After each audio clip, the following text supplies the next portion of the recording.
Good girl. Fly, Ambrosia.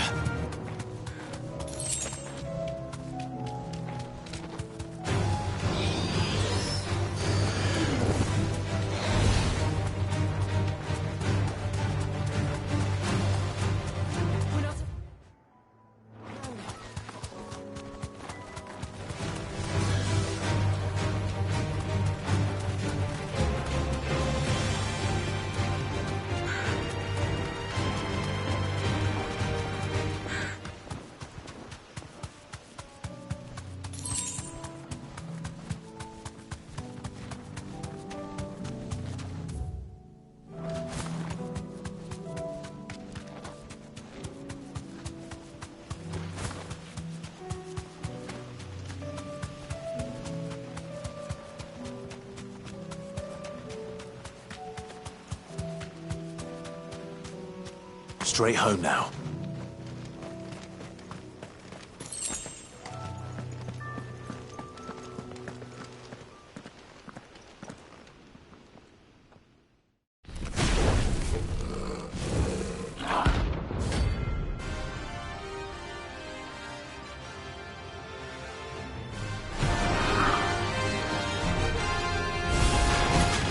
Look what we have here.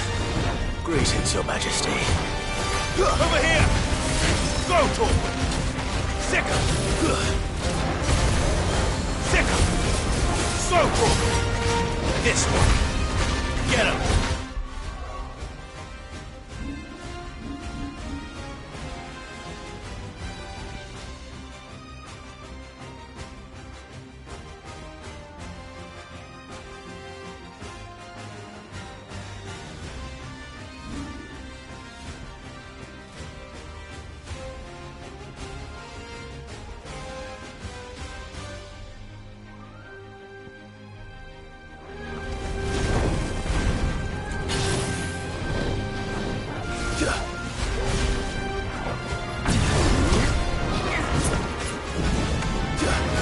This one. Get him. Go, Tor.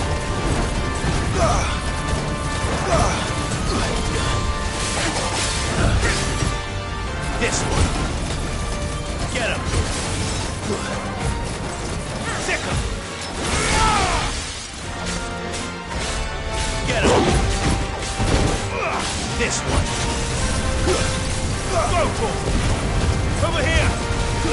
Go, Tor. Attack! Now, Torgal!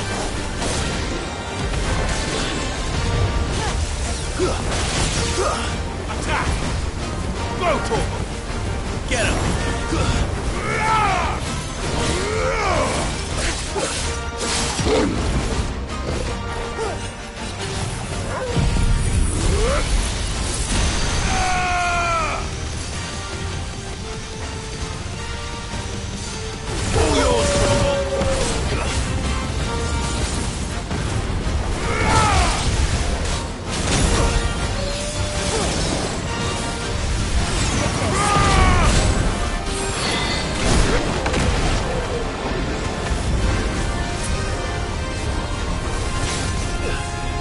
This one.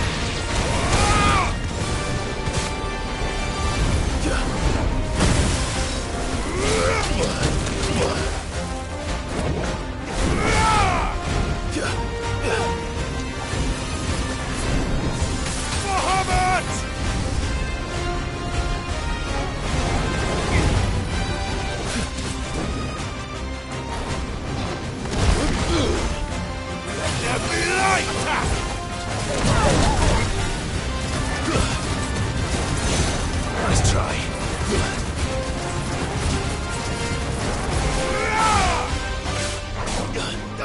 This one. Sick him. Attack. Go, Tor. Get him. Attack. Attack. Over here. Go, Tor. Sick him.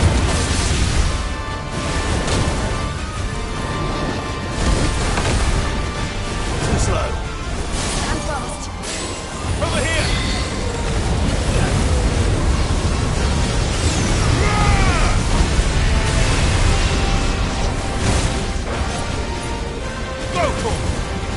This one.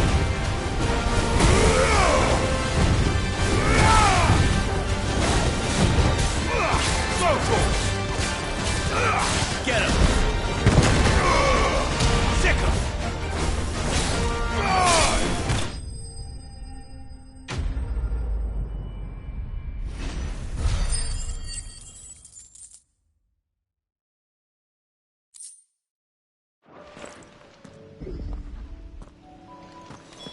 Your reign is over. Now to collect the ash. I should... This looks like the stuff. Let's see if there's any more.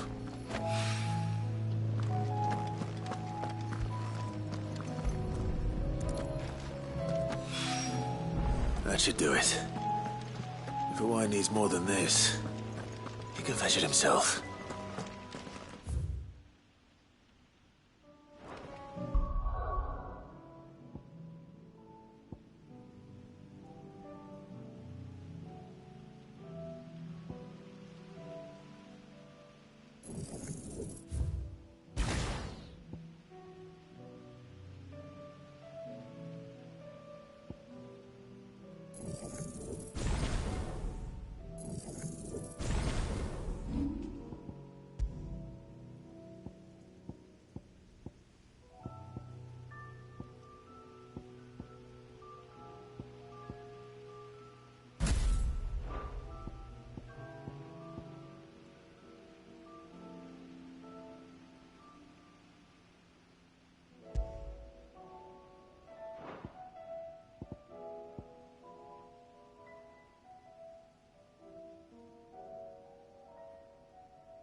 First we find Isabel.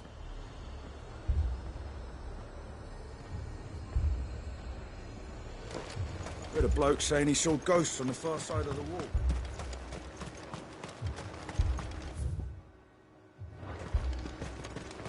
I saw it with my own eyes. The whole of Oriflamme under a flood.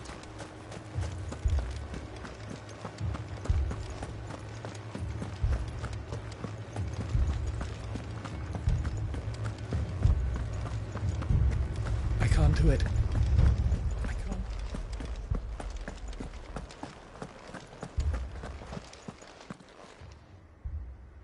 My lord. My lady. We received the dame's message. There have been sightings of strange creatures, I understand. With the blue eyes. Yes. Like a Kashik, but different. They've taken so many. I've lost count. A Kashik, but different. Ultimus thralls. And what of your mistress? Is she here? Oh, no. She went to the garrison to ask what they were planning on doing about all this. Then we'll look for her there.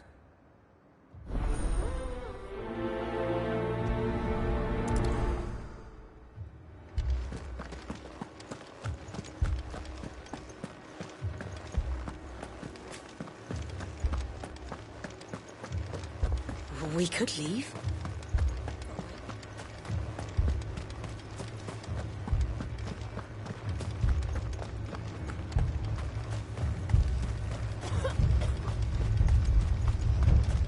Madame, please!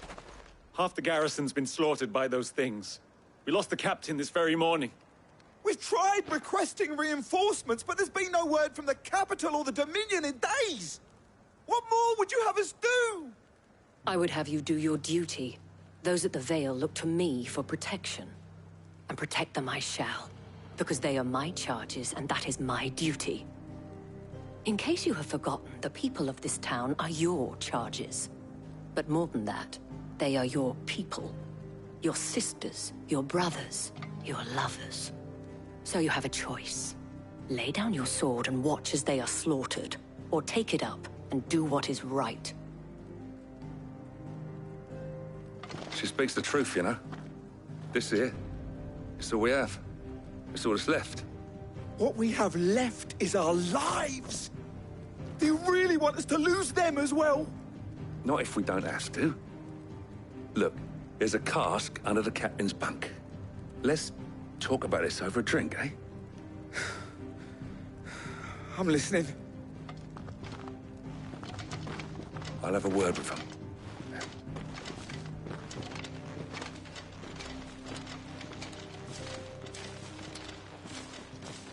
Ah, Clive. I didn't expect help to arrive so quickly. And sought to take matters into my own hands. It was a noble effort, but I thought you might still need some support. How like you to consider my needs. What we need to consider is where the creatures came from. The way the survivors speak of them, one would think they appeared out of thin air. And perhaps they did. It's hard to know what to believe these days. We'll talk to the survivors.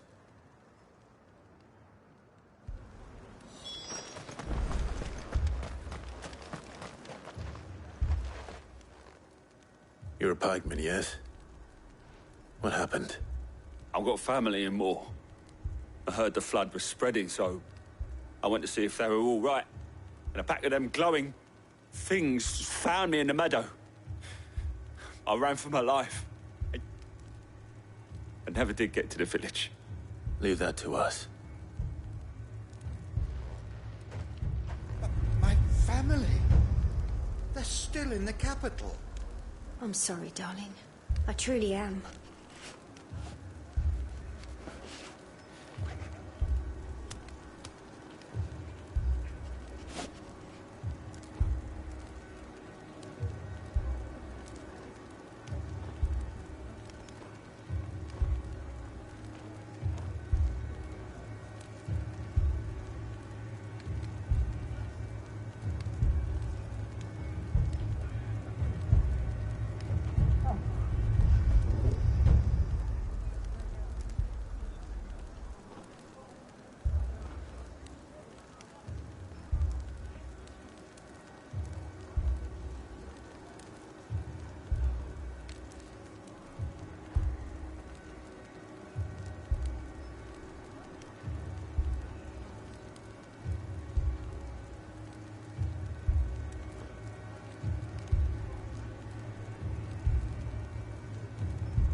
Did you see the creatures that attacked you?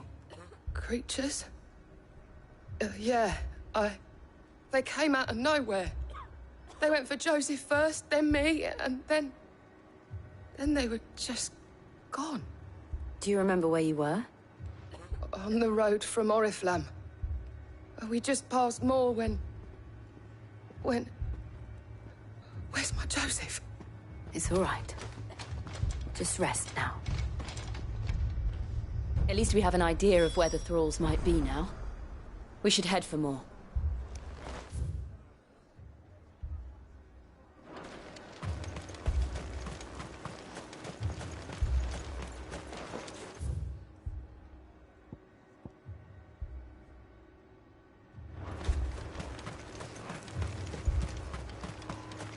I assume you have a plan? We need to find out.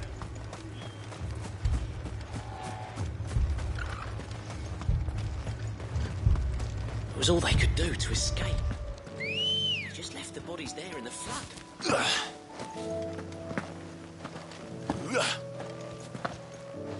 Ready, go?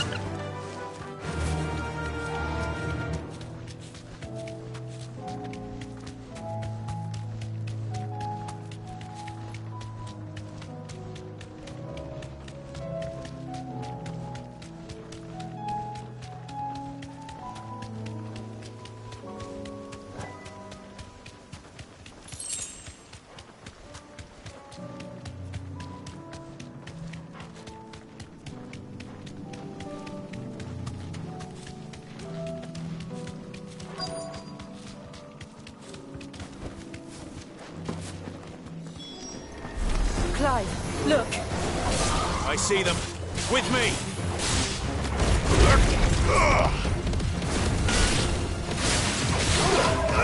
Over here! Get him! This one!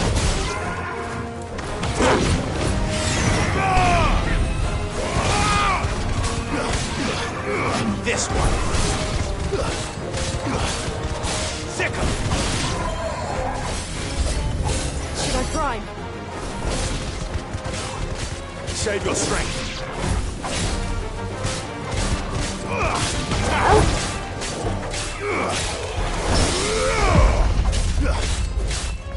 This one.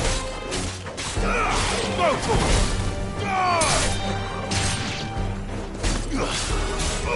Get him.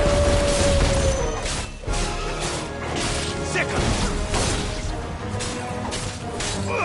Go to him.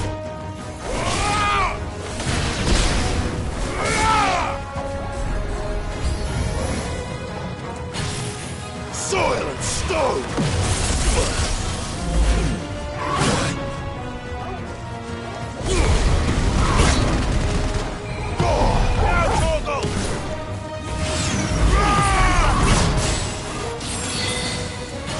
Get him!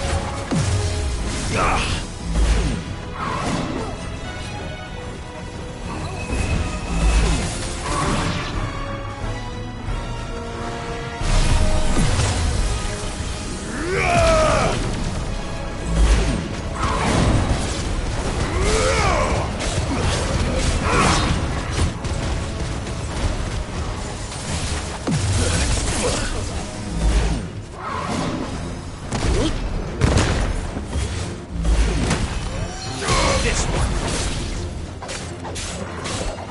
Get him. That's better. Attack.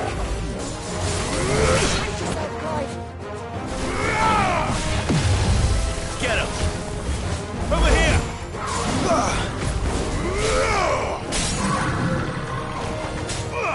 Sick him. Titan. Over here.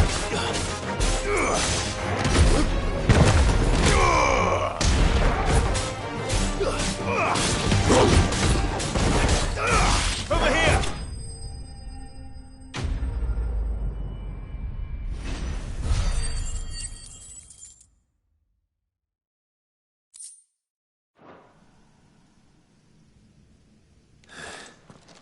Do you think there are more?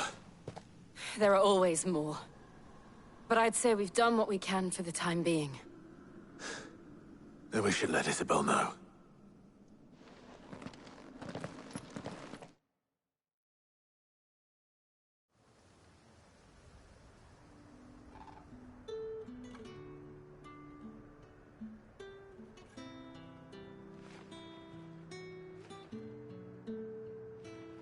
You have the town's thanks. Don't thank us yet. There will be more. Many more. And you'll need to be ready for them. Oh, we shall. Isn't that right, Captain? Yes, milady. The garrison will be ready. Philippe here has convinced most of the men to remain at their posts. For now, at least. Hearing that the Dane would look kindly on any man who committed himself to the task certainly didn't hurt. It's not the most selfless of motives, I'll admit. But whatever it takes, eh? Now me, I never needed convincing. I became a soldier to protect the people I love. And the people I love include the ones standing before me. Handsome and chivalrous. Now, if you don't mind, I have sentries to post. Milady.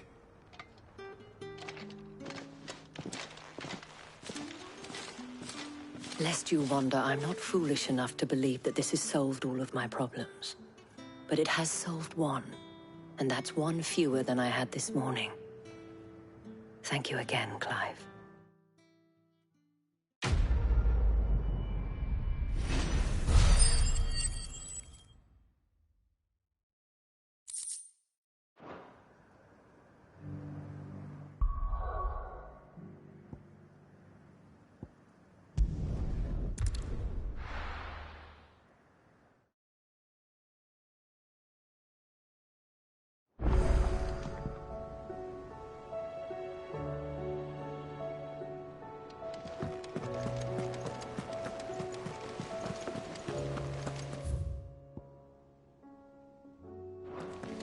Did you see that?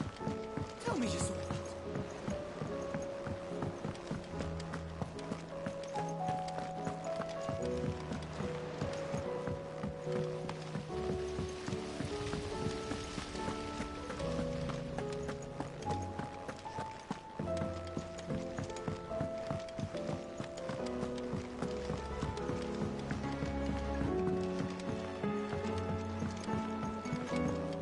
All this fuss over a few dark clouds.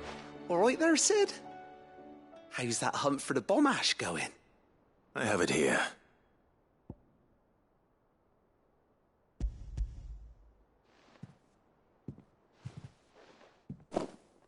That's the stuff. And plenty of it, too. Enough to keep the Olympic bubbling away for a good old while. You're a gent, Sid. Let nothing say otherwise. Right then, let's get this contraption up and running.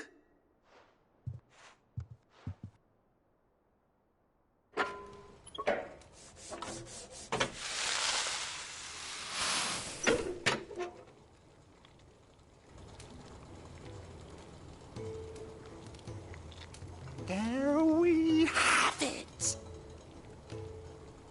The Telemon Alembic. And it works just like the chief said it would.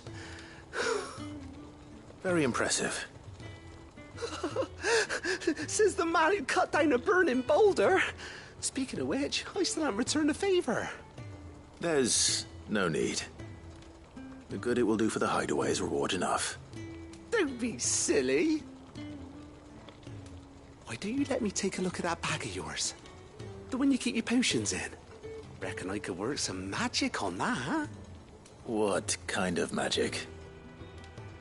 Well, we happen to have isolated a substance in our test run of the Alembic that I reckon will make even the toughest leather supple as anything. Thought we might use it to breathe new life into old boots and the like. Save the hideaway a few gil. But I reckon if we slap a bit on your bag, it'll loosen it up enough for you to squeeze in a bottle or two more. Well, it can't hurt to try, I suppose. That's the spirit. Leave it with me. I'll only be a mo.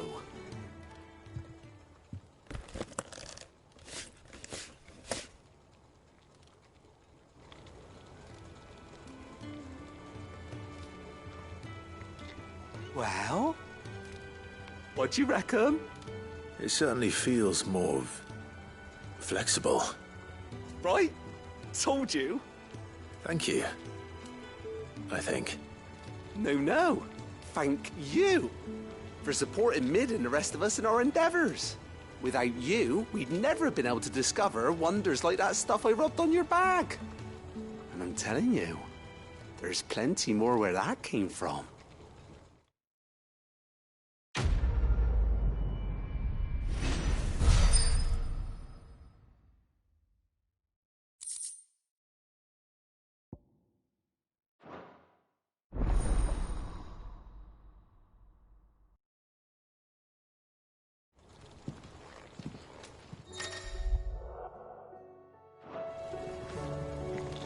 All this fuss over a few dark.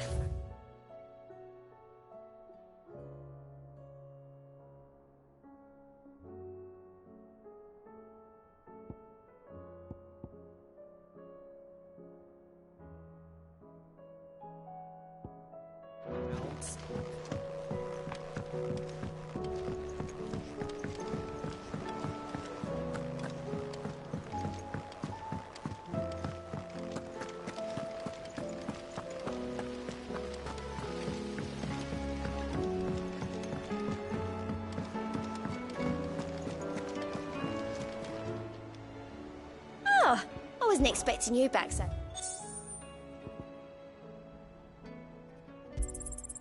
You earned this.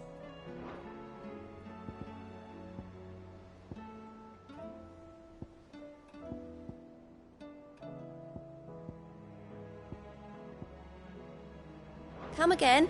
I may have more for you.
Still alive, are you?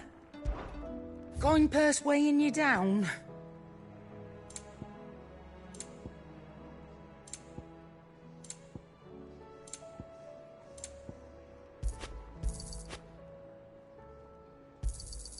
You're rubbing me blind, you know. It'd better all be here.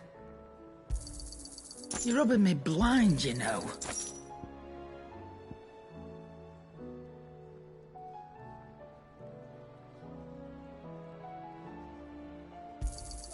You'll not find a better price than that.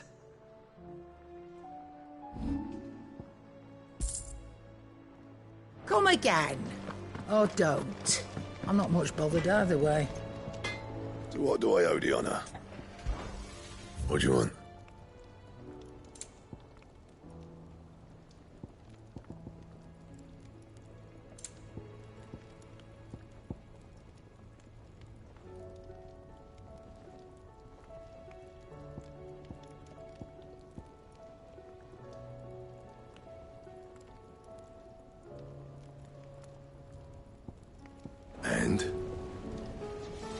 Trouble with your gear, or what do you want?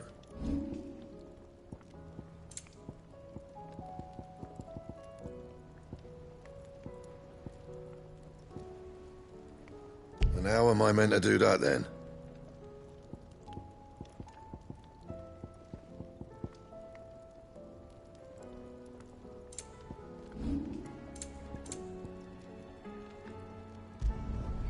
Not bad, if I do say so myself. Not my best work, but it'll do.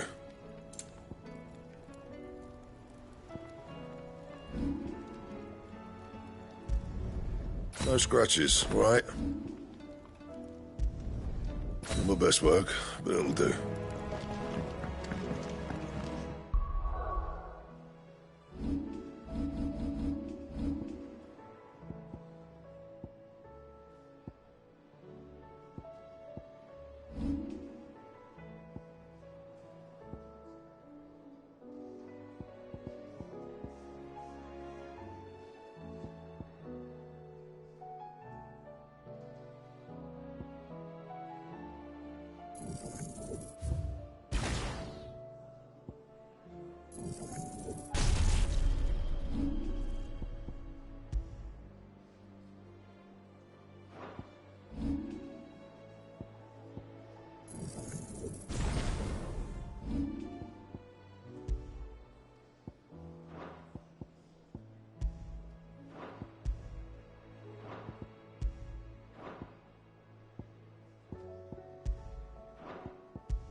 This man's gonna die if we don't get him to a healer.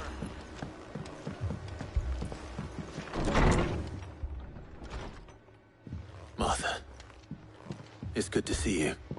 And you, Clive. Jill? Otto said you'd been attacked by a Kashik. What exactly happened here? Those skies are what happened. Not long after they fell dark, we had our first visit. There were hundreds of them. Tried to storm the hill. Only a handful made it up here, but that was more than enough. The rest are still down there now. And while we have a few willing fighters holding them back, they're sorely outnumbered. What do you think, Clive? That we join the fight? I thought you'd never offer. Now, where I need you is the Fallen Gate. That's where the fighting is fiercest. Let the men know you've come to help. Something tells me they'll be pleased to see you. We're on our way.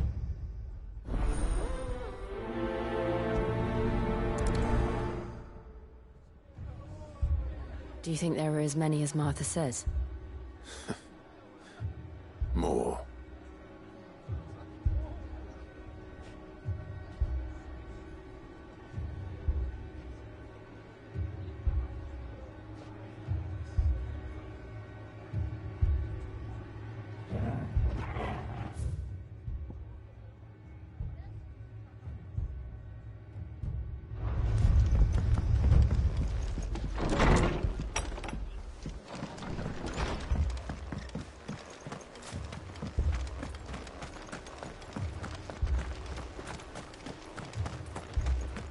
You don't think they've abandoned us, do you?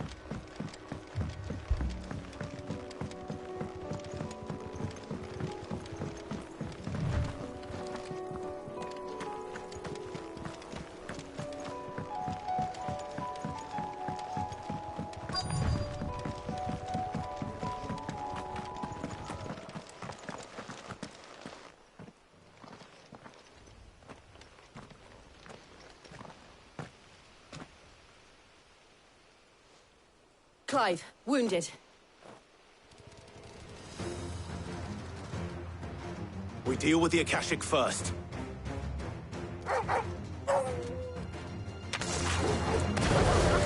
Arise!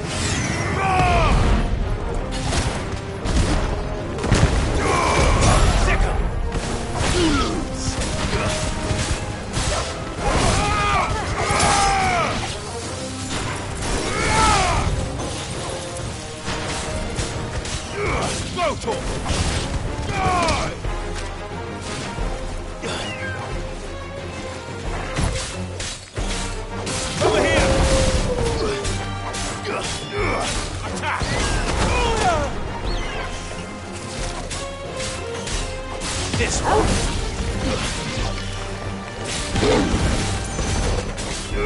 Go to it. It's over. Second.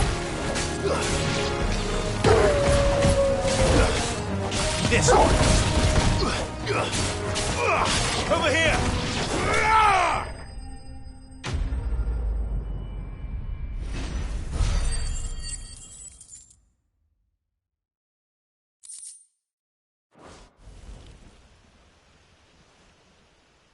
These men don't have the look of hired swords.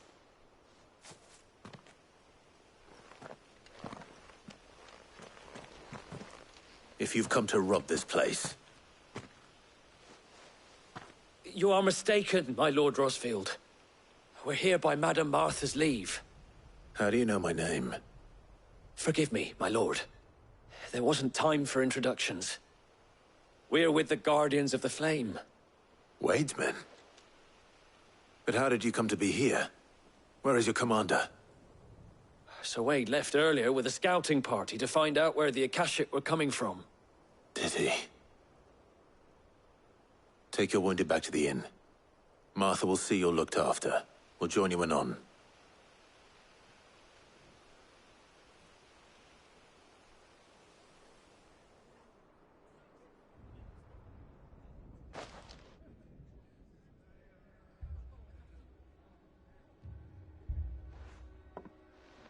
And to think you took them for thieves. A fine reward for holding off the horde, that is. When did Wade and his men arrive? Not long after Rosalith fell.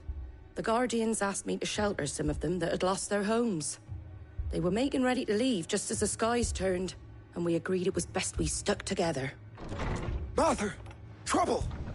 The scouting party's almost at the lift, but they got a pack of Akashic snapping at their heels! And they've got wounded with them!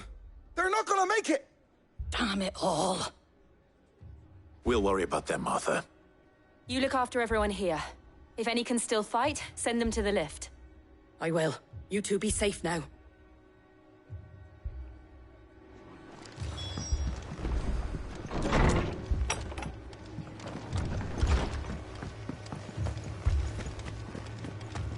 My brothers.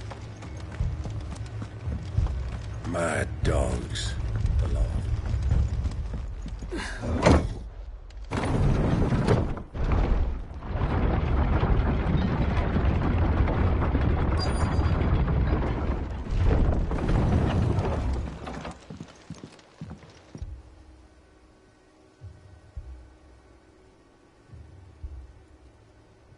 Squire, I need you to get those who can still walk up the lift to Martha's. But what about... I didn't ask, Oscar. Sir. Sir Wade. Lord Rosfield. If you aren't a sight for sore eyes. Martha seemed to think you might need some help. And by the looks of it... We thought we could sneak by them. But we didn't know there would be so many. How could we have? Behind behind you!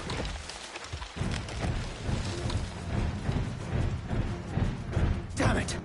We need to get the injured to safety. Do you think we can hold them off? We can certainly try. Are you with us, Sir Wade? Always. Then let's do our duty.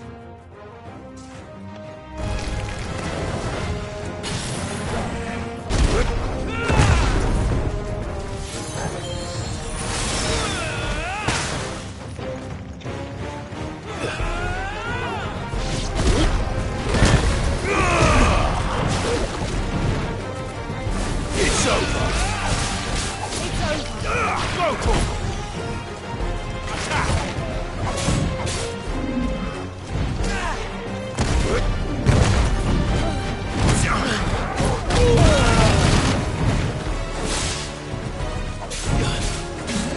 Go for it.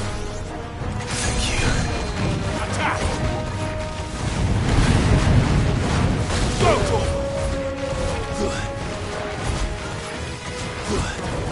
Go for it.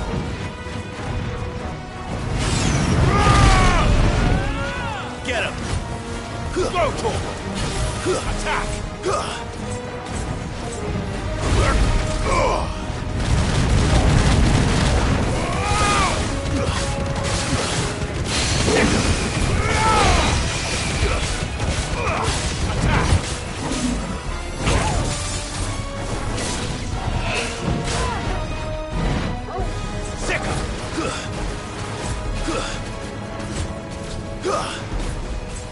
Sick him! Go to him.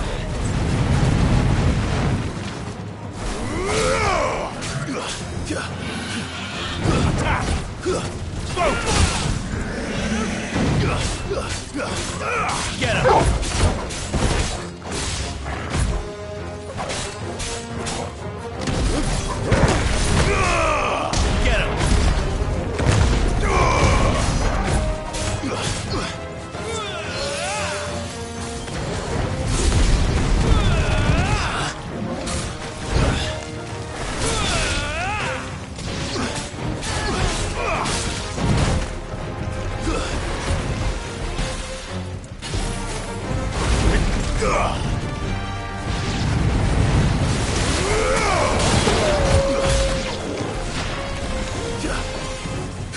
Over here.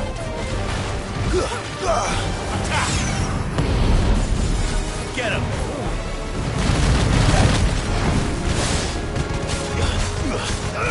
Sick him. Glad you're here. This one.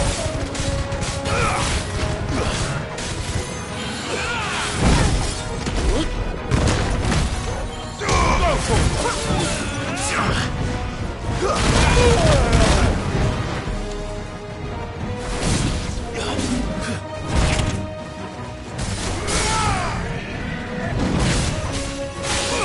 Go for it.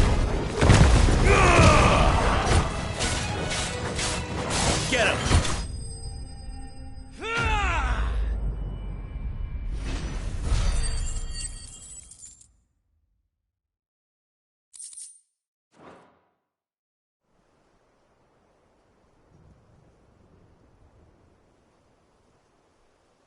Is anyone hurt?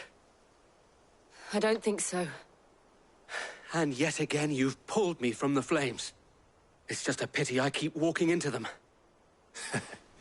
You've never been one to shy away from danger, Sir Wade. Like any shield worthy of the name. I see you're all in one piece. Martha! Is something wrong? The lookout saw smoke coming from down Eastpool way. Too thick to be a hearth. A second horde. Feel like finishing the job. Always. Jill and I will make for Eastpool. You'll need to move the injured without us. Don't you worry about them. The moment my men are safe, I'll follow. Good luck.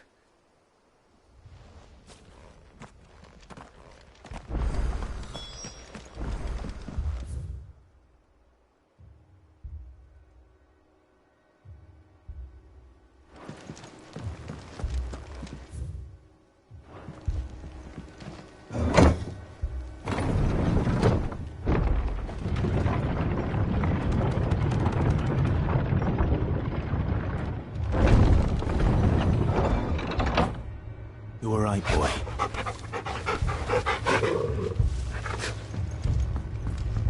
Mad dogs.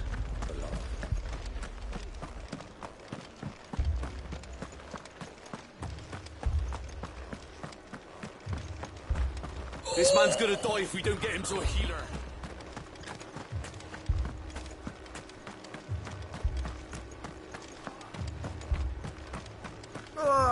Just patch me up as quick as you...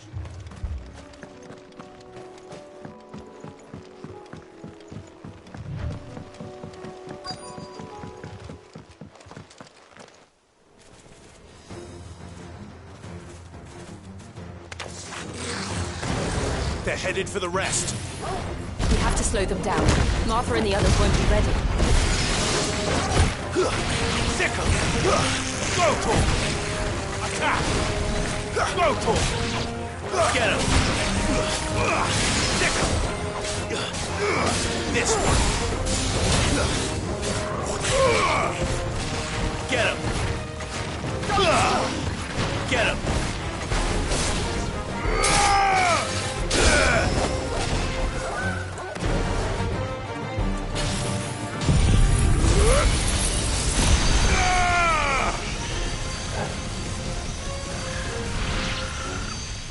Yours, Torgal! Sickle! Attack! This one! Go for it!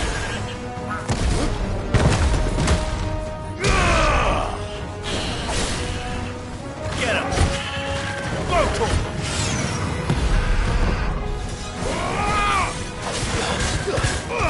Sickle!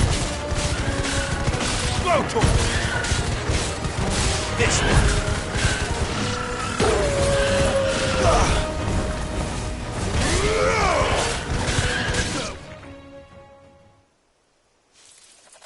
Something's coming! Apologies, my lord. Did I miss anything? Only the first round, Sir Wade. Shall we?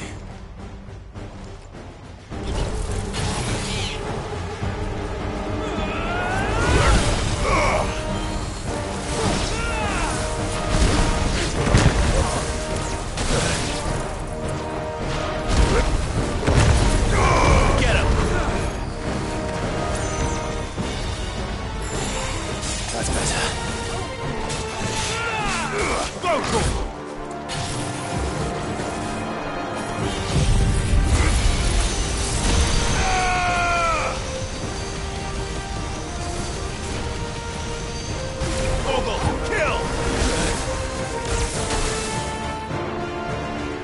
Pressure already. Sickle! This one! Get him! Attack! Go to him!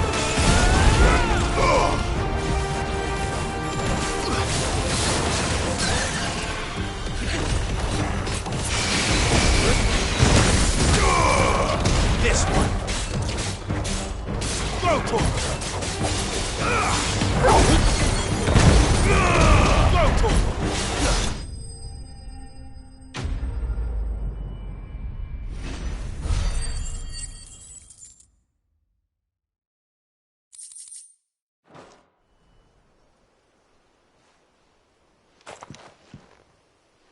Do you see any more? No. I think that was the last of them. But it won't be long before the next lot arrive. Then we make for Martha's while we can.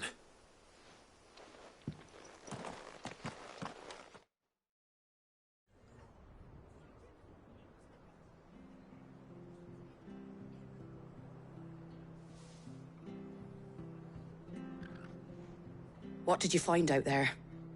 The same as Sir Wade. Scores of Akashic. Well, wherever they came from, they're gone now. Our lookouts say the lowlands are clear. Hopefully we'll have enough time to lick our wounds. How many of your men were injured? A damn sight less than if you hadn't turned up. Thank you. It was a hard-fought victory. But as long as the skies remain dark, I fear the Akashic's numbers are only going to rise. It's not a matter of if the Horde will be back, but when. And whether that's sooner or later, we'll need to be ready. The inn here affords a good view of the land, and is easily defendable. I'd like to make this one of our outposts. What do you say, Martha? You'd have more men to guard the rest. Well, when you put it like that, of course they can stay.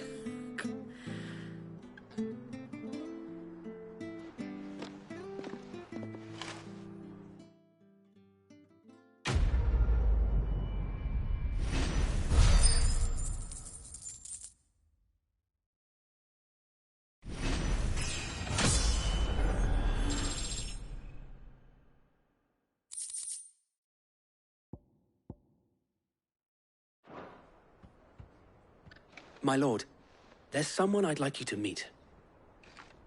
Oscar, over here.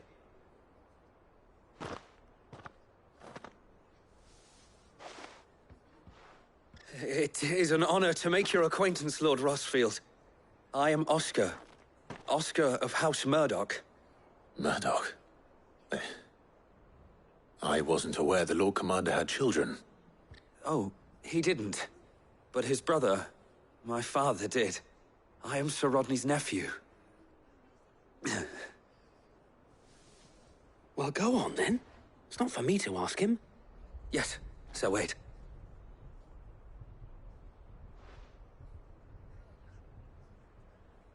If it please you, my Lord Marquis, might you take me as your squire? I would learn the duties of a shield from the finest.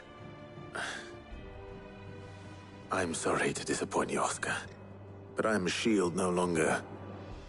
Nor was I ever the finest. And spending time in the company of an outlaw hardly seems a fitting education for one aspiring to take his oaths. My Aunt Hannah once told me that a man is not defined by his title, but what he does in its name.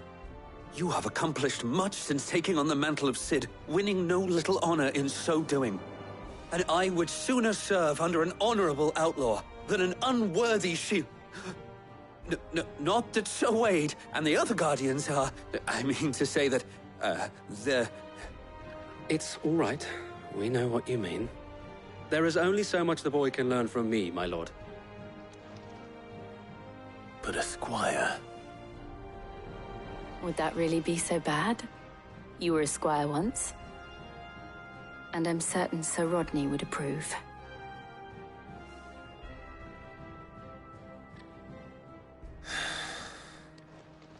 Know that I'll show you as much leniency as your uncle showed me.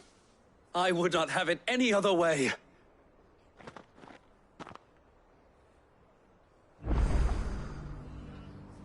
I will not let you down, Lord Rossfield. You or my uncle.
Sid.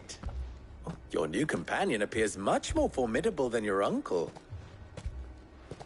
Should I be worried? You haven't been introduced. Jill, Clive has told me much about you. All lies, I'm sure. Your Stolas said that Dalamil has a bandit problem. Indeed. Although, you're a little late. They left with our food and guild days ago. Any idea where they went? The desert's a big place. Your guess is as good as mine. But the fact is, I have more immediate concerns. What did you say to me? What did you say? Ah, as if by magic. Let's just say we've yet to reach a consensus about how to solve Dalimil's little problem. And at this rate, it won't be the actions of the bandits which prove to be our undoing. It will be our own. I've tried reasoning with the dissenting parties, but even the Desert Hare has limits. Perhaps we could talk to them. What makes you think they'll listen to us? What makes you think they won't? She makes a fair point, Sid. And you won't have wasted much of your precious time if you fail. They're just across the courtyard.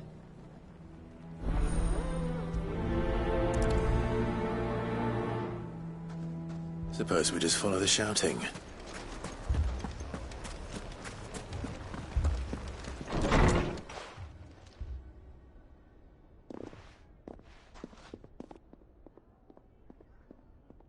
You wouldn't talk like that if it had been your men whose throats were slit.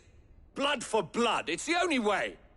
We hire mercenaries and have them mount the bandits' heads on our walls as a lesson to the rest. And what happens when those mercenaries are slaughtered like your men? Are you going to hire more? We're better off using that coin to buy food and supplies. If we hire mercenaries, the only thing we're buying is the bandits' ire.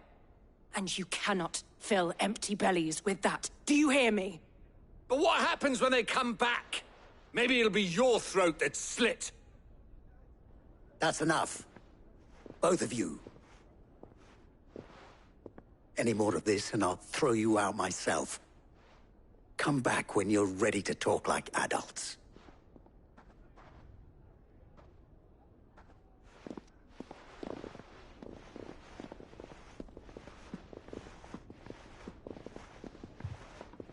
Victor.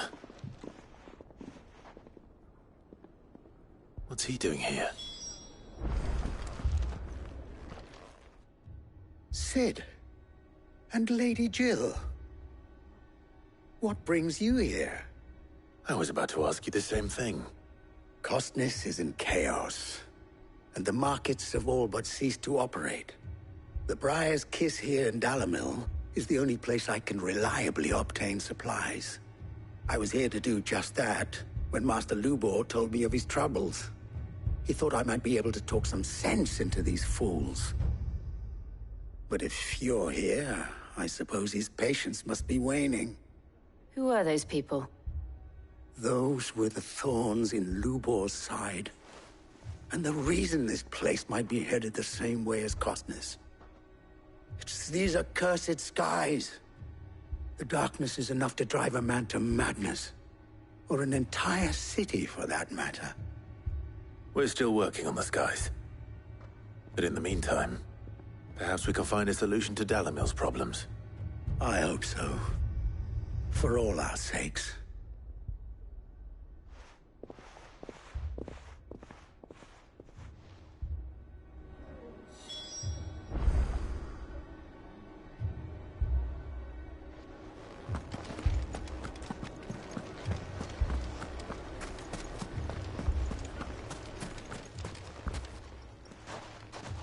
So, you see my predicament?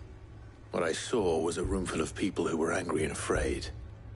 And with good reason by the sound of it. But if left to smolder, that anger and fear could set the entire town alight. My thoughts exactly. What to do? Both sides wish to protect their homes and livelihoods, if only they could agree on how. But as long as they are divided, we are vulnerable. And if there's one thing bandits like, it's an easy target. What would Sid the Outlaw suggest? Well, if it were my namesake, he'd let them choose for themselves and be on hand to pick up the pieces when it all went wrong. That sounds like a recipe for disaster. A recipe for disaster is precisely what it is. But perhaps that realization would be enough to make them question the ingredients. While it's plain neither Conrad nor Natalie will countenance the other's proposal, it may still be possible to make them doubt their own. Before presenting them with a third option. And that would be? To pool our resources and save the city ourselves. Why fight each other? When all that fear and anger can be directed at the bandits. It appears we have a plan of action. Victor, pay Conrad a visit. See if you can't convince him of his folly. I'll speak with Natalie. As you wish. Your faces are not well known in this town. That may prove useful. Don't worry, Victor and I will do most of the talking. You need only play along. Play along? What he means to say is yes.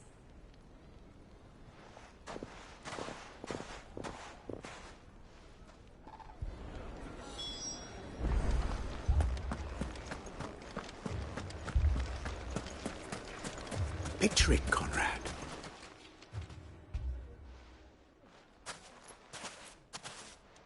Ah, here she is.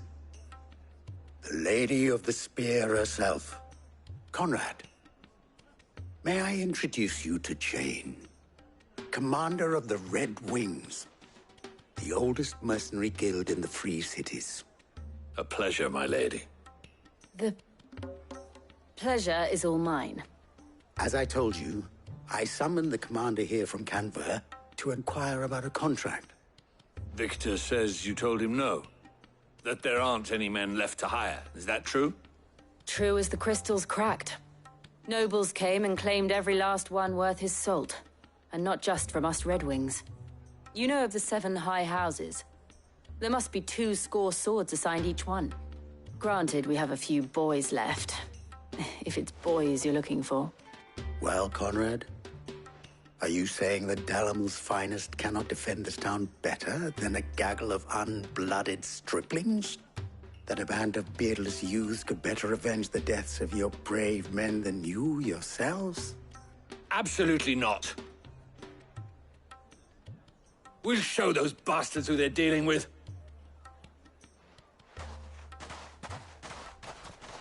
I can't believe that actually worked. Conrad's not what you call the brightest candle in the crypt. And there's a reason why I had you do the talking and not Sid. Well played, my lady.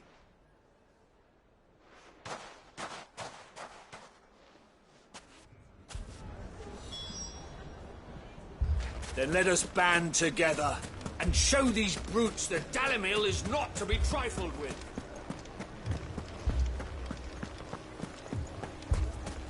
My shop.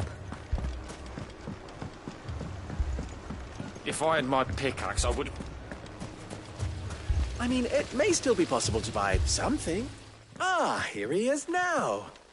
Natalie, allow me to introduce Lord Underhill of Randalar's prestigious League of Merchants. Lord Underhill. At your service. Underhill? I was just telling the good lady of our conversation, my lord, and how you were lamenting the state of the capital's stores. Lubor says that not only are the granaries almost empty, but that war and the Blight mean this season's harvest won't be enough to fill them for winter. Indeed, certainly that is the case. The nobles in the capital are buying up the city's stocks of barley and wine, driving the prices higher than most commoners can afford. It is only a matter of time before the peasants revolt. It is worse than I thought. If what Lord Underhill says is true, I fear we have little hope of supplementing our stores, meager though they regrettably are. And while I applaud your endeavors to dissuade our more bellicose citizens from seeking vengeance, I sense Conrad is not wrong in his assessment of the bandits' likely return. Which means that now, more than ever, we will need to secure what little we still have. Food, weapons, herbs, everything. If our humble town is to endure not only this hardship, but those that are certain to follow, we must stand united. All right. If it will help to protect my home, I'll do it. But you needn't have gone through this charade.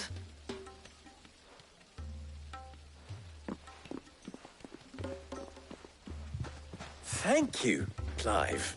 Your performance was nothing if not workmanlike. She saw right through it.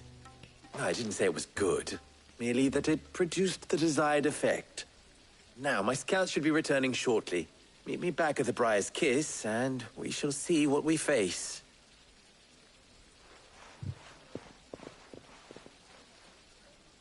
I'm not convinced our roles in this ruse were entirely necessary.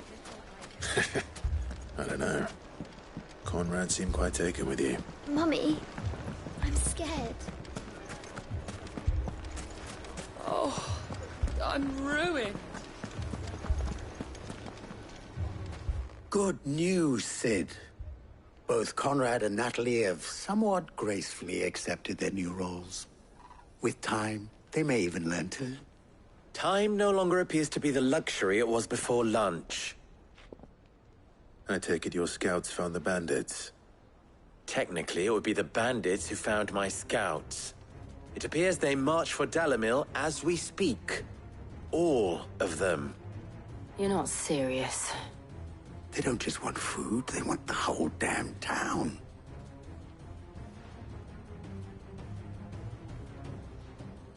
I have a favor to ask. I'm told the bandits march in two groups, one from the south and one from the desert, in a move doubtless intended to stretch our already gossamer-thin defenses. Very well. Jill and I will meet those from the desert. But what of the rest? The rest, my friend, the city shall fight. Together. The stakes, I concede, are high. But if this does not unite Dalimil, nothing will.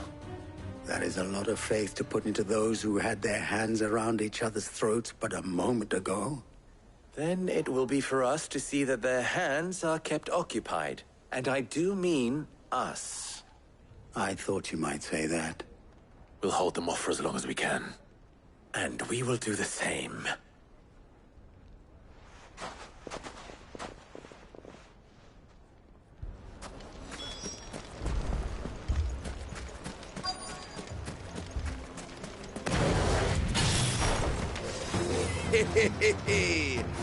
The women folk have come to welcome us. I'll take that one. It's all yours.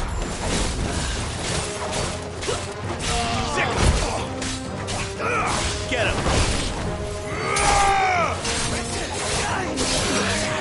Over here! Go! They mean to overwhelm us. Get him! Over here!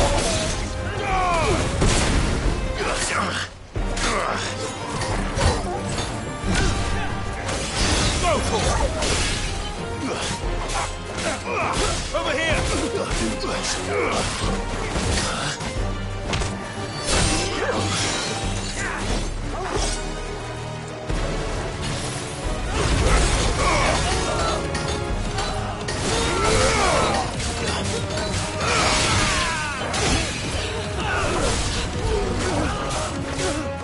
Go to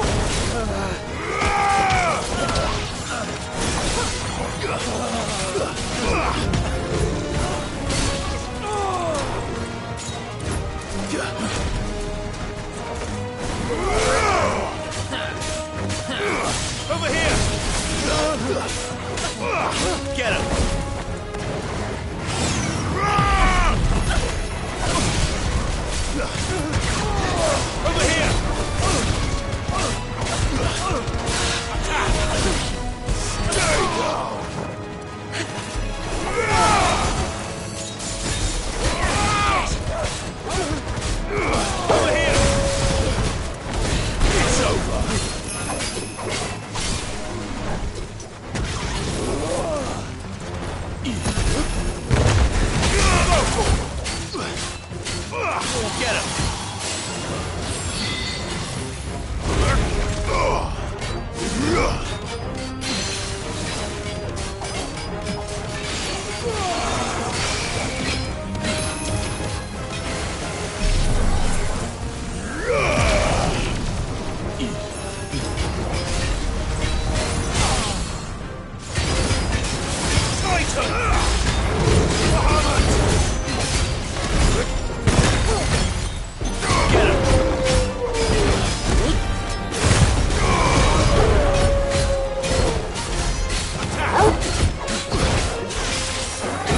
Nice try.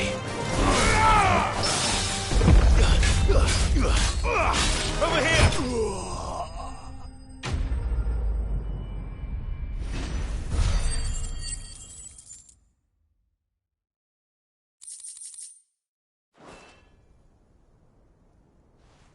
The townspeople. Could they have held out? I don't hear any fighting. What do you think? That we should hurry.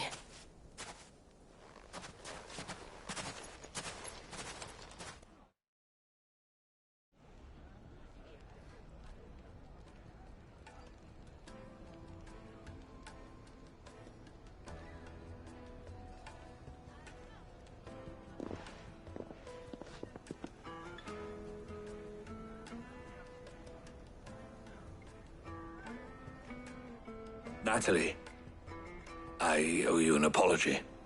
You did well out there. The inn would have been lost had you not held the line. Without you, there would have been no line to hold. You saved us, Conrad. You saved Dalimil. We all saved Dalimil.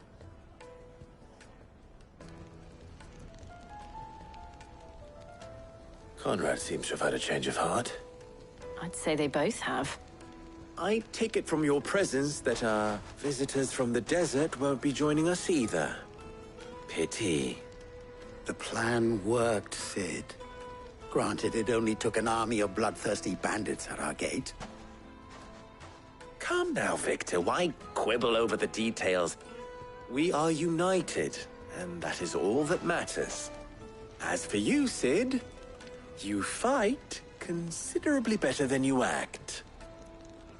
I'll take that as a compliment.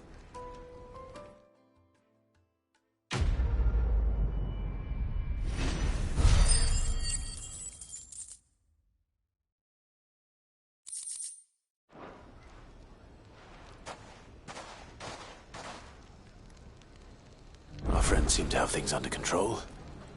For now, at least. Let's go and put Otto's mind at rest.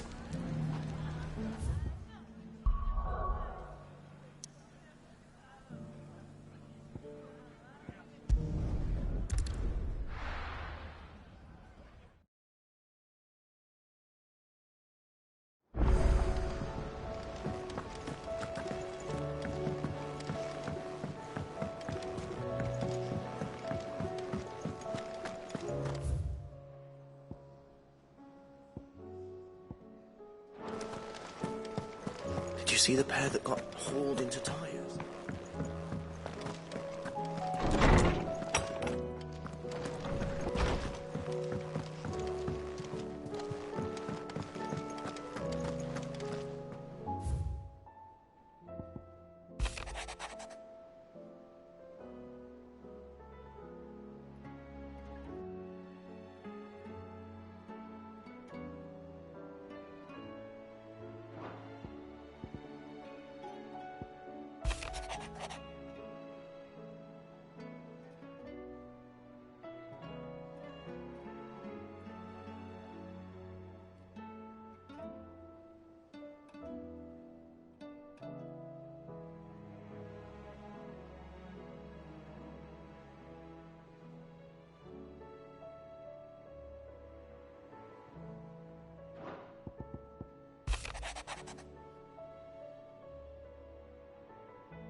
Hopefully it's nothing.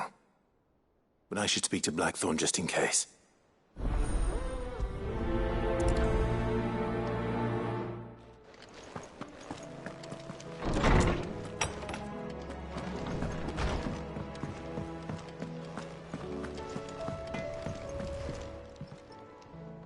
Blackthorn, do you have a moment? Not really, no. This won't take long. I just wanted to ask how you're getting on. August was worried about you, that you might still be doubting your craft, even after learning the trick of that cuirass. Is there something else weighing on your mind? Perhaps sharing your thoughts might help. That bastard's like a dog with a bone.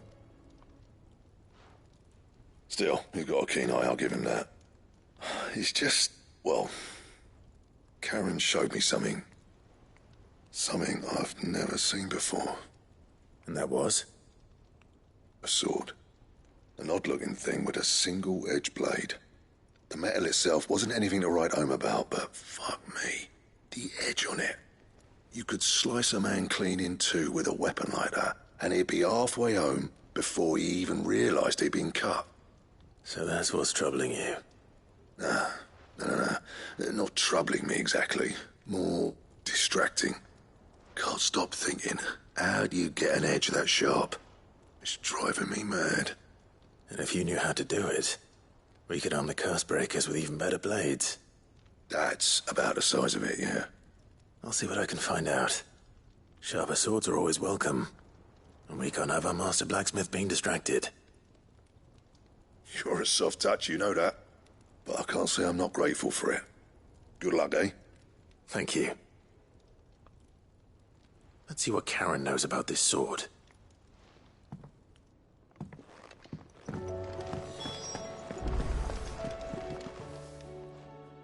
You're looking well, Karen.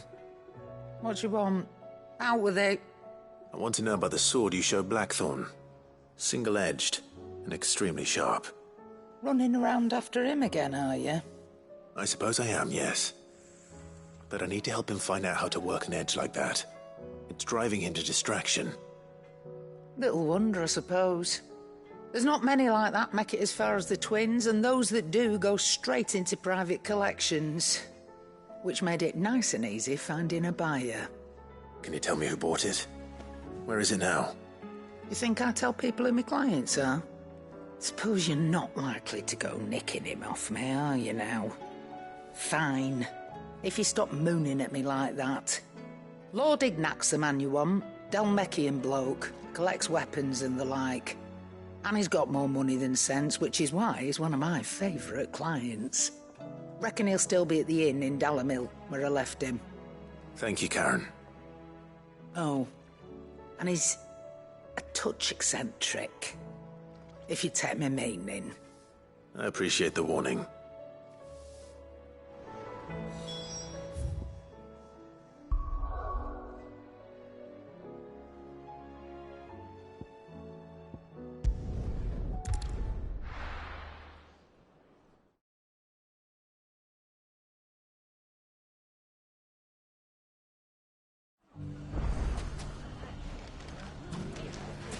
People take notice of wealthy men. Shouldn't be too hard to track down Karen's collector. Lubo did well to bring Conrad.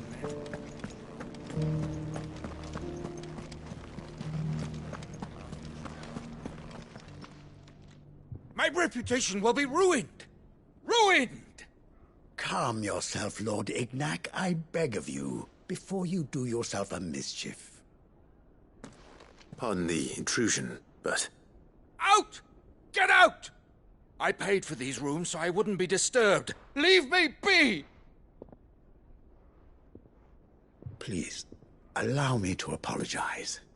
His lordship is going through a difficult time, and he's never been fond of guests arriving unannounced. Radim! Get rid of the filthy oaf this instant! Very good, Lord Ignac. Would you mind stepping outside for a moment?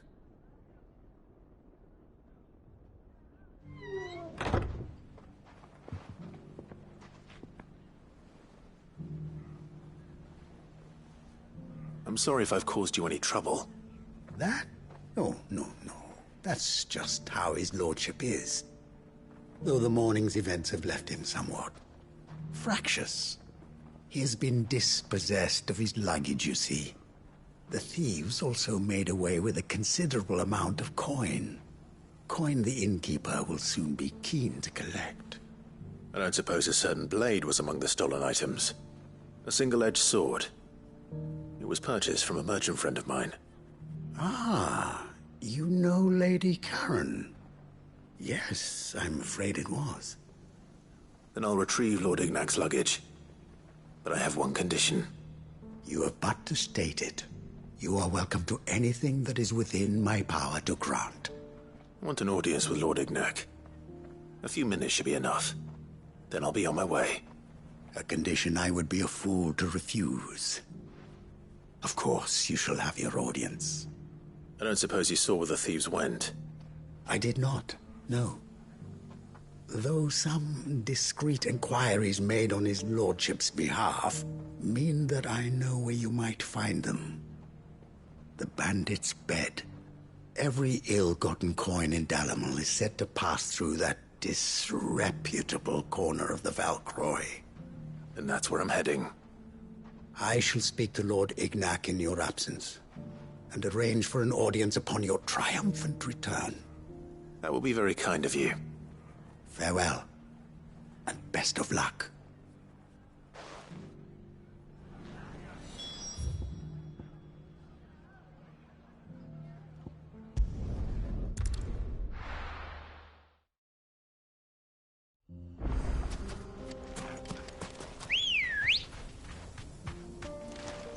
Come on.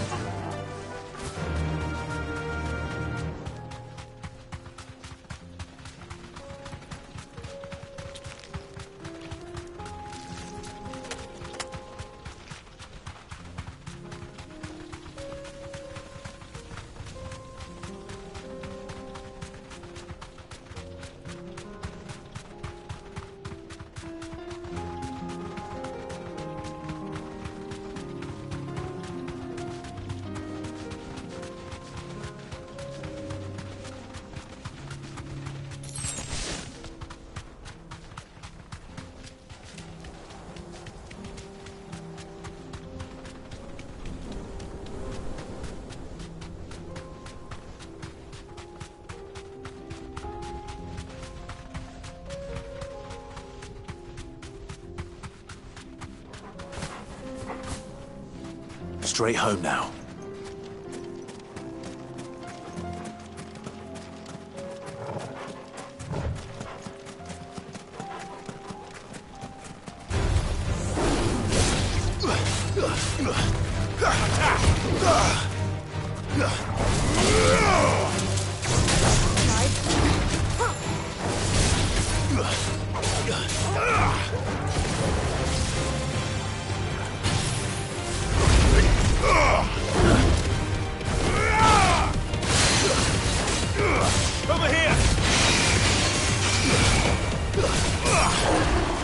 Get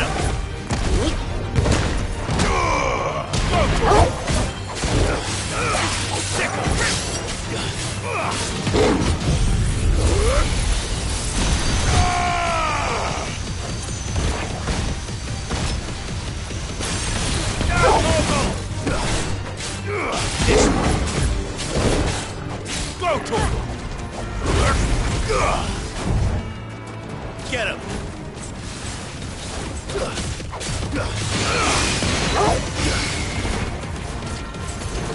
Go for it!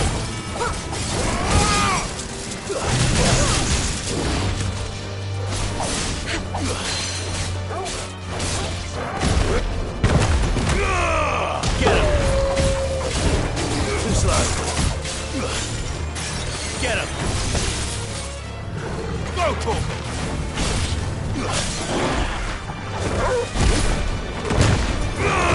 Over here!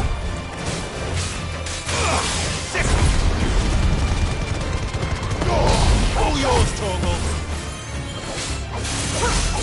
This one! Go for it!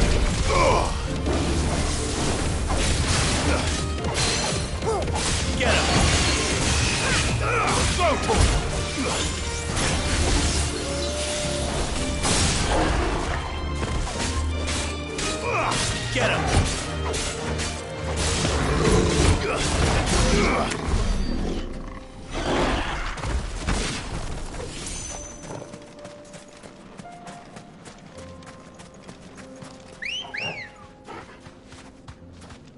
Ready, go?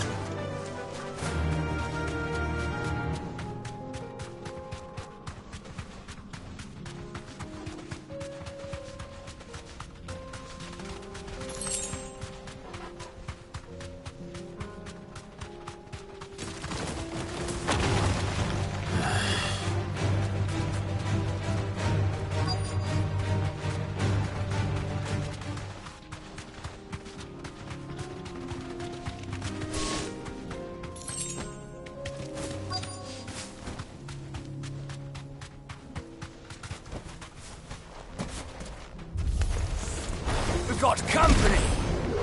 Come on, lads, let's tear the bastard's head off!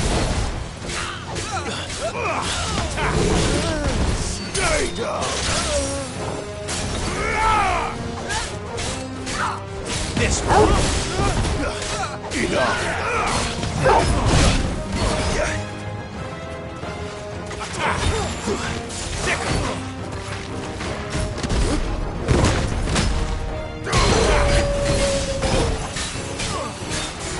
This one!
This must be Ignac's luggage.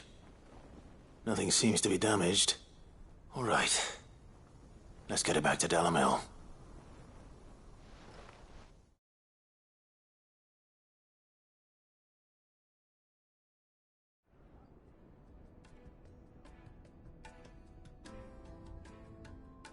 I hear I have you to thank for the return of my effects. What shall I call you, my good man? Wyvern. Glad to make your acquaintance. A formidable name indeed. Well, Wyvern, I appear to be in your debt. Redeem here tells me you wished for an audience. Is that all? A few moments of your time should suffice, yes. You're a peculiar fellow, Wyvern. All right, speak. Master Wyvern was wondering if you could tell him about a certain single-edged sword you recently acquired. Oh, a true work of art, that one. Karen drove me hard on the price, but I would have sold her Radim here to get my hands on that sword. It was made in the Outer Isles, far beyond the Twins, and is used exclusively by the practitioners of a unique school of swordsmanship. They believe no combat should ever exceed a single strike and hone their blades to such perfection that none ever does. Each sword is made for that one perfect stroke, and for that stroke only. They crack upon a second blow. There's a brutal sort of beauty to it, really. But how do they hone such an edge? Fine question. Why, they use a whetstone, of course. Whetstones, rather. A whole array of them, ranging from the coarse to the fine. 10,000 licks with the sharpening stone, then 10,000 more. But it is the final stone which lends the blade its legendary sharpness. A mineral quite foreign to this great realm of ours. And that is the key. The secret ingredient. Wyvern, it occurs to me that my little lecture is hardly equal to services rendered. Take this, together with my regards. The very stone of which I spoke, far rarer among collectors than even the blade itself, and a far more fitting payment. Thank you. Pardon the intrusion, my lordship. However, it is long past time we prepared ourselves to depart. So it is. I am locked in bitter competition with a rival collector of curiosities. I am one step ahead of the unscrupulous scoundrel, but he is hard at my heels. Are there many other collectors out there? Too many to count, but only one do I consider my nemesis. Lord Byron Rosfield, and is a perennial thorn in my side. I can imagine. Farewell, Wyvern. May our paths cross again. Radim, we mustn't dawdle.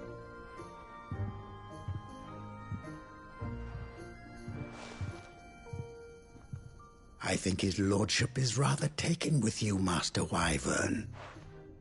Thank you again for your assistance.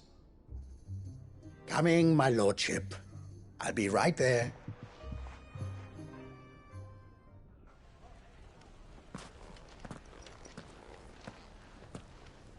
Trust Uncle Byron to find such an interesting rival. Now, let's see what Blackthorn makes of this whetstone, shall we?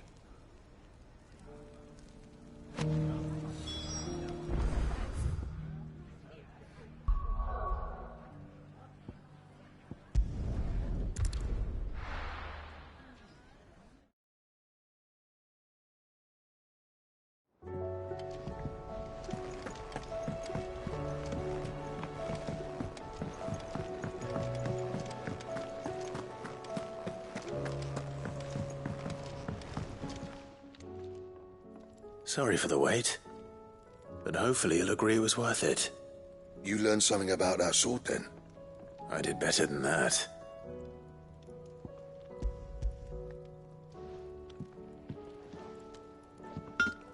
A whetstone? Yes. But not one you'll find anywhere in Valisthea.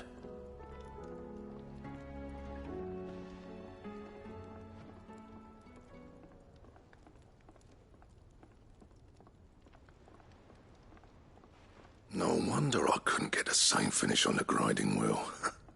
One hit and all done, eh? Might not be so bad if all you ever fought were duels. But good luck on the battlefield. Your second opponent would be your last, no matter how good you were. Even so, is there some way it could be used to give the Cursebreakers an edge? I think so, yeah. With this whetstone and the right kind of steel, I could probably even make a twin of the blade that rattled me. But there'd be no replacing this little rock once I worn it down to a sliver. I reckon we get a dozen swords from it, if that.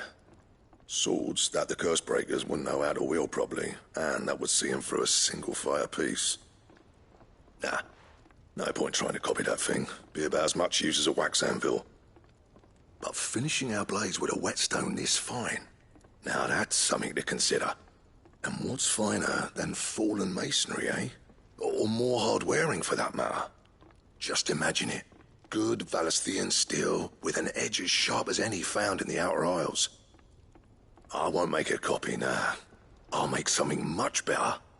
I'm sure the Cursebreakers will be delighted. Just don't push yourself too hard.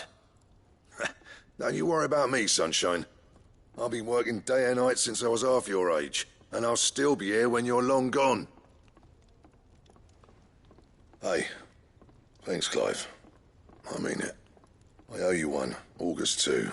It's good to know someone's looking out for me. He'll be happy to hear you said that. And I'll see that my debt to you's paid. First new blade I make's got your name on it. You come and find me when you've got the materials. All right. I will.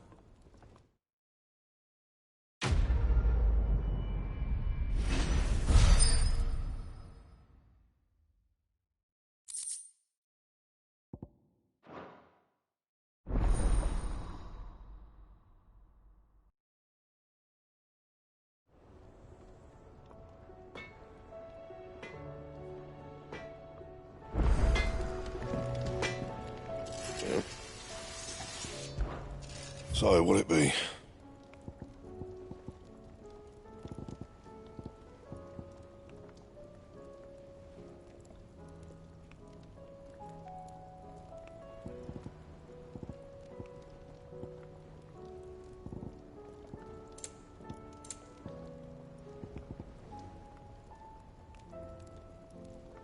And?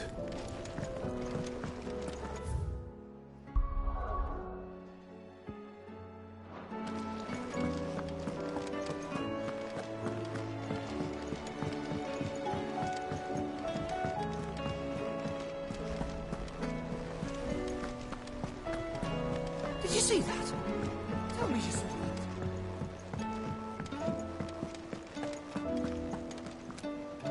Was wondering when you turn up. Had owls from all our friends thanking you for your timely intervention. How is it you always manage to arrive at just the right moment? Luck, I suppose. Any word on the rest of the realm? Let's see. Storm's still crying out for mother crystals. The nations are still in chaos. And the skies are still the colour of a kick in the kidneys 2 days on. So... Right. Clive, we knew this was going to happen. Well, not the bleeding skies part, but you take my point. Now's not the time to second-guess yourself. Now's the time to visit the infirmary. Talia says your brother's awake. Thank you, Otto.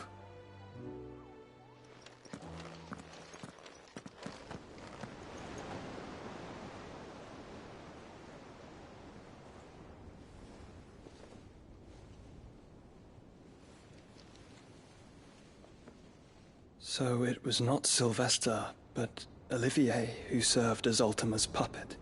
And when Dion learned of this, he sought to slay the fiend.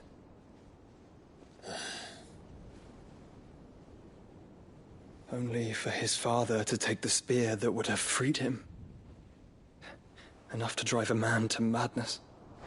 Small wonder he hasn't stirred. I would be afraid to wake. Had I but reached out to him sooner, warned him of the threat Ultima posed. But now, both an empire and her prince lie broken. Joshua, what do you know of Ultima?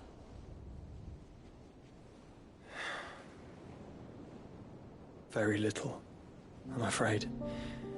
Despite my best efforts.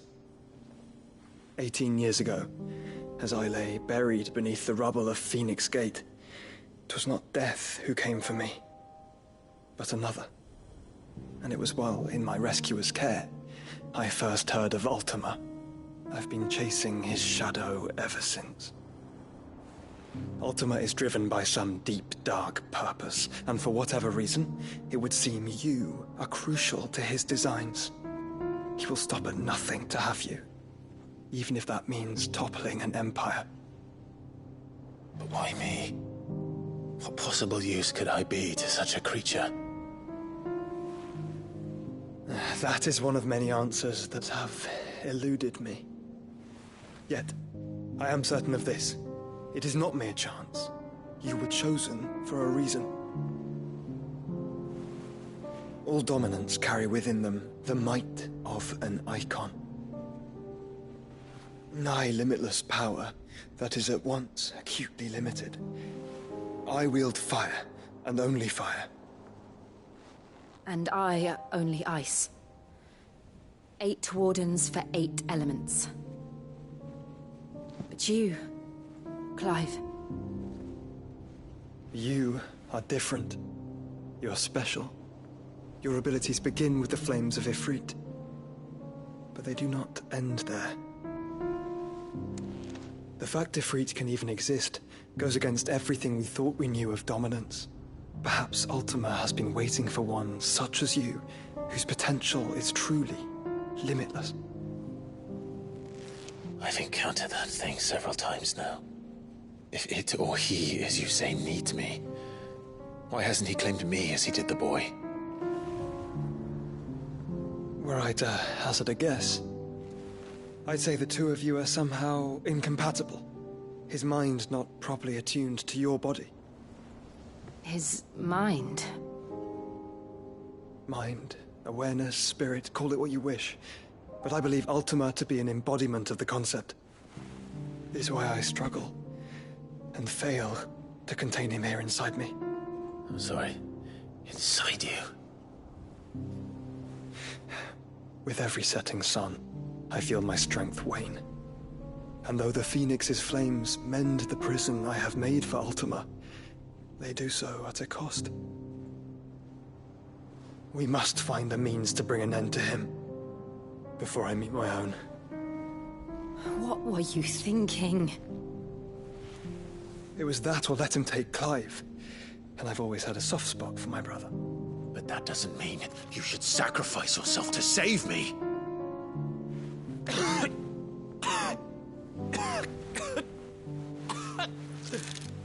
Joshua! Clive! It's Gav! There's an army of Akashic at the gates of Canver.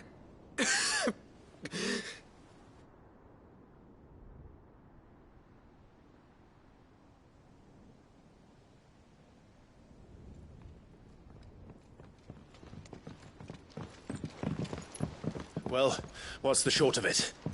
I thought Tyre told you. The capital of the Free Cities is under siege by an army of monstrosities. The City Guard are doing their best to stem the tide, but numbers ain't on their side. What of Lord Byron and Mid? Were they able to escape? No, but they're all right for now. They're hiding with Gav at midship. We have to get them out of there. And we shall. Otto, prepare a Stolas. Tell Gav to stay exactly where he is. Understood. Vivian, what's the swiftest route to the Free Cities? That sounds like a question for the map. Look here. This road, through Tabor, should provide the least trouble. Good. What a coincidence. Tabor is exactly where I'm bound. Joshua, bed is where you should be bound. You don't think I told him the exact same thing? Were Tyre not such a talented healer, I would surely have been inclined to agree. But, thanks to her ministrations, I feel I may safely rejoin my attendant, who was to wait for me in Tabor if we became separated. All right, we travel together. Clive. If he stays close to me, he'll be fine. Thank you, brother. I'll look after him.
It's like a dream. The four of us out walking like we used to. Enjoying this, are you? Gav and the others could be in danger as we speak. You're right. I'm sorry. Yote is a fine scout. If Canville was attacked, she will already have begun gathering information. Tabor isn't far. We should pick up the pace.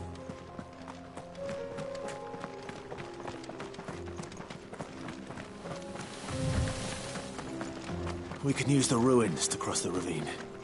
Assuming they will allow it. The Echoes have a will of their own.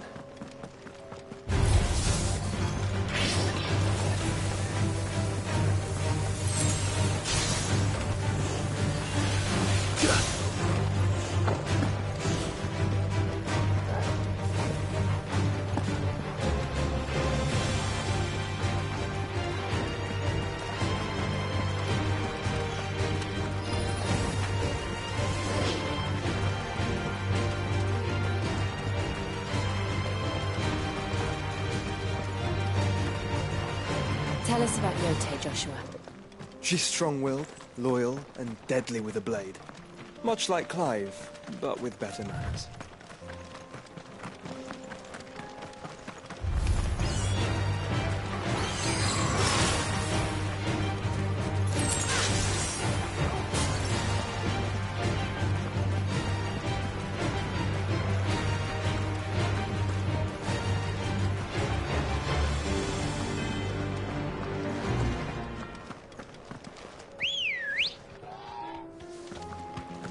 Ready, go?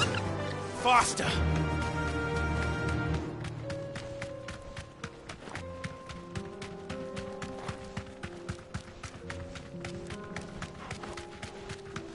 Another ether flood. They're everywhere now. We can't go round it. Then we'll just have to be careful.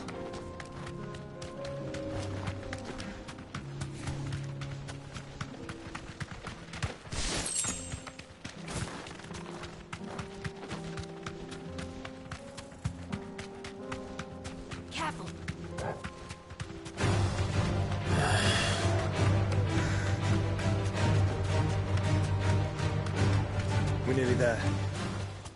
Have you been to Tabor before? There are a few places I haven't. No need to ride from here. Where now, Joshua? There is a residence just inside the city gates. She awaits us within. Welcome, welcome.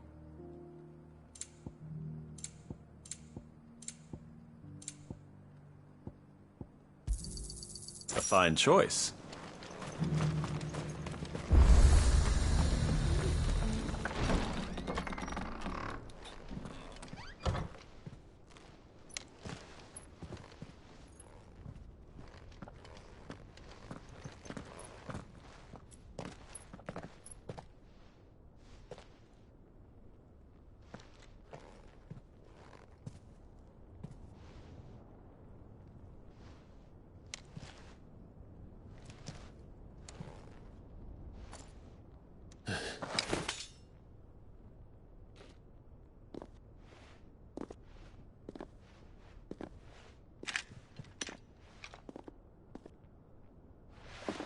My Lord Marquis, it is an honor.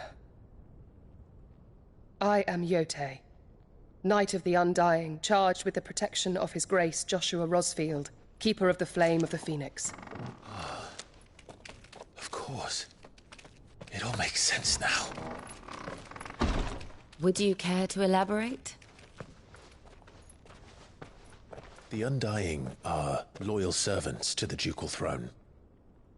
Or more specifically, to its heir.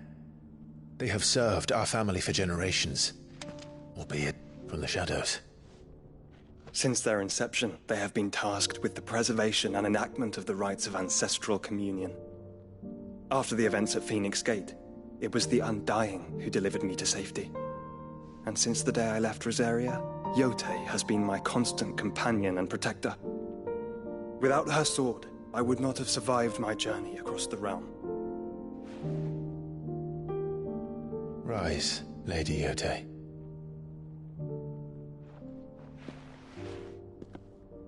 You saved my brother. I owe you a debt I can never repay. I but did my duty.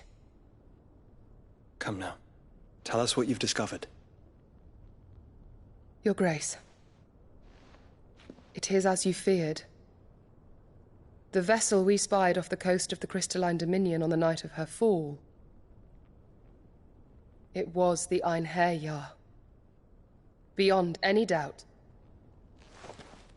The Black Galleon. Joshua, the Einherjar is the Royalists' flagship. What business would they have in the Dominion? Upon learning of Waloed's involvement in recent events at Drake's Fang, I sensed the malign influence of Ultima, and bid Yote and the Undying look into the matter. We have reason to believe that the Black Galleon weighed anchor shortly after the fighting began, and set a course due south. For Canva. Then it is Waloed knights who besiege the cities. What is left of them, yes. And the Black Galleon sails at but one man's behest. Barnabas Tharm.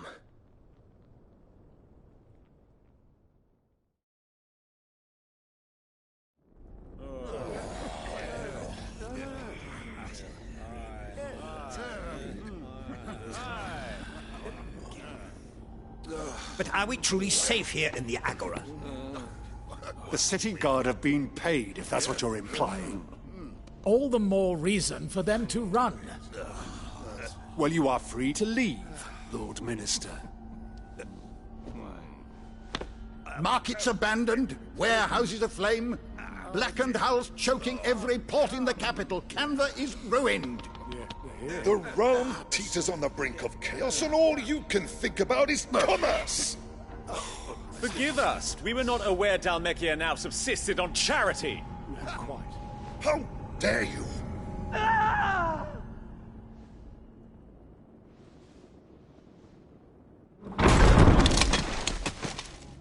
Distinguished members of the Council, you must forgive His Majesty this intrusion.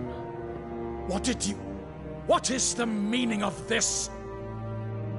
A trifle crowded, but I fear it will have to serve, my liege. Very well. My colleagues, do you not see? The King! He has come to save us from the Akashic!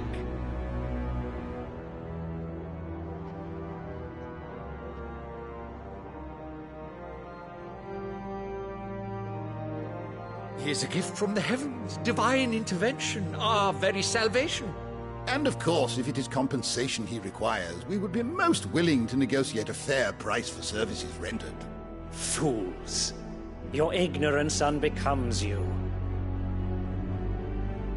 Your Majesty, correct me if I'm wrong, but I would swear that the fiends washing the cobbles of Canva with the blood of her citizens wear the colors of Waloed. Ha! So you do not deny it.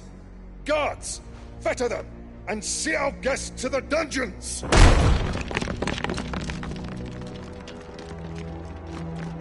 Enough.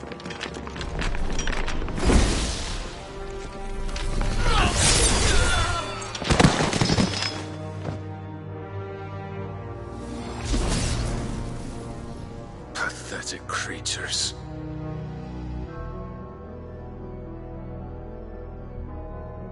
That you should imagine yourselves worthy of salvation. The girl is still here, somewhere in the city. Her consciousness fair dripping with her late father's hubris. A consciousness to which Mythos is inextricably bound and inexorably drawn. See that he is made welcome. Yes, Your Majesty.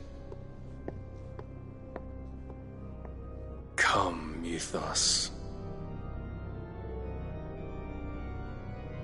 Surely the prince's light cannot have sated you.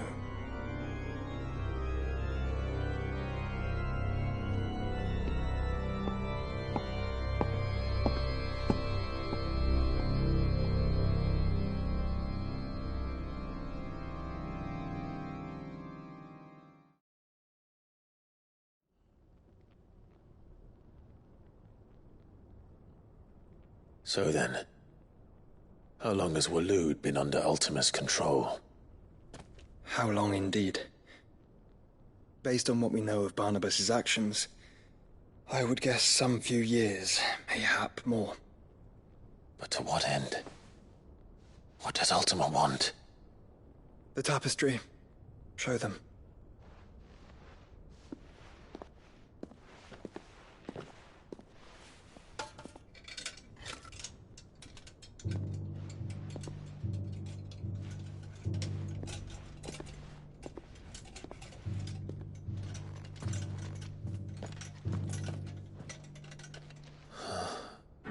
By the flames. Phoenix Gate, Drake's Breath, and now here. But what is it? It is old, ancient, even. Naught remains of the faith it represents, save what can be gleaned from the image itself. None could tell me what the one in the apothecary meant, even the Undying. But I believe it may be the key to discerning Ultima's purpose. That figure in the center, the one beneath whom the icons congregate, that I believe to be Ultima. He is a god, or at least godlike, his very existence beyond our ken. The icons, and by extension their dominants, are meant to be his subjects, and while some, like Barnabas, have accepted this role, others have rejected it. Like you, Clive, which is rather inconvenient, as it appears he needs you most of all. And gods don't like to be disobeyed. No, I don't suppose they do. Clive, may I tell Yote of the lake? By all means. Yote, I will be accompanying my brother to the Free Cities. Whilst we are afield, I would have you watch over those Clive has made his wards. Omielos delan tu isag ilith. Though well concealed, the hideaway lacks trained fighters to defend its occupants should they be discovered. But it is my duty to... As it has ever been my brother's duty, remember.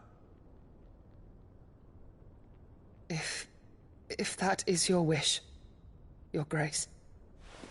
But please be safe. If aught were to befall you, You have my word.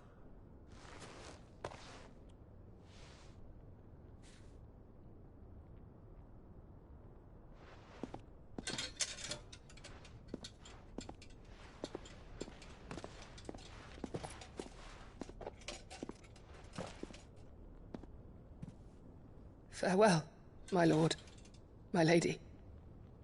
We are in your debt, Yote.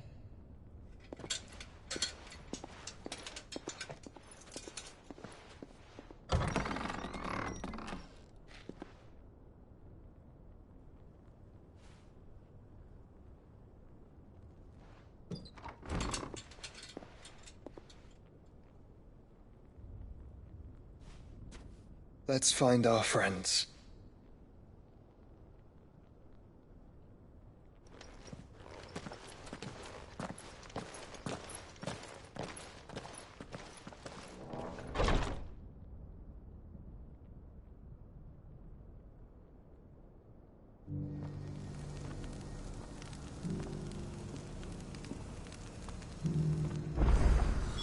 It's plain she cares for you very deeply. And I her, which is why I had to let her go.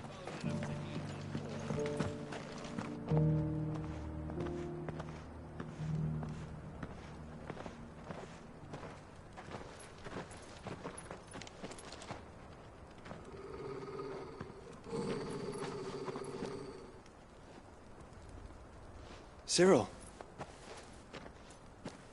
How fares the search? Well, Your Grace, my report shall be with you ere long. Ah, yes. Yote is otherwise engaged, at my behest. And the duty of wardenship? Fulfilled. For as you see, I've been reunited with my first shield. I am Cyril, Knight of the Undying and bearer of the Burning Quill, charged with chronicling the mortal deeds of His Grace, Joshua Rosfield, Keeper of the Flame of the Phoenix and rightful Archduke of Rosaria. I entrusted Cyril here with overseeing the investigation into Ultima's origins. Findings from his brothers and sisters afield are delivered here to be collated and catalogued. Just how many Undying are there? Not nearly enough, milady. Yet we are glad to give our all in service to the Phoenix. Such is, and has ever been, our creed. I see. You have your associates, I have mine. But you may now think of them as ours. That won't be a problem, will it? The Phoenix is our sun, and we but the shadows that quicken in his radiance. It is from the darkness that we serve, both him and now you.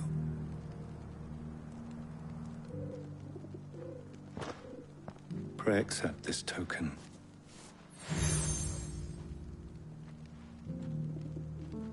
For as long as you bear it, members of our order will reveal themselves unto you, if there is nothing further. No. You are dismissed. Your Grace.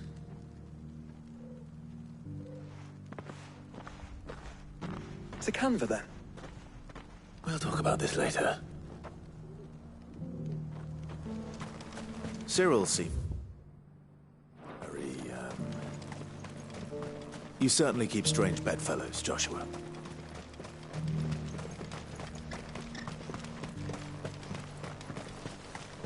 The Free City's under siege?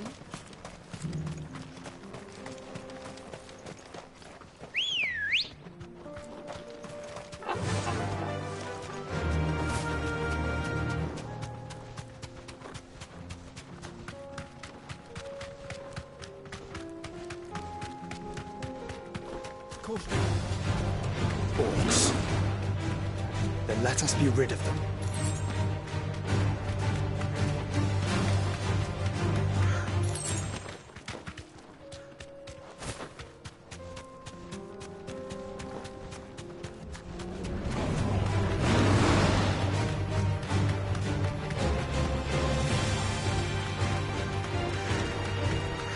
Clive.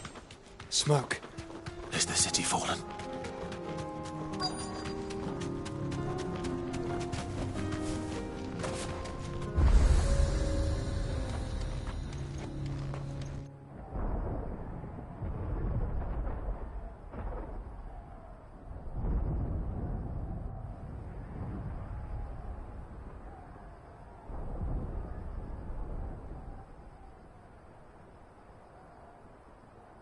The free men are still holding their own, then.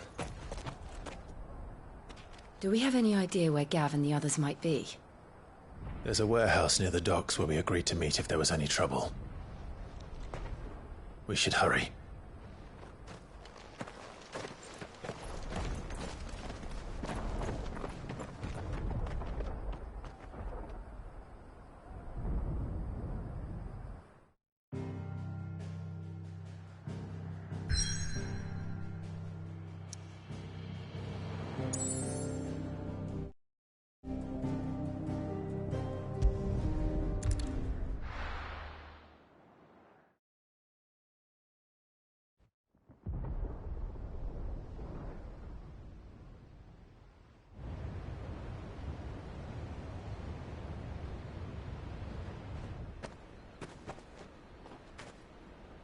Sounds like thunder.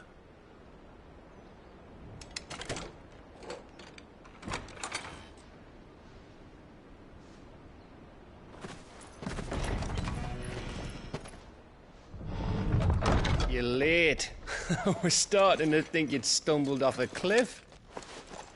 I seem to recall that was you, Gav. Good to see you.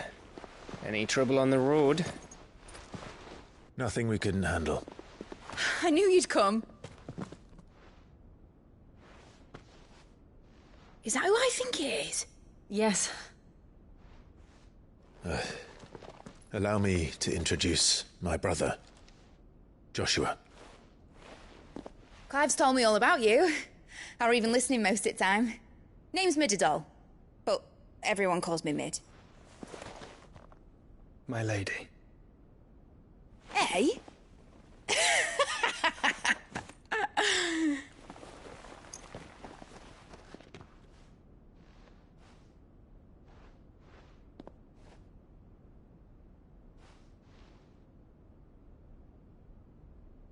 My boy. Uncle Byron. It's really you. I never thought I'd see the day.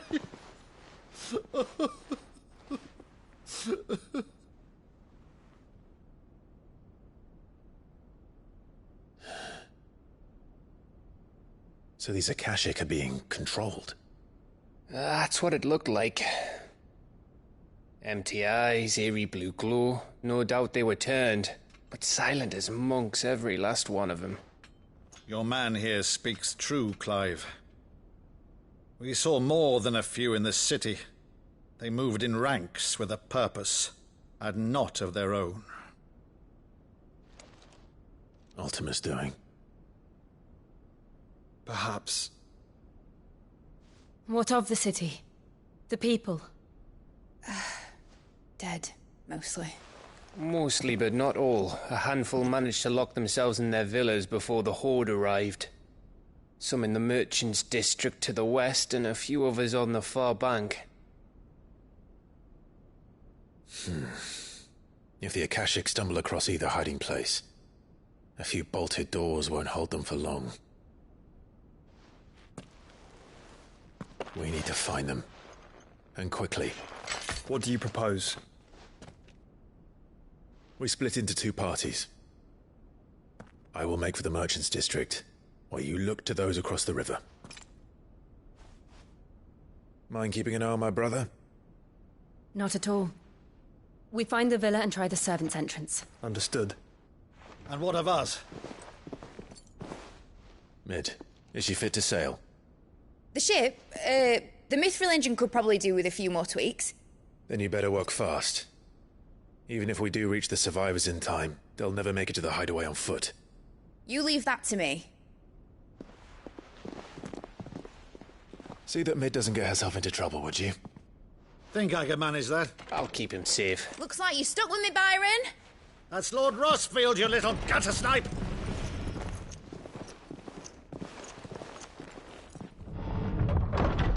Shall we then? And you keep Clive safe. Be careful. Both of you. You too.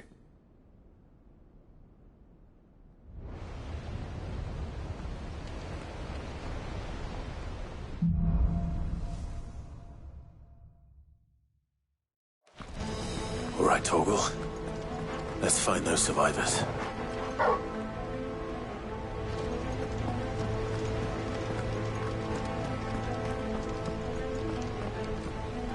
They don't stand a chance against those things.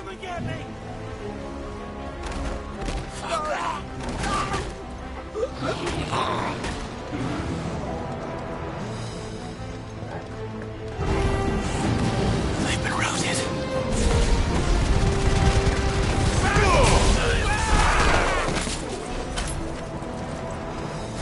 They're wearing Waluda armor. Sick of it!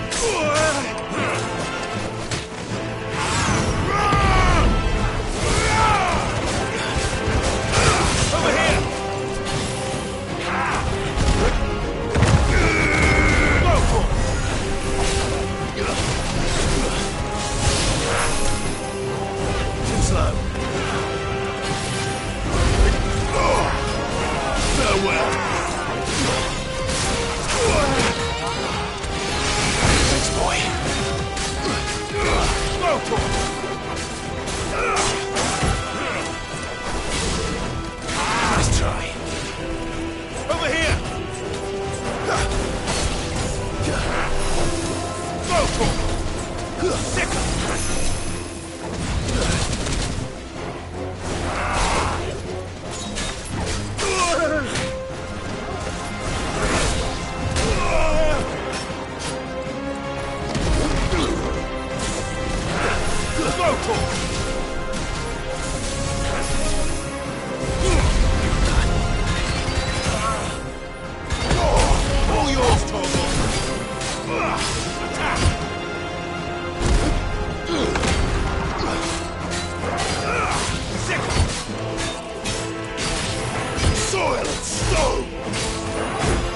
closer already.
Get him!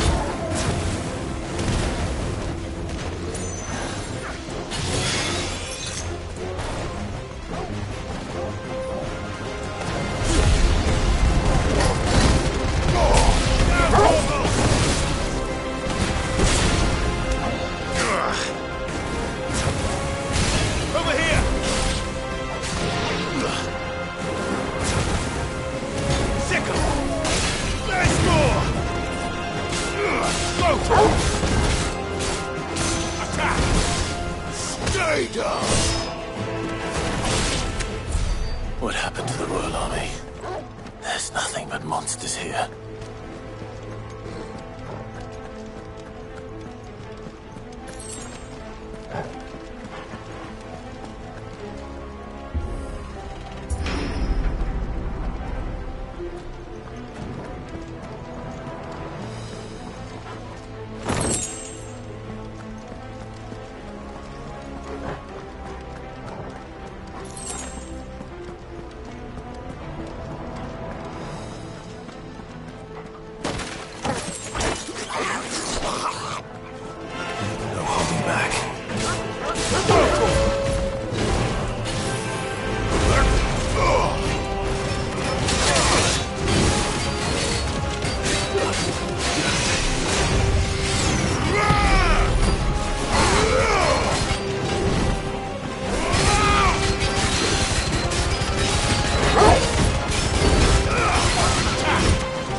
Jill must be busy.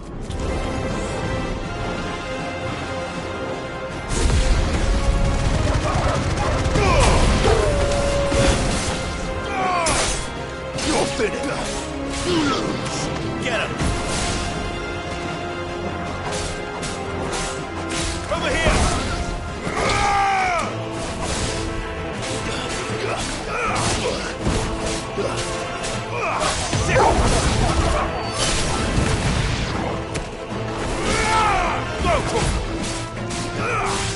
Get him! This one.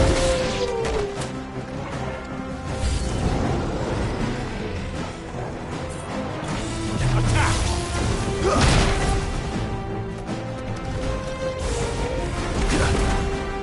Go, Torgal! Nice try.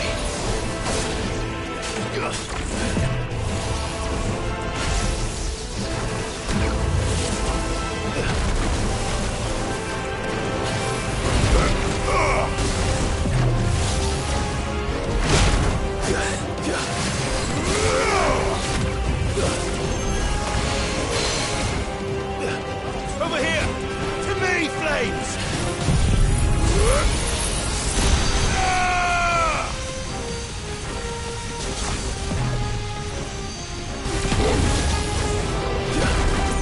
Go, Torgal! Get him! Go, Torgal! That's better. Over here! Go, Torgal! Get him!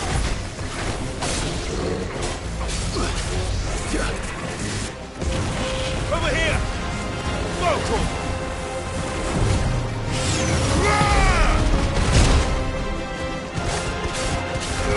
Over here! Get him! Go, Torgal!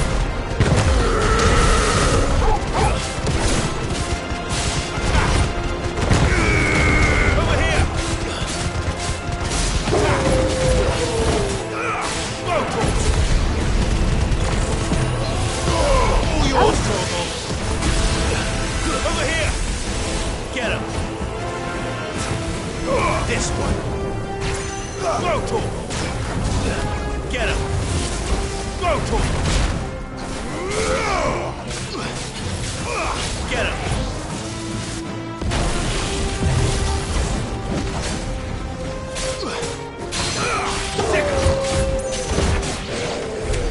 This is the Agora, where the city's leaders gather. There may still be survivors inside.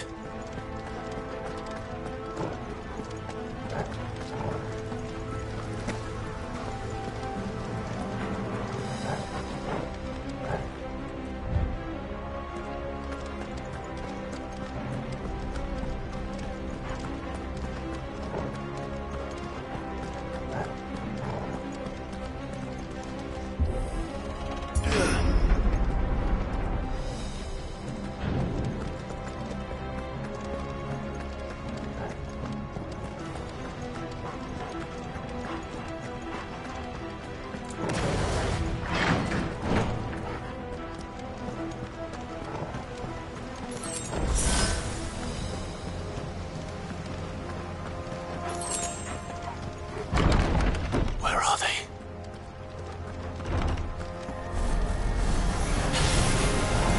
These creatures. Does Ultima's reach extend this far? What the hell is going on here? Now, Torgal! Where is your master? What does he want?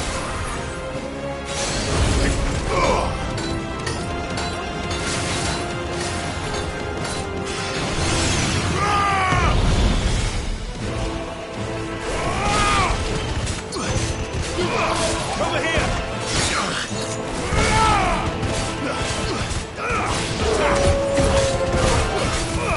Sicker!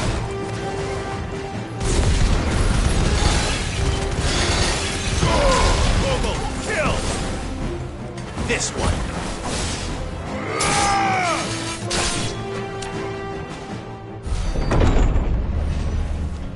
You've caused quite the commotion. But then I would expect no less from you, Mythos. You again. I don't believe we've been introduced. You were in my family's crypt, and now you're here, with an army of Akashic thralls. Manners, Lord Rossfield? They are men, like you and me.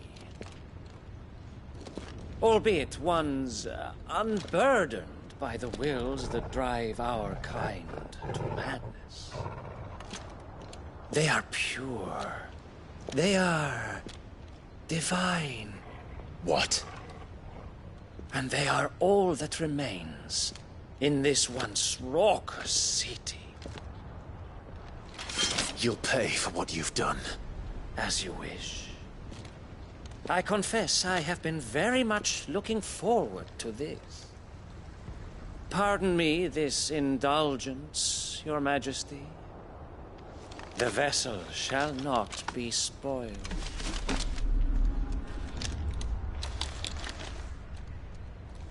I am Sleipnir of House Harvard, and you will yield.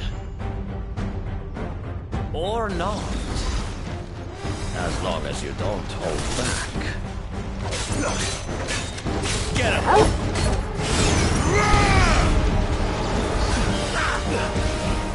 Nice try.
You will forgive me if my performance seems uninspired.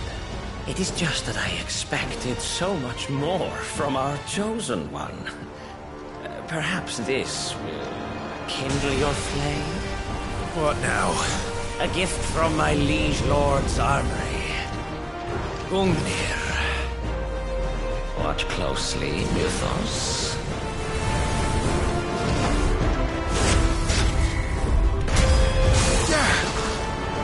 Yes! Yes!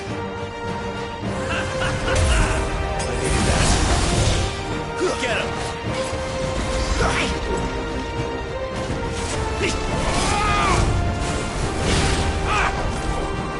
Too slow.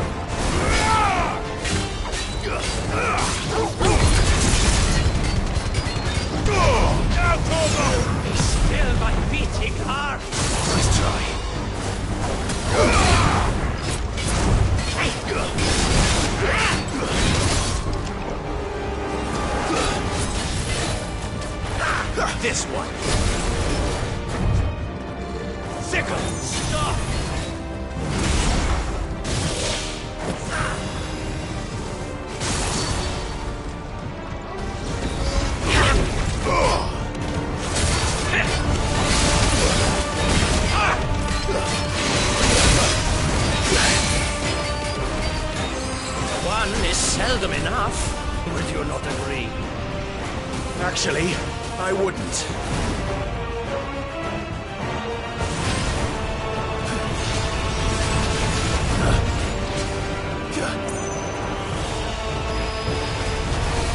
Too slow.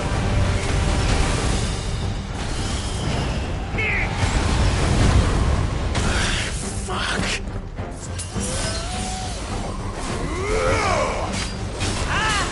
Over here!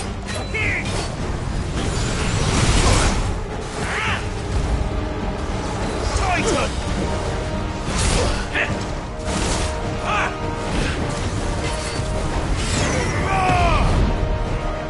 This one! Sickle!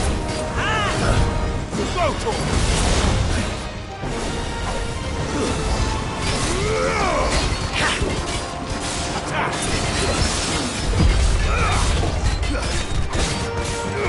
This one! Get him! Enjoying yourself? A fine hound.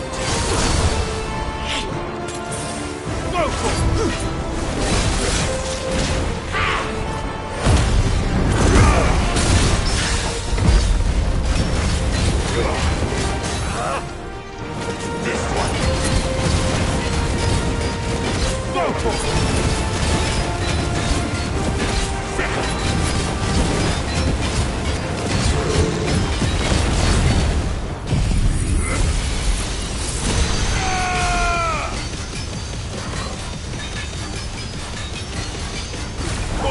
Kill!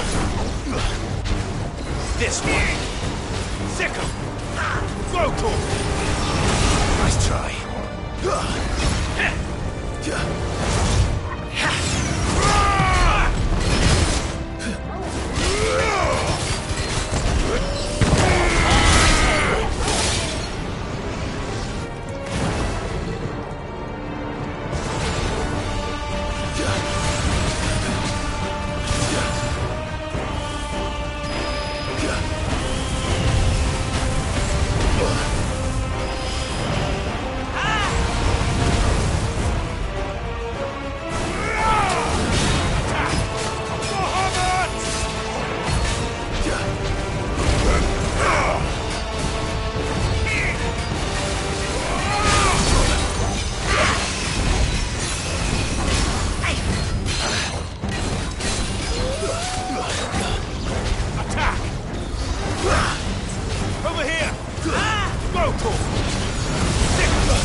The vessel is strong.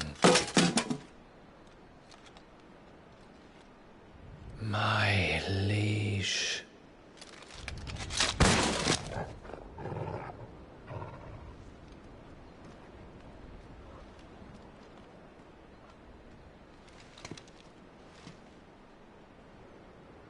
Clive! You're all right. As are you, I see. We are, yes. I'm sorry, but we couldn't save them. It was over before we arrived. Well, you did what you could. I fear we were all too late. What's wrong? Nothing. I hope.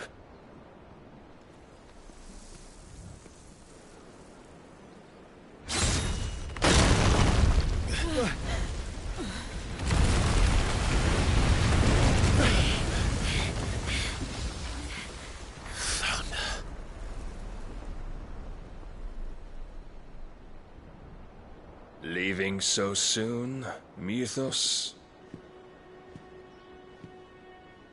It's the king. Indeed. You may kneel before Barnabas Tharm, Warden of Ash and King of Waloed. Get back.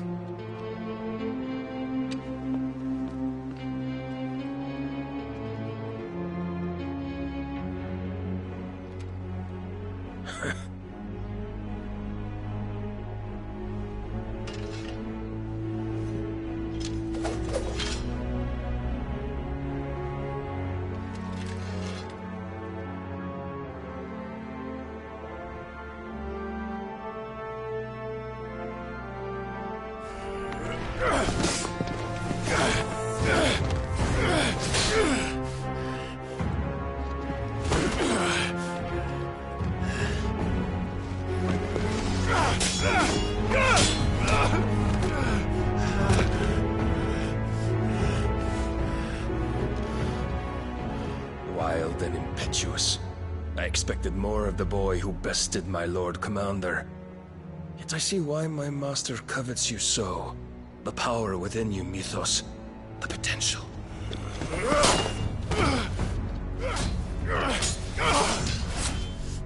Stop calling me Mythos. But Mythos is everything. The cornerstone of all creation. The Lord's vessel. Your purpose. My purpose? To surrender my mind and body to that thing.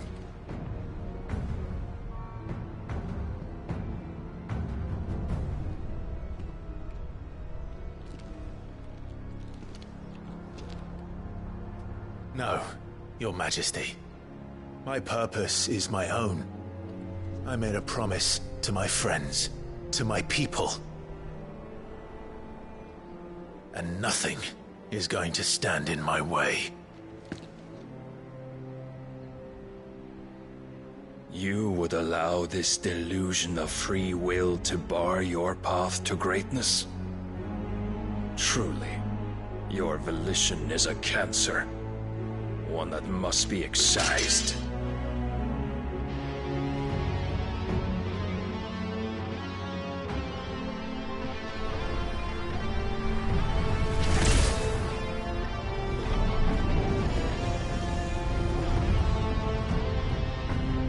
Try it.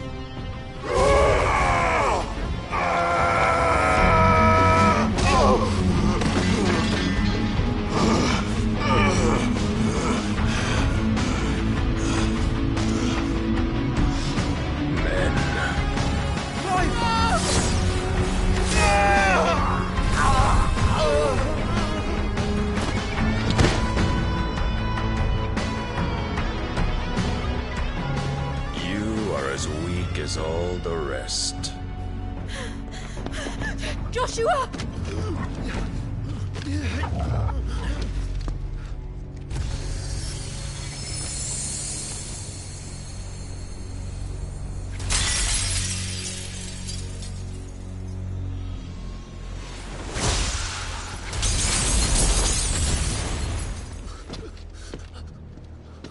Oi! Oi! This way! Hurry!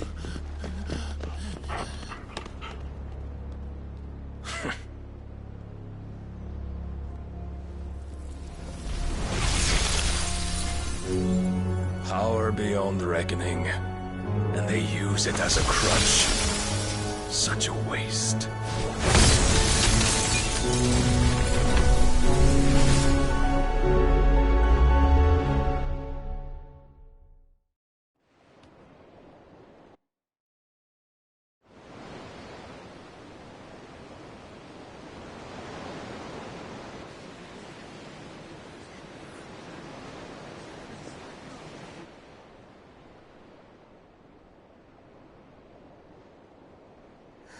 Will he be alright? The phoenix can mend flesh, but the spirit must recover on its own. I'm afraid the rest is up to him. This place is remarkable. Outfitting it must have been no small feat. But why go to such trouble? That beauty's belly's filled with wonders the world ain't ready for. If the guilds caught wind of what we were up to, they'd all want a piece. All right? And how is he? Do not blame yourself. He was barely breathing when you brought him here. We would have lost him if it were not for you. No. Barnabas may have severed nigh every sinew in my brother's body. But he made certain the wounds were not fatal. Nigh every sinew? Allow me, your lordship. Don't know what I was thinking, putting you to the trouble like that. 'Tis no trouble carrying comestibles to my ailing nephew. I know, but you've already done so much for us. Pouring your gil into the hideaway and now the ship. I don't want to take the piss. You risked your life. And for what? Some girl you hardly know. Why'd you do it? You not mad or something? I wouldn't go that far. Clive! You're awake, my boy.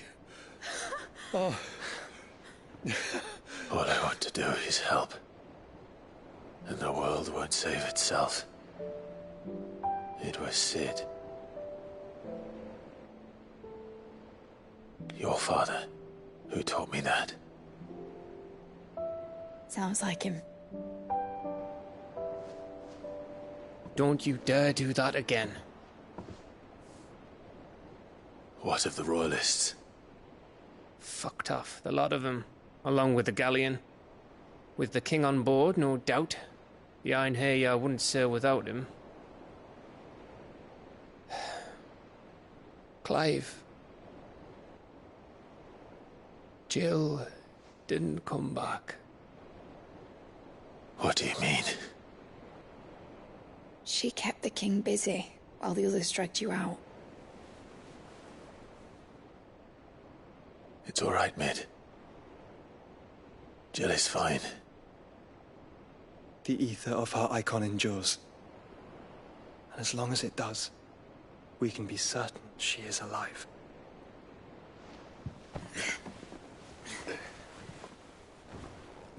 We must pursue the Black Galleon. Jill will be with the king, I'm sure of it. Well, good luck catching him, because my ship's going nowhere. It's the Mithril engine. She's got a kick like a wild chocobo and a mind to tear the hull in half. But you have an idea. Well, of course I do. My dad'll have seen this coming a league off. If I had his old writings... If you had his old writings, you'd be sitting under a fuckload of rubble. The ones Otto didn't save anyway. I suppose he might still have a few pages in his stores. We'll have to hope it's enough. Do what you can to ready the ship. I'll speak with Otto. In your condition, you really are mad. Perhaps. But the world really won't save itself.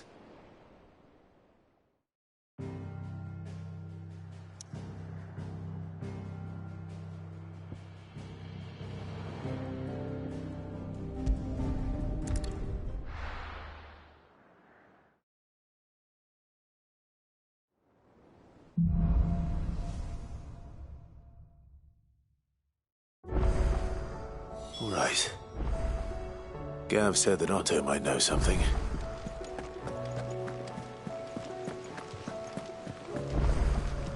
Cole said it was an army of Acacia. How are we supposed to do our duty when the hills are... Clive? But if you're here, Where the hell is everyone else? Don't tell me. They're all right. But it's a long story.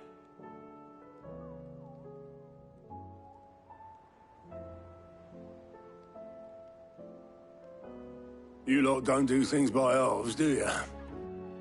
Well, at least everyone's still breathing. Now, as for these writings, I'm sorry to say, Clive, but if you had those, you'd be... Sitting under a pile of rubble, I know.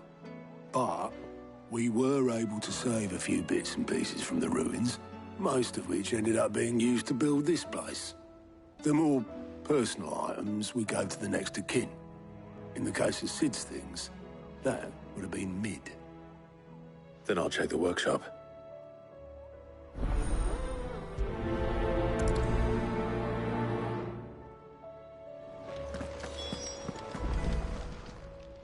Oh, I wasn't expecting you back, sir. All done?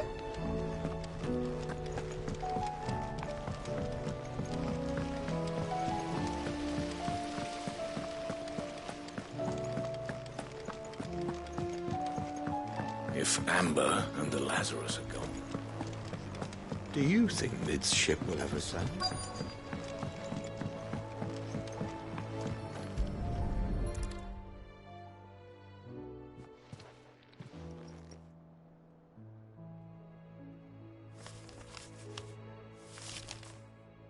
This looks like it's from Sid's old diary. But you'll already have read it. I'd better keep looking.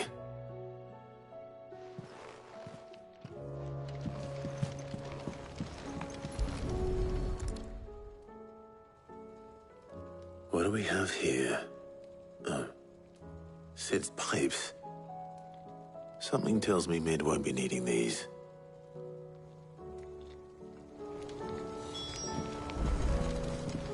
We've had no word from Canva for days. Please tell me Mid is all right. I remember seeing this doll in Sid's cellar. I wonder if it was Mid's.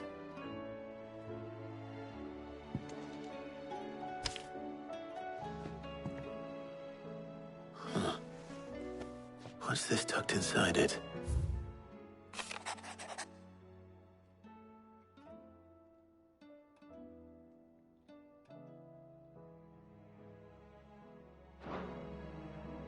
Sid's best invention.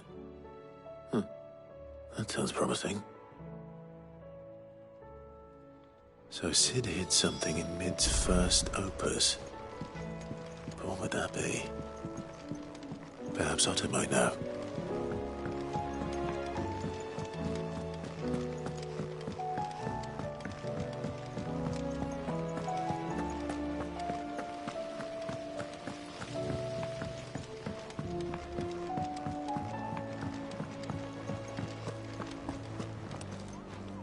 Well, did you find anything? Possibly. You wouldn't happen to know what Mid's first opus was? Opus? That girl's as tone deaf as a banshee. Unless you mean the orchestrion.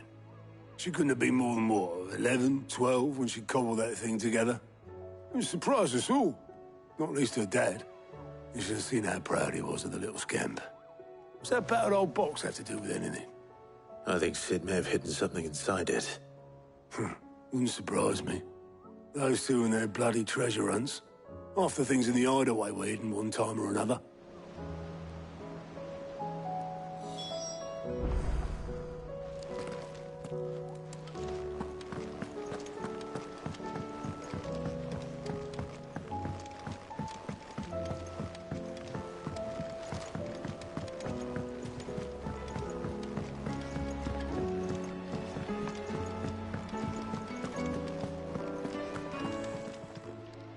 Clive.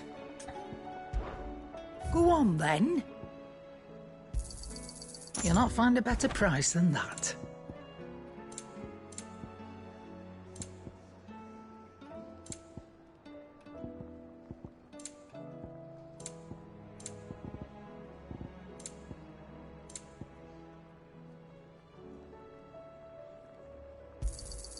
You're rubbing me blind, you know.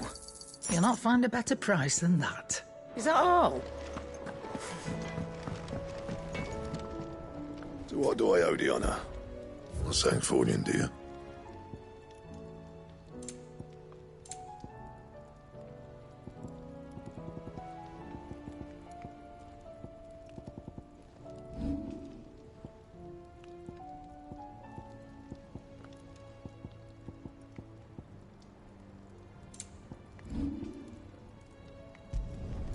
Not bad, if I do say so myself.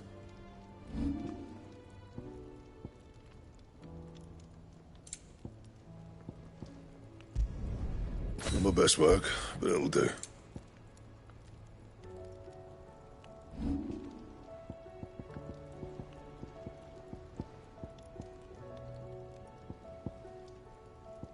Anything else?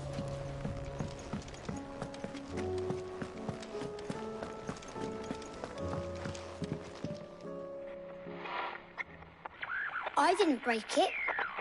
Well, I didn't break it. What didn't you break? Nothing. We didn't break nothing. We definitely didn't break the orchestrion. What's wrong with it? It's broken. Except when it isn't.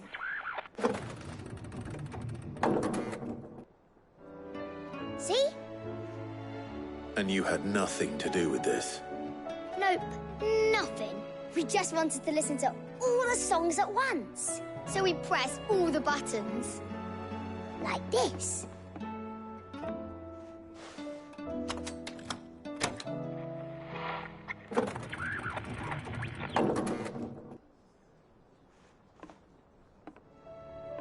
See? All too well. All right, out of the way.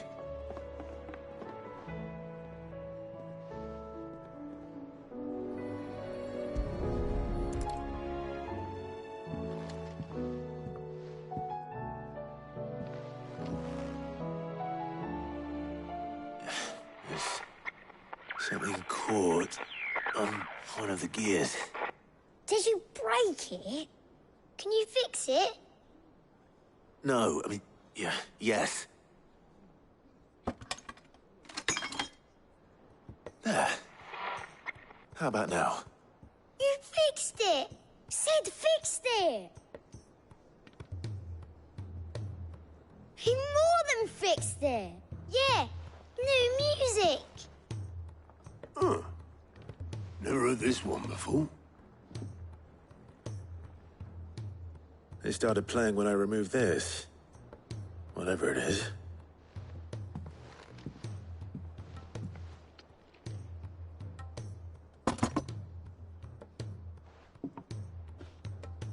Well, don't look at me. I can tell you it's important, though. Sid showed it to me once and said as much. Said it was the stuff dreams were made of. Let's just hope it's the stuff ships are made of as well. Indeed. Let's see if we can make some dreams come true.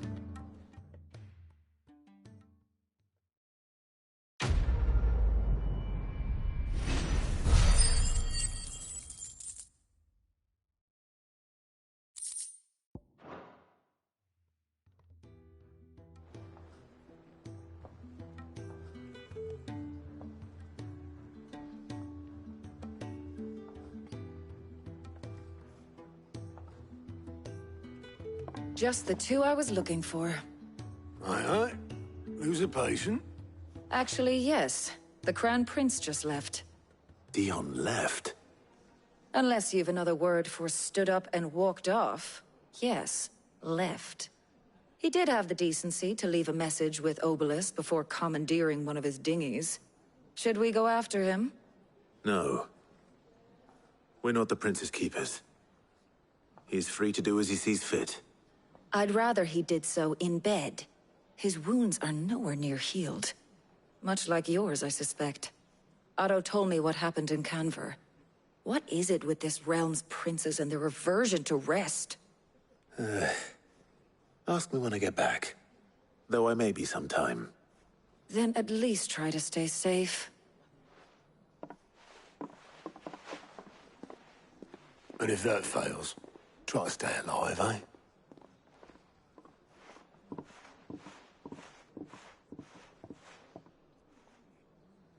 Every moment I waste here, the further the flagship sails.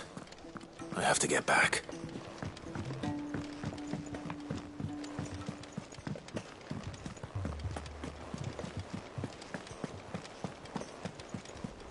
Cole said it was an army of Akashi.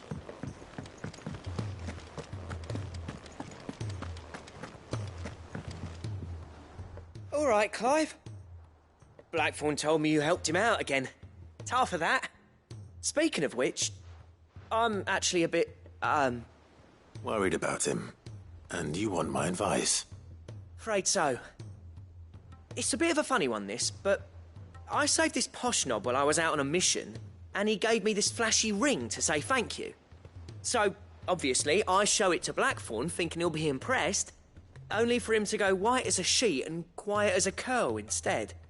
Try as I might, I can't for the life of me work out what could have got him upset like that. And seeing as how Blackthorn opens up when you're around, I thought maybe... I'd speak to him again. Well, I suppose there's no point leaving him to stew.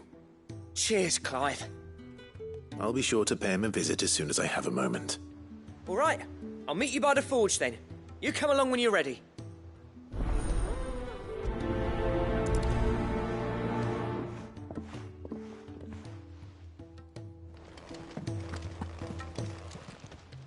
Welcome to the Patron's Whisper. Your benefactors are a generous lot. All yours.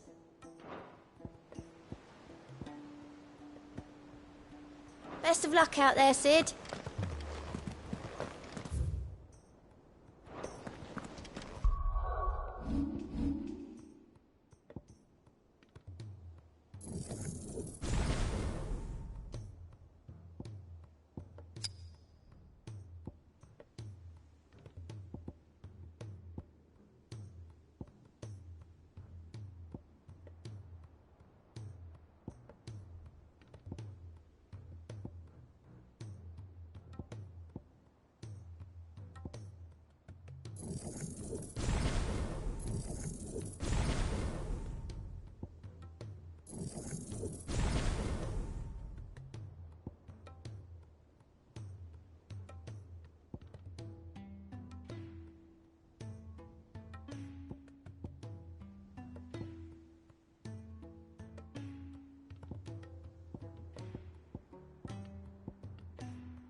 Bloody hell, Clive. Not this again.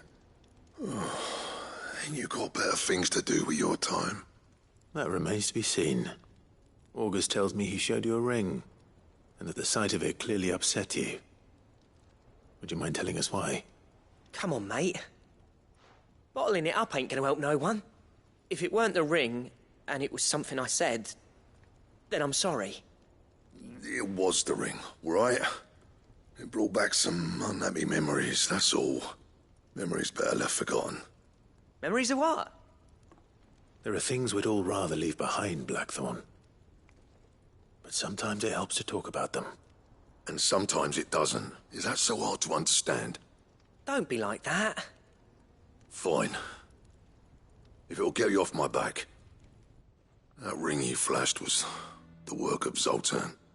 We apprenticed together, back in the day. You've never mentioned him before. Why would I? Ain't seen him in decades, and the last time I did, we almost came to blows. The ring brought it all back. I could tell it was one of his the moment I saw it. Bastard's improved, though. More than I thought possible. That thing's a work of art. So it was a nice ring. Worth a few gil, maybe. What's it matter to you? It matters because engraving metal's a nightmare and I've got no bloody idea how he managed it. The fact is, I couldn't make anything even half that detailed. So what? You're an armorer, not a jeweler. I'm the Hideaway's master craftsman. I'm not stealing a living at some backwater village forge. My armor keeps you lot safe and my swords keep you dangerous. As far as I'm concerned, every swing of my hammer's another blow struck in the name of our cause. So I put my heart and soul into my work. Because the curse breakers deserve better than second best. And I refuse to be shown up by the likes of Zoltan. Very well. Why don't we go and pay him a visit? Learn his secret. I doubt he'd be too happy to see me. Then just this once. Make peace with being second best. Swallow your pride, and focus all your energies on the task at hand, keeping the curse breakers armed and armored. Provided you can do that, you'll hear no complaints from me. But if you can't, and it's going to distract you, we need to do something about it. What'd you say, Blackthorn? You know he's right. And it's not like you'll be going alone. All right. Magic. So, where do you reckon old what's-his-name is then? Zoltan, was it? In Dravozd, my old village. He won't have left. He's the chief. Dravozd, eh? That rings a bell. Not far from Tabor, right? Just north of the fields of Carava. Got that, Clive? Meet us at Dravozd as soon as you can, yeah? And I'll make sure Blackthorn don't get cold feet. Good luck with that. I'll see you there.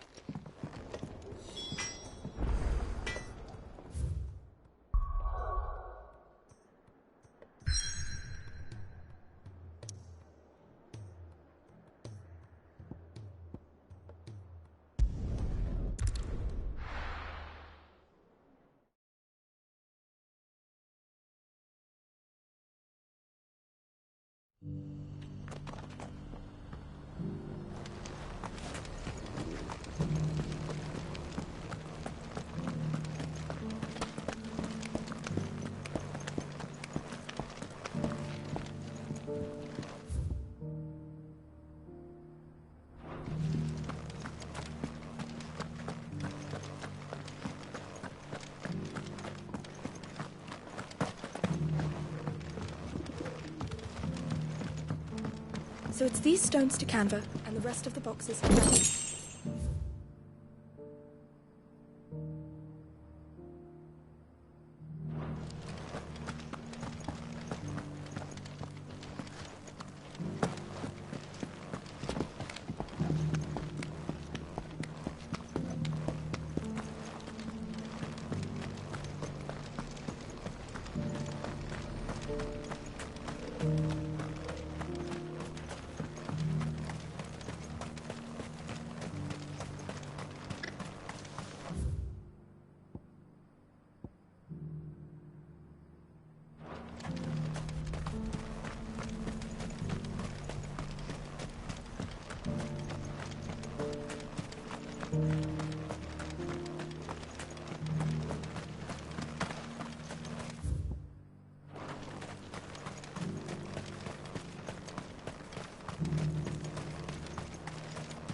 Not here.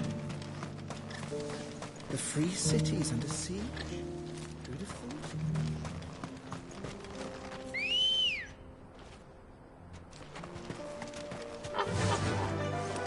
Run like the wind.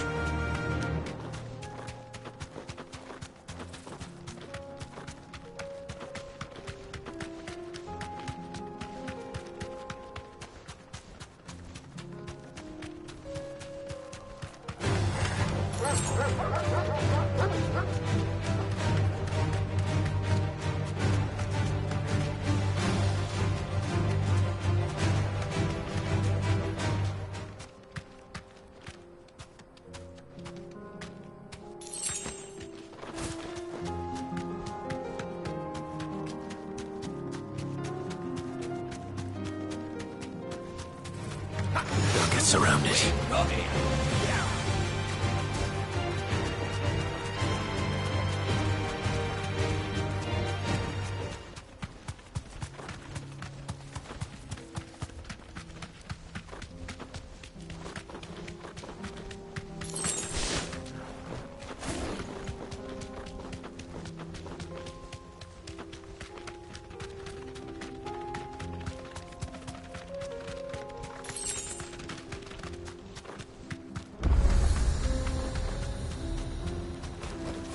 straight home now. Kicked out already? No. This charmer ain't letting anyone through. Why are the gates closed? Chief's orders. No one's allowed in without his say-so. Not that I'd have let you in anyway. You look like trouble. I suggest you go home. That's what I'm trying to do, you little prick. Ain't changed a bit, have you, Snotty? No. It isn't. Blackthorn. Long time no see, eh? What the hell are you doing here? Well, it was meant to be a surprise, but since you asked so nicely... I'm here to see Zoltan, you fucking numbskull. Now let us through. All right. Just... don't go starting anything with the chief. Yeah, I promise I won't throw the first punch. That good enough for you?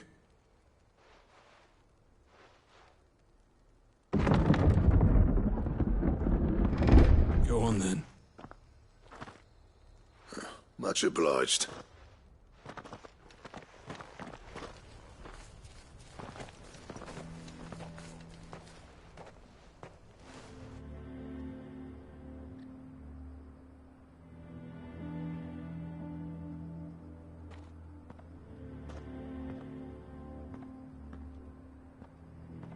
So this is Dravosht.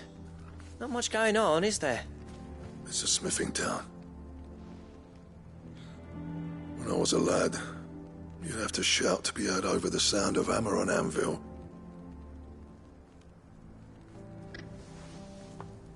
Clive, you're good with people. You speak to Zoltan. Hey, you ain't backing out now, are you? There's a river of bad blood between me and the chief. But if someone can build me a bridge, then I'll cross it. All right. I'll see what I can do. I appreciate it. He'll be near the forge on the hill. It was our master's. He'd have inherited it when I left. The forge on the hill? Good luck. You'll be needing it.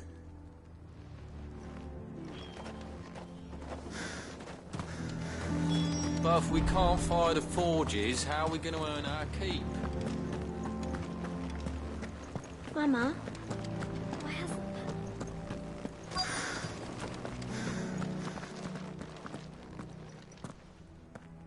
Hotter! Hotter, damn it! Those miserable flames wouldn't melt butter, let alone iron. Pardon the intrusion. I'm looking for the chief. That'd be me. It's a pleasure to meet you. I'll bet it is. Keep the gates closed, I tell him. Well done, Snotty. You're not welcome here. Get out. Before things turn nasty. Blackthorn's here. What did you say? He's traveled a long way to see you. Yes, has he? He's waiting.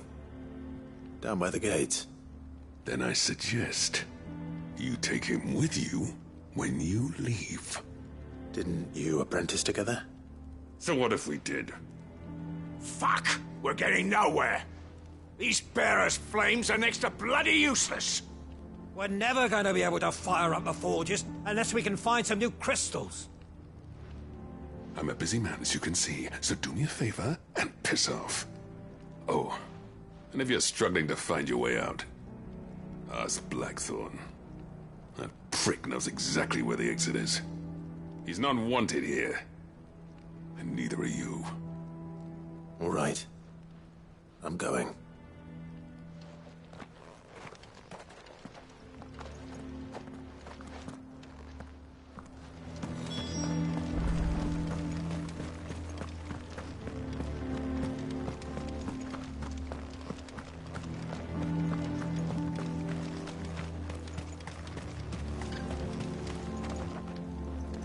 Let me guess. Zoltan told you to piss off. As a personal favor to him, yes.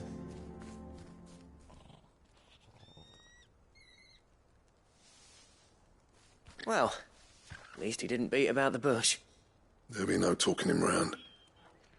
Not after what I did. Which is what exactly? If we're to help, we need to know. What turned the village against you? I left. Dravozd. Zoltan. The burden of leadership our dying master dropped in our laps. All of it. There are two kinds of smiths in this world, you see. My kind, who are in it for the love of the craft, who labour on a single piece from dawn to dusk to get it just right. And the other kind, who are in it for different reasons. People like Zoltan, whose work is quick and cheap. The kind of smiths who shit out a few hundred blades, reap the profit, and divvy it out among themselves. There wasn't a single day we weren't at each other's throats. And bit by bit, people started taking sides. You would have torn Dravozd in half had it gone on. So, I left. You didn't have to do that. Zoltan's a better chief than I would have been. His way of doing things kept food on people's tables. Dravozd prospered without me and my lofty ideals getting in the road. Until the crystals run out at any rate. Without magic to fire the furnaces, this place is as good as dead. It depends on how you look at it, though. There's got to be other ways of making fire. We manage it in the Deadlands. Thanks to Sid's ingenuity, yeah. He saw all of this coming. Knew crystals were the problem, not the solution. And spent years coming up with ways of doing without. You know what I mean, though, right? Where there's a will, there's a way. What I'm trying to say is that it's not your fault. You couldn't have predicted this. It doesn't matter whose fault it is. I don't want to be the greatest smith alive just because I happen to be the last. Clive. Dravozd won't last long without its furnaces. So, do you think it's time we shared Sid's bellows with the world? The way I see it, it's your decision to make. Hold on, Blackthorn. Sid made those things for us. They give us an edge over the rest. And you'd be throwing it away. All right. Do it. This place was your home. I won't abandon it to its fate. Sid's creations were never meant to be hoarded. It was only ever a matter of time before we shared them. Let this be another step on the road to freeing Valisthea from the prison of the Crystal's blessing. Dravozd will show the world that it's possible. Wouldn't you agree, August? When you put it that way, of course. It's like hearing Sid speak from beyond the grave. Thank you, Clive. Shall I go and fetch the plans, then? I know I'm off by heart. I'll be needing some help, though. Building a furnace isn't exactly a one-man job. Do us a favour and round up anyone strong enough to lug a brick or two with you, August. All right, then. And I've got a job for you too, Clive. Finding me some salamander skin. I need leather for the bellows and nothing else will withstand the heat. Luckily for us, salamanders feed out in the fields of Carava. Time for a spot of hunting, then.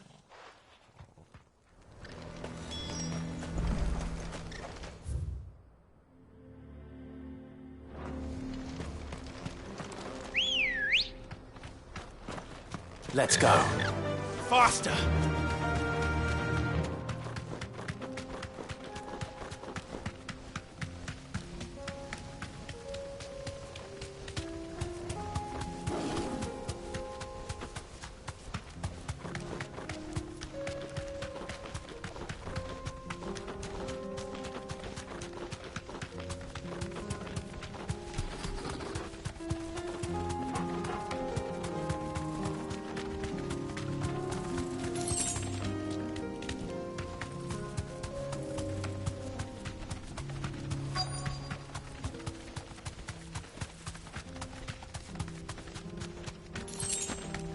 Let's make this quick, shall we?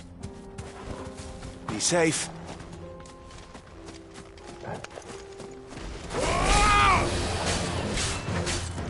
Get him!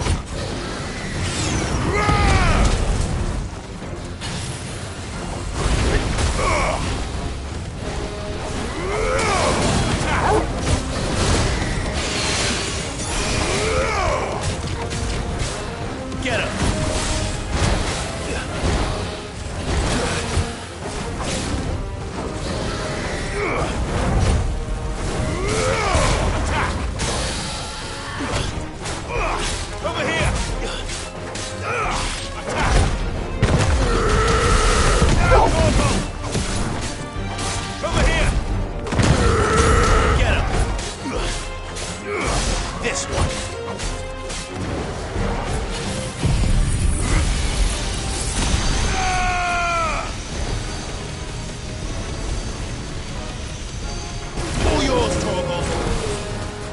This one.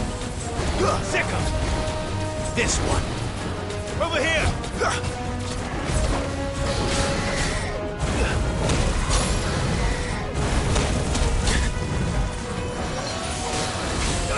This one.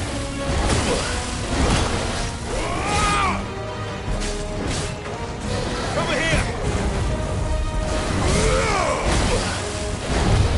Second.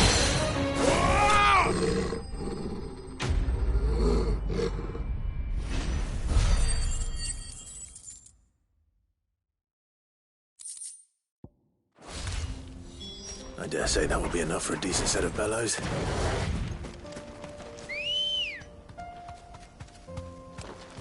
Ready, girl? Fly, Ambrosia.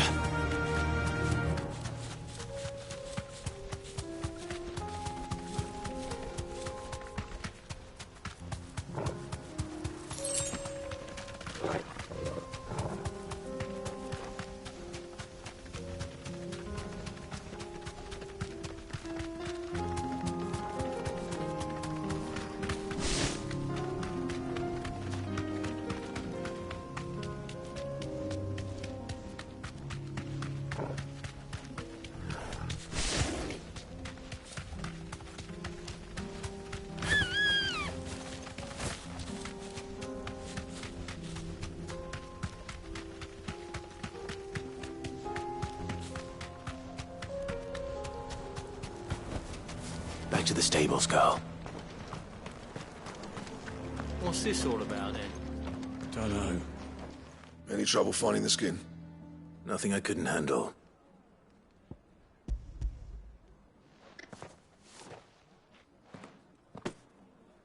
This should be plenty.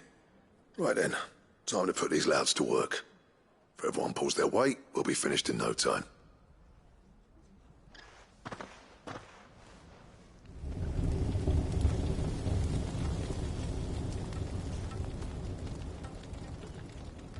Well, I'll be damned. I honestly didn't think it'd work. But it's hot enough, all right. And without a single crystal in sight. You know what this means, don't you? I do, yeah. Dravost is saved.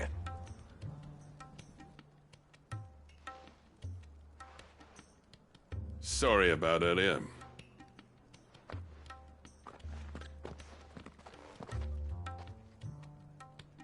I take back everything I said. That thing you built us is an honest-to-God's marvel. You saved our village. It's Blackthorn you should be thanking. He oversaw the construction. Give this to him, would you? What is it? Pet Cole's cinders.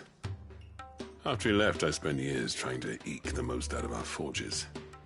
That there was my answer. Chuck it in the fire, and your forge will burn hotter for longer, which will do wonders for your steel. Our secret for yours. Only fair. I've always envied Blackthorn. Since the day I became chief, I spent every spare moment trying to match up to the bastard. No amount of sleepless nights at the anvil will ever bridge that gap, though. He's a genius. Plain and simple. The man Dravost needed. But he took all his talent and left. Gifted and free. Is it any wonder I hate his guts? The cinders would mean more coming from you. I need to forgive him first. And that's not gonna happen.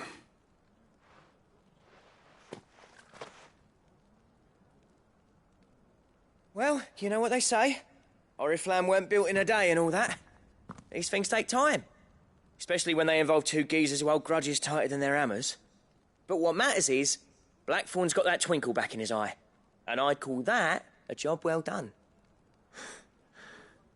So would I. I reckon he's going to be at it a while yet, though, so why don't you head off without us? I'll see that the old git gets home safe and sound. See that you both do. I'll save the cinders till then. All right. It'll be a nice little surprise for him.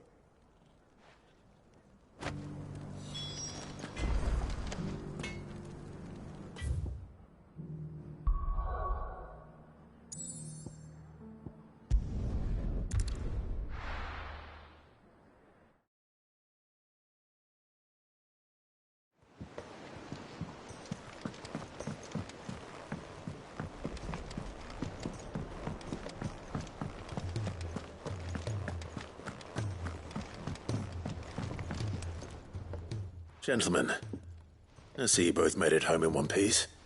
Yeah, well, we didn't want to outstay our welcome. The whole village turned out for a go on the bellows after you left. Everyone except Zoltan has. Didn't see hide nor hair of him. Oh, but that reminds me. I have something for you.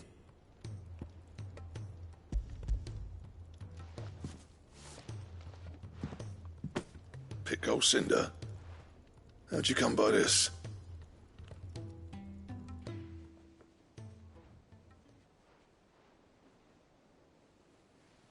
And you're sure he wanted me to have it?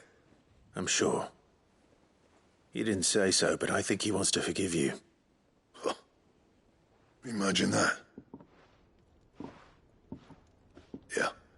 You know I could never leave this place, don't you? Every time you put on mail, you and the Cursebreakers are trusting me with your lives. There's no greater honor for a smith than that. I'm not about to go crawling back to Zoltan for forgiveness, but I will make good use of his cinder. And if that helps save even a single life, then he'll have my gratitude. What was it you said he called me? Huh? A genius? And he spent sleepless night trying to copy me, did he? Sounds like I better get to work. I've got a reputation to uphold. It's good to see you back on form, Blackthorn. I don't know how you pair put up with me sometimes, but I'm grateful all the same. Now, where was I? Oh yeah, about to put Zoltan back in his place.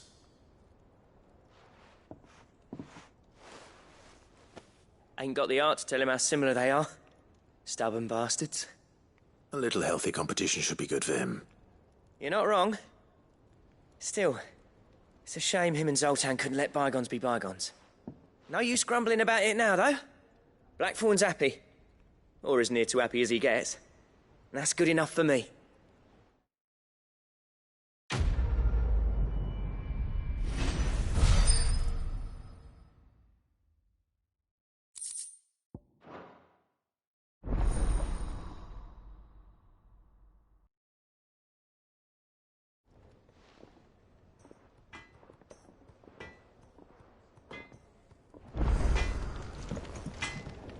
Trouble with your gear, or something for you, dear?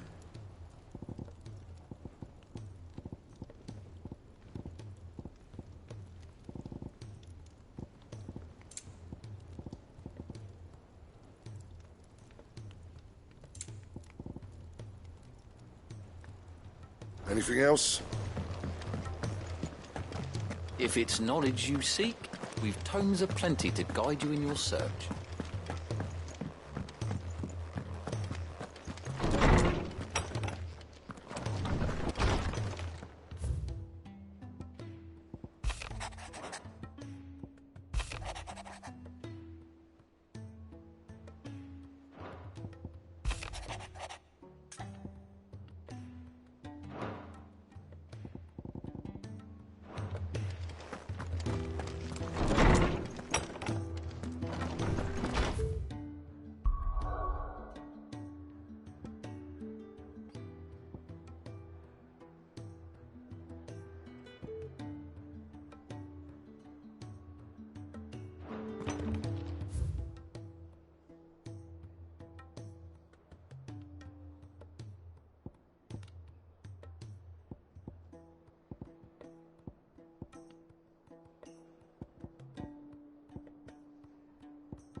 He's a surly soaker.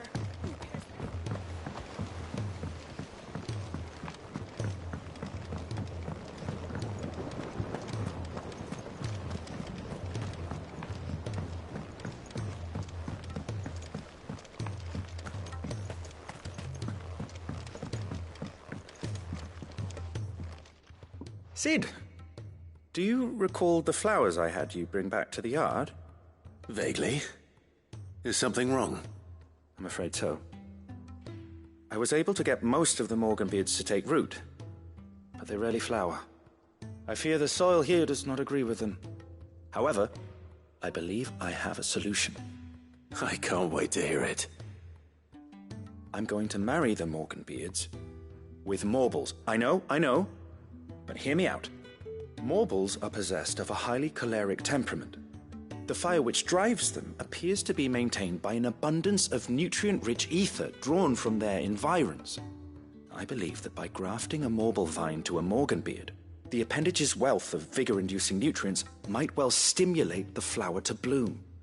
The endeavor, I assure you, is scientifically sound. I simply need a vine to prove the theory. And all you need is a single vine from an ordinary Morble. That is correct. A single vine. As for the Morble, I fear ordinary may not suffice. But, as luck would have it, a most extraordinary specimen is rumored to haunt the swamps of Rosaria. Why, a notice concerning this very creature was only recently posted on the hunt board. How timely.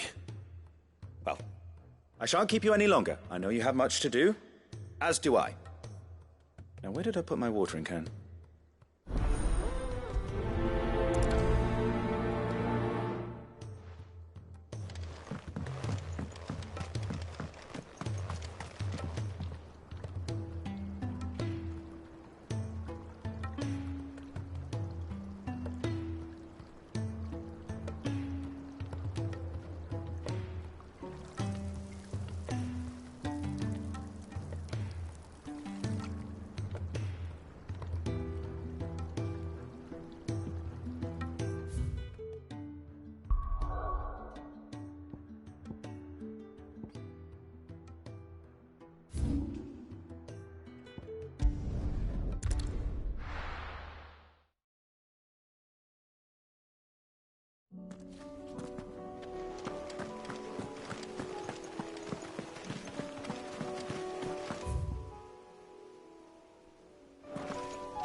Good girl. Yeah!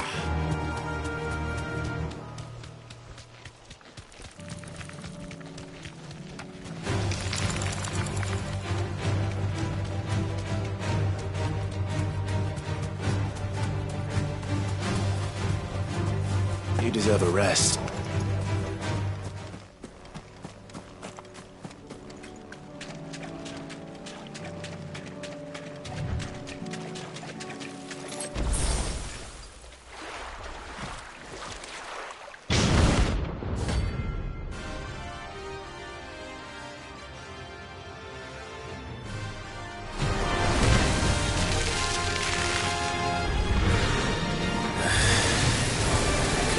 Just any more, could it? All right then.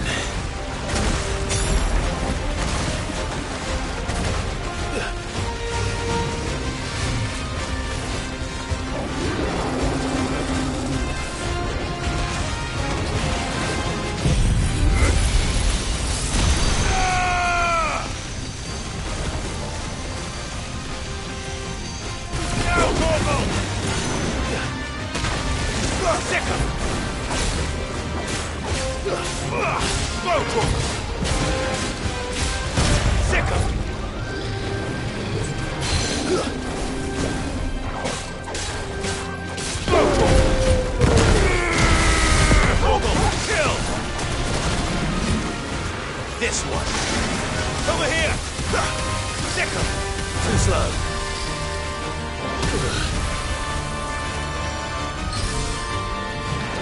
Over here!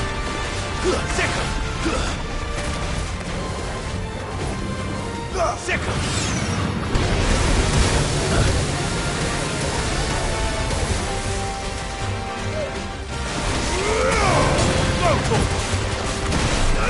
Over here!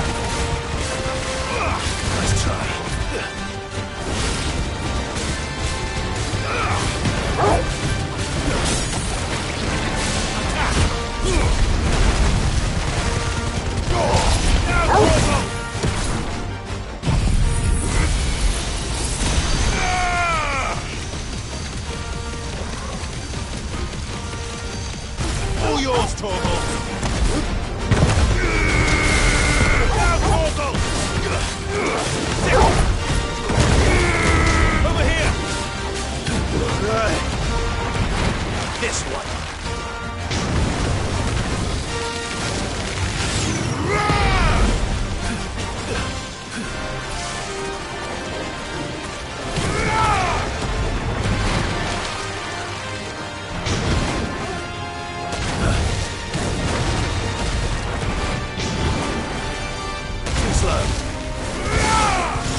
That was definitely anything but ordinary. Now, let's get this vine back to the yard.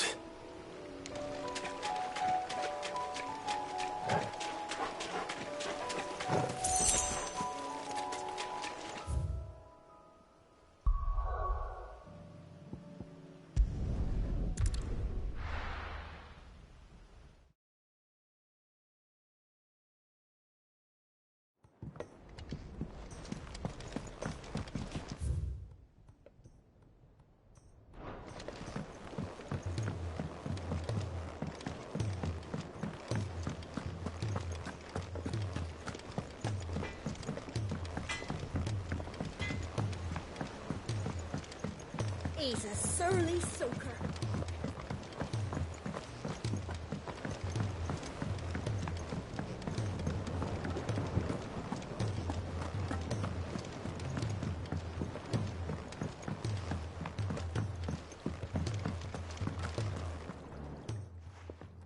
Sid, I can't help but notice that your satchel is twitching in a most violent manner.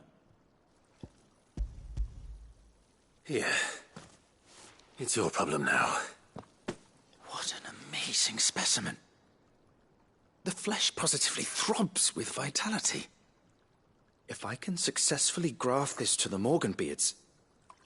When I successfully graft this to the Morganbeards, I suspect the results will be immediate. I shall begin at once.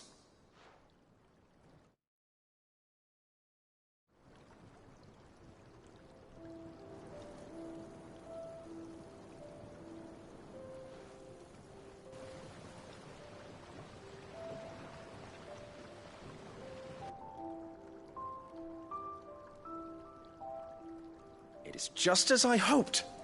Witness how the Morganbeards have taken to the blighted soil. How they bloom with heretofore unseen vigor. Why, I dare say such a vine graft would yield similar results when applied to other specimens as well. I'm glad I could be of assistance. You've not only helped us, Sid, you've saved us. Do you recall the extract with which I provided you before? I took a moment to distill some more, but this time with the petals from the invigorated Morganbeards. And would you believe? Its potency has nearly doubled. You must accept this phial as thanks for your assistance. The rest, I shall give to Taya.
all right, Clive.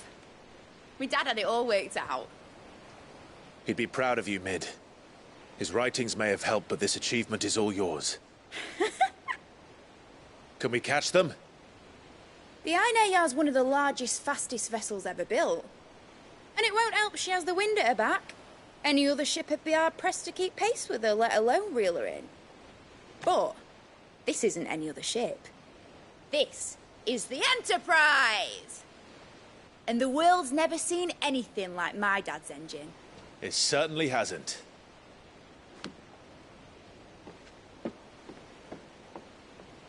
Clive, what do you know of Barnabas Tharm? Only what the bards sing. That he sailed to Ash from southern lands. That it was his mastery of the blade which won him the throne. And that his sword, Odin's sword, can sever the very threads of creation. But don't lose any sleep over our last tilt. We'll do what we must to survive. What we must? The light!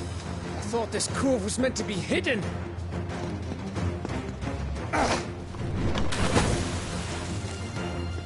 Mid! Company! Eh? We'll hold them off until the ship is ready. But hurry! Bollocks! All hands! Man your stations!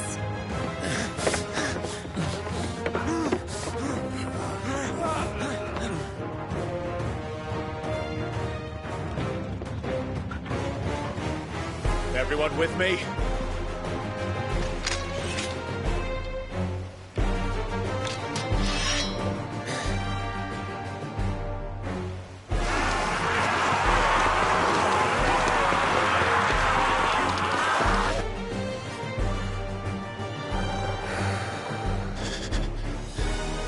Here they come!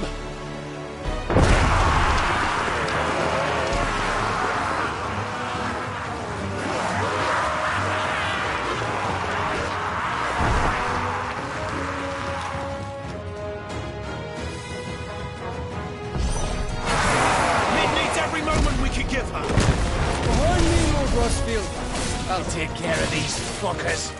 I'll have you know, Earthbreaker here once stuck fear into the heart of every man in the Cleats.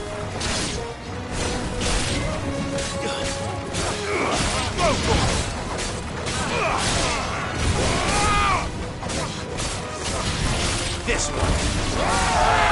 About that offer, Cav? How are we doing, Mid? I thought you said that ship was fast! Yes! But you get going on our next time! Unless you fancy giving us a push, you'll hear the old sack of shite! Oh? Don't let the coppers, you curds! We know to pay and I'll stand if I'm going first! Aye, aye, Captain!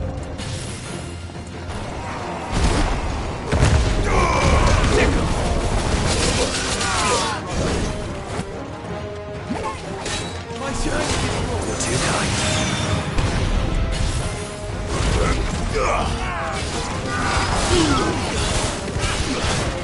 Over here! This way.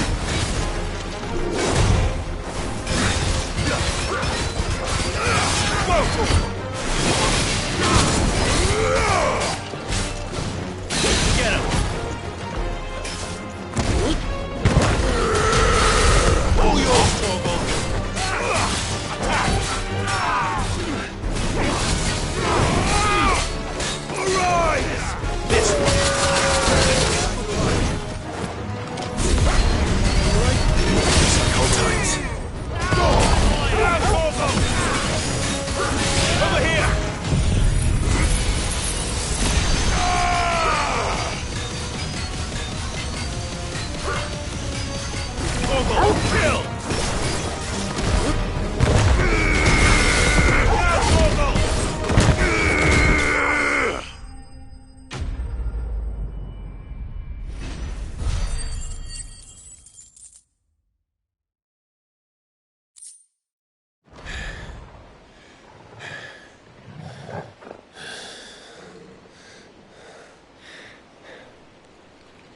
That was easy enough.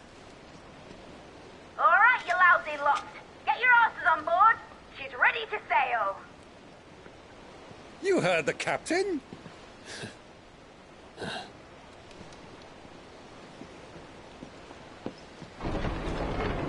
Clive?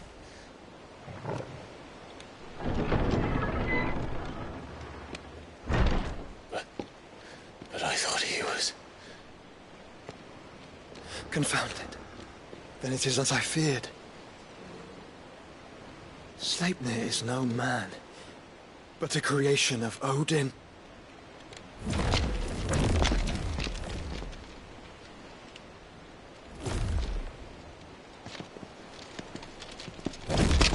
Phoenix's fiery fundament. Have you no normal enemies?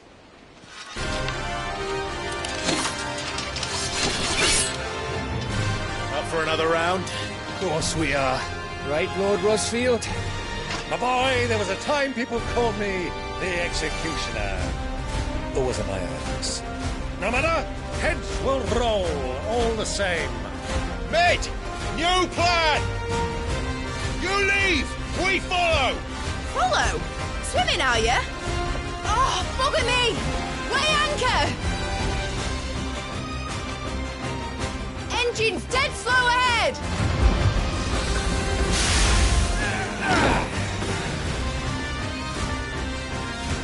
Have care, my friends. 'Tis not blood that runs through a Negi's veins. These foes will not fall easily. But they will fall. Like oaks before a woodman's axe. Good thing I brought one! How long are we meant to keep this up? As long as it takes. Unless you have a better idea. Well, I've already killed at least 5 of the bastards. Fuck it. Let's do the lot. Get him.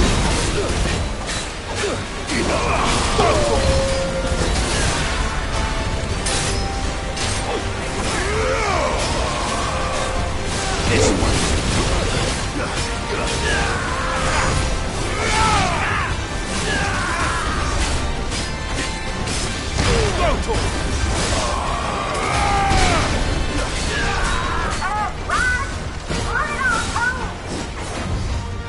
Should we make for the ship? Not yet. Wait for my signal. Attack!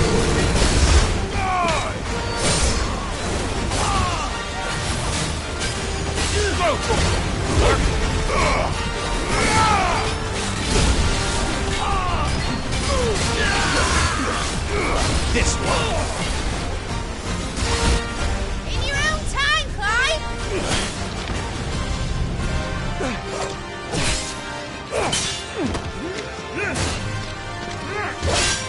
Right, run for it!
What do you want?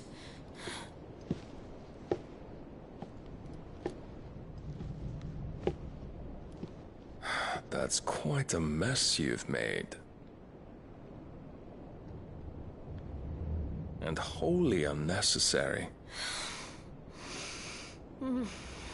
You are my offering to Mythos. I would not see you damaged.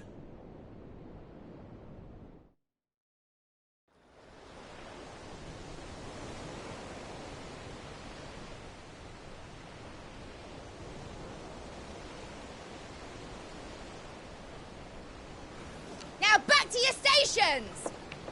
Every bell spent treading water puts another league between us and the galleon.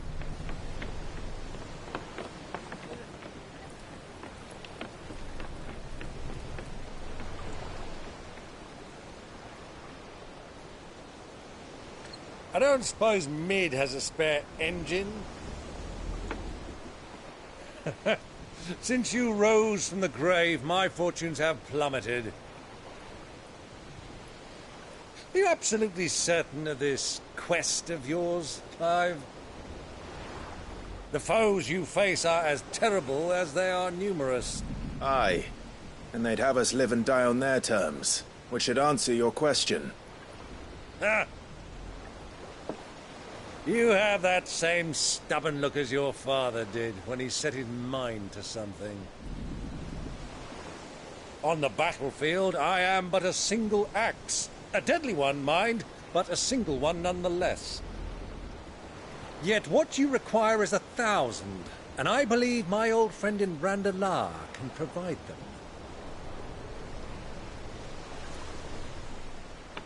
Take care, Clive. I have many more tales of your father's exploits to share. And I cannot very well do that if you're dead. Again. Good luck, Uncle. And may fair winds attend you. As for you, Joshua, take care. I shall do my best, Uncle. Farewell, my nephews.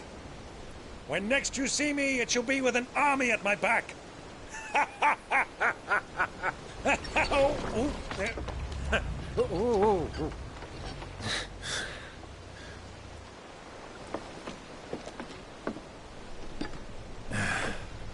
Cheerio!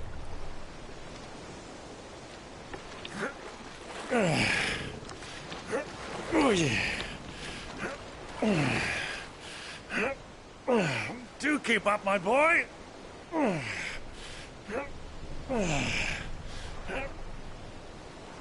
Well, we can't have him showing us up now, can we? We would never hear the end of it.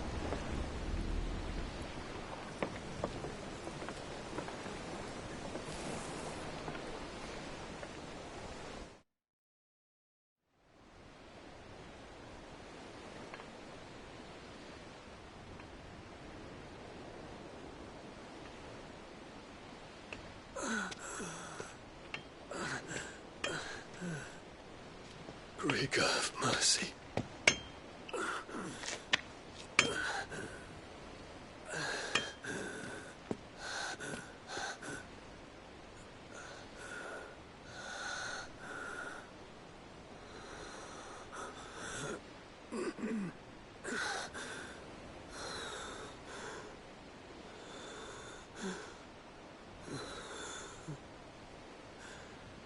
All this.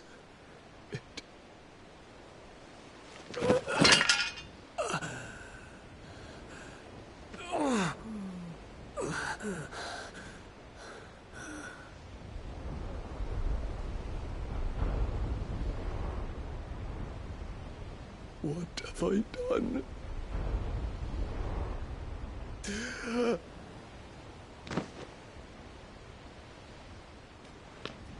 My lord.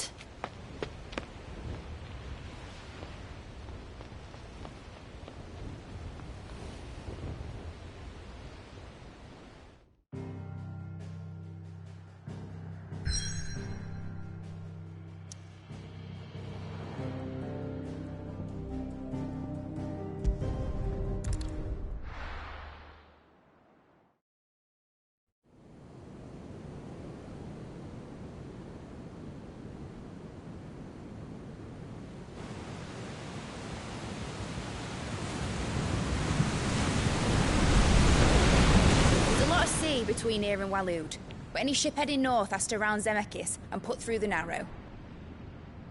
Maintain our current bearing north-northeast, and we'll catch the Black Galleon before she vanishes again. What's to prevent her from circling around Ash from the south? With these winds in those waters, it'd take 'em forever and a fortnight to reach Stone here. Mid knows what she's talking about, Clive. Better than any of us lot, anyway. I say we do as she tells. Sails on the horizon. She's ours.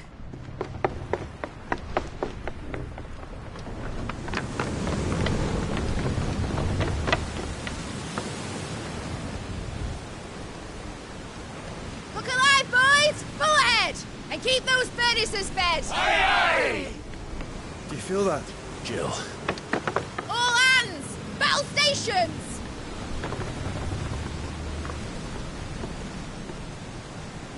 Let's see what this girl can do.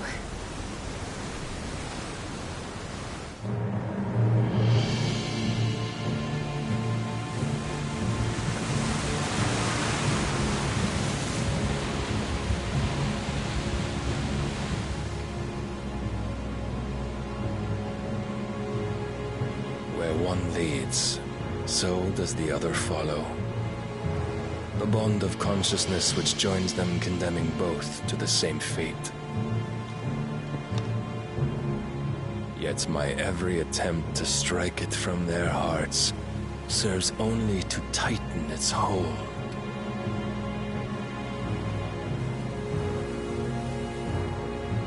Fascinating.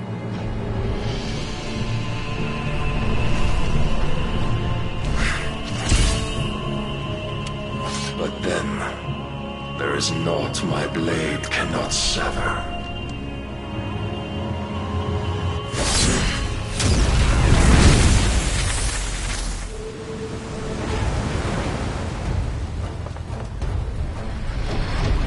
Great Grigor's gas!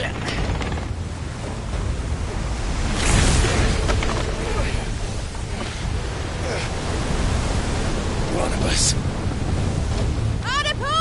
Heads down, you brutes! And brace for impact!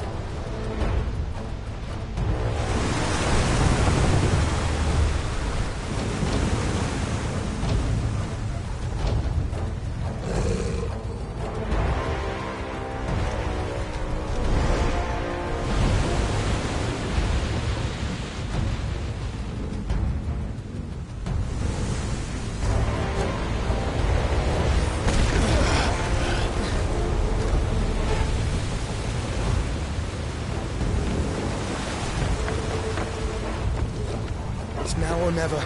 I'll find her.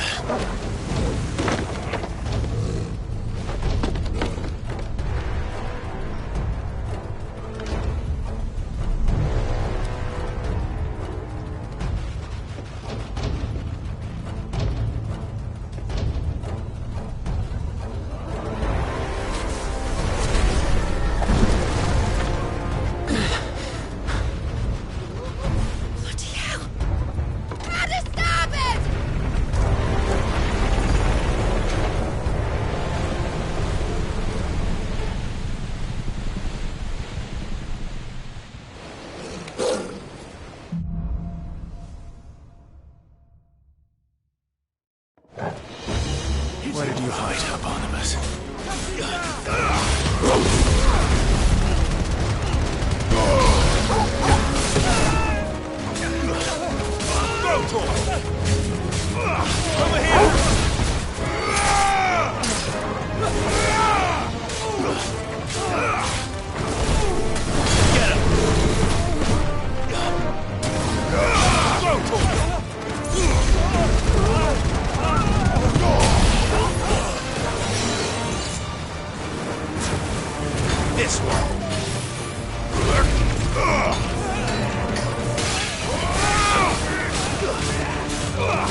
Clive!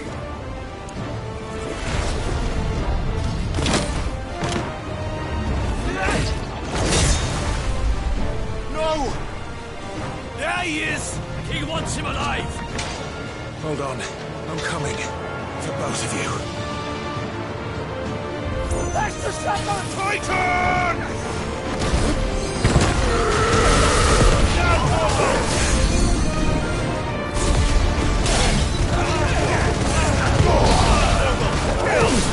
Stay down!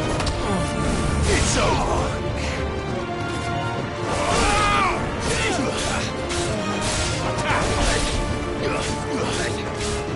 This one!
Get him!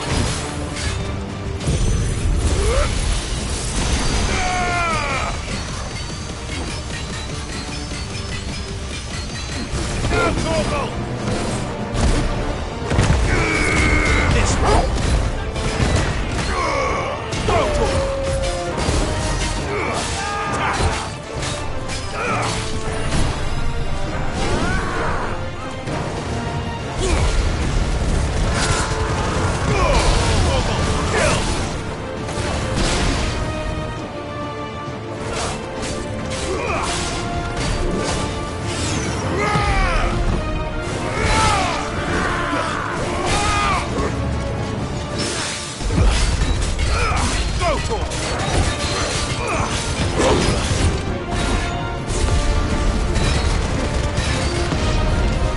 She must be here somewhere.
It's over! Stay down!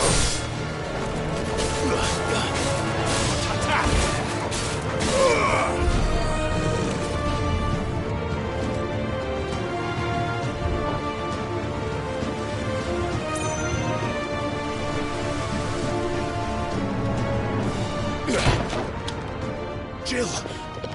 You came. Get back!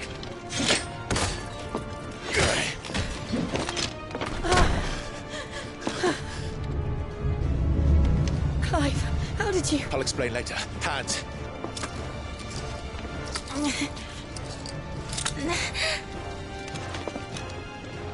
Can you walk? Out of here I can.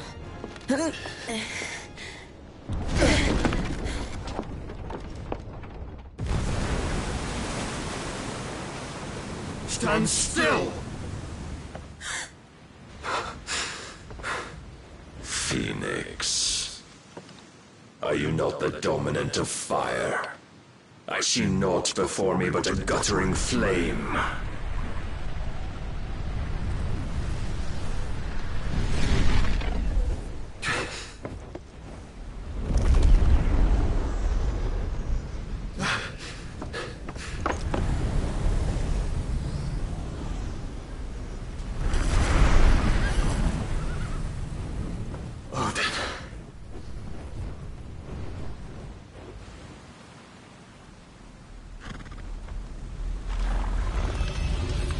In earnest, then.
Can you go on? I think so.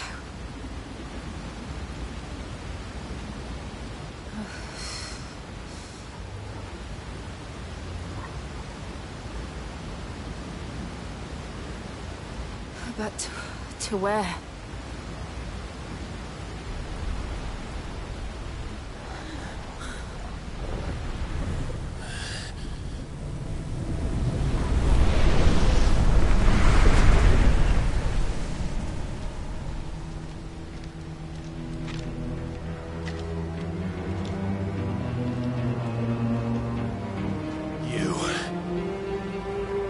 What did you do to Joshua? The Phoenix? Oh, I expect he will survive. This consciousness in which you coil your feeble souls is grown thick with desperation. And thus has my master turned to my blade.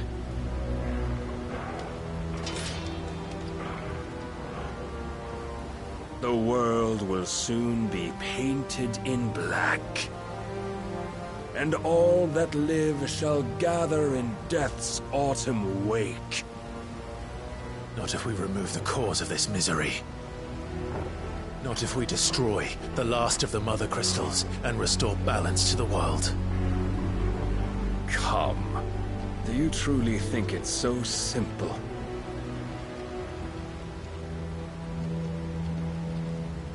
The Blight is inevitable. Not even the Almighty might stop its endless march. Your efforts will avail us naught. Naught, that is, but suffering. You must embrace the truth, Mythos. Accept your place with the Lord. Keep it. As long as there's a chance, there's a choice. Ever led astray by your blind resolve.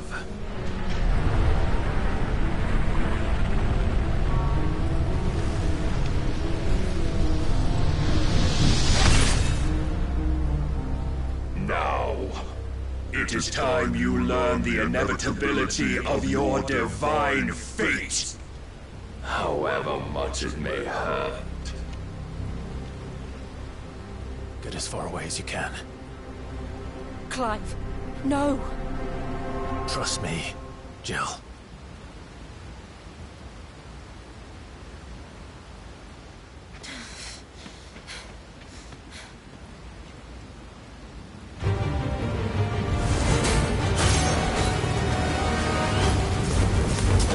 We don't have to do this. Oh, but we do. If only to remind you of your duty.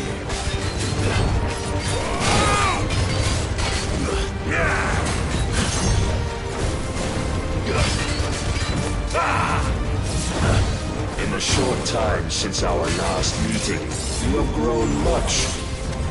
Yet as a vessel, I fear my lord will still find you lacking. Rise, Ethos.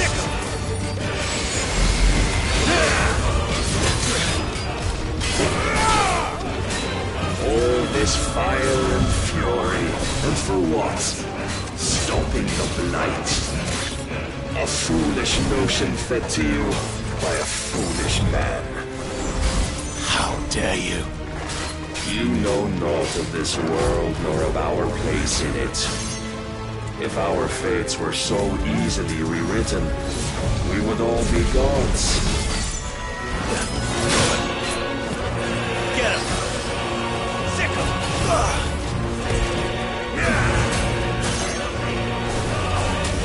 I have seen enough. If reason cannot sway you, there are other means of persuasion that might.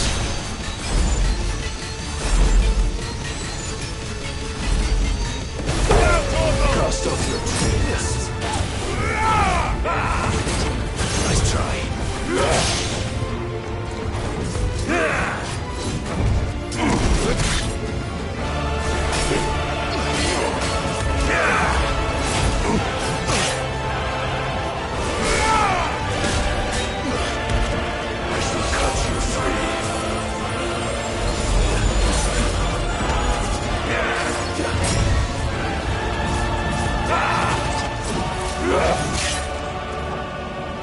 Defend yourself! This one.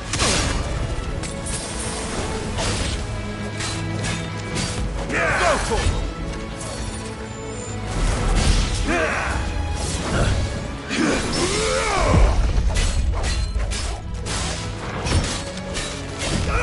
Get him!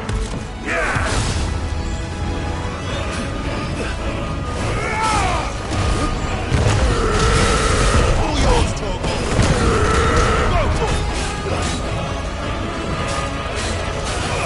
This one!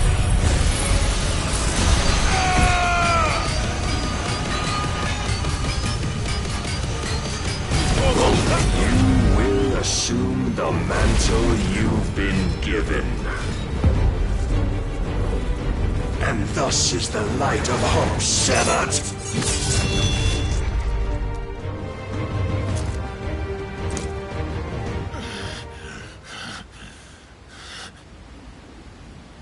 You would yield so soon.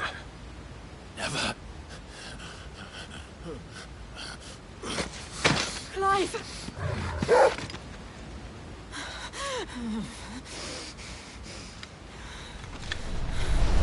Do you not see? Your iron will weighs you down, dragging you ever further from your purpose. And what is my purpose? Mythos. Who are we? What are the dominants? The breath of the Creator still warm on our lips. We carry his light that we might guide the masses in his name. We are but mighty acts of God. We are more than that. You would be nothing without what he has granted you. The power we wield is his, and yet every time we draw upon it, it wears away at our very being. It breaks us. It unmakes us, that its immaculate aspect might reveal itself. The icon. It is too much for even his chosen few. Apart from you, Mythos, you wield the might of many, yet your body does not answer for its avarice. What are you saying? What I am saying is that we dominants are a means to an end. We were created for you, that you might drink deep of our strength and thereby fulfill your divine purpose. Which is? To feed. As you would know, could you only look beyond the walls of your prison of self-regard. As long as you choose to ignore this, you shall never penetrate my defenses. Still, you may take solace in the fact that you are not alone in your plight. The chains of volition shackle all of mankind, but there is yet cause to rejoice. For the Lord, in his mercy, has taken pity on his flawed creations, and shall see them restored to their proper forms. And what exactly would that be? Why, loyal servants to God. No. Manners, Lord Rossfield? They are men, like you and me. Albeit one's unburdened by the wills that drive our kind to madness. They are pure. They are divine. You mean to turn everyone Akashic? Not turn, Mythos. Turn back. For too long has mankind been led astray by their clamorous wills. It is time they return to a world of quiet equality, where they might once more know salvation. Salvation? And abandon everything we hold dear? We don't need your salvation. We'll save ourselves, and we'll do it on our own terms. Not yours. And not your gods. With every defiant expression of your will, the tighter the chains of consciousness become. But perhaps that fact may be put to use.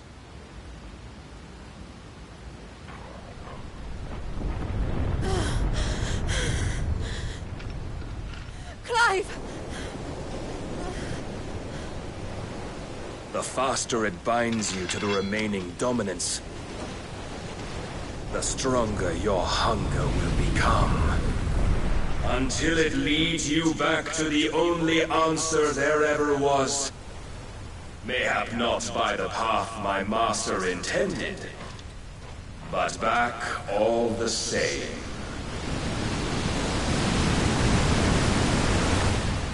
Ash is not far. I could freeze a path.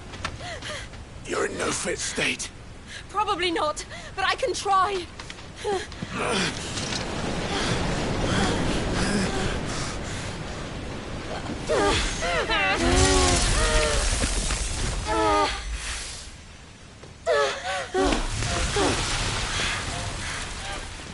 Don't look back!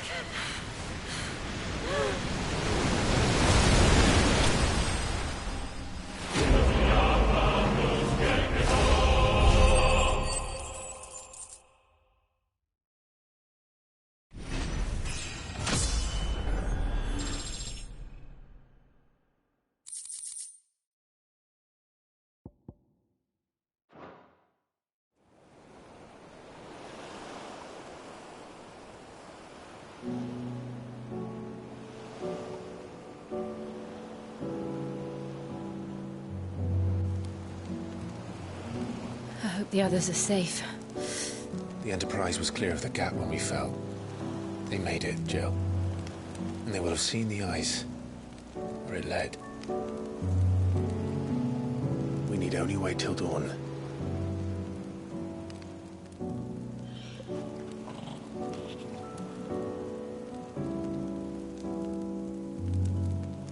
This is the second time Barnabas has bested me. I'm powerless against him. And maybe there really is nothing else for it but to give yourself to his master.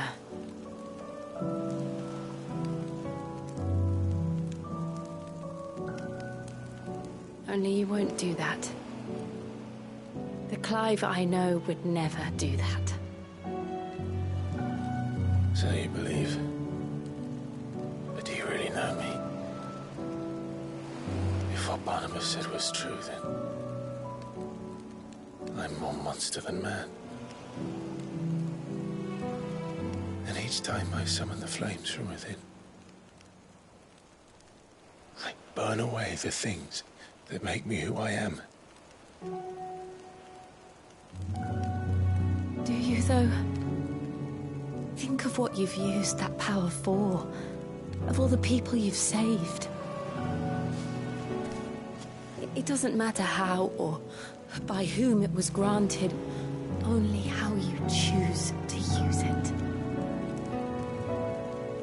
And you've chosen to use it for good, haven't you? I've also used it to kill.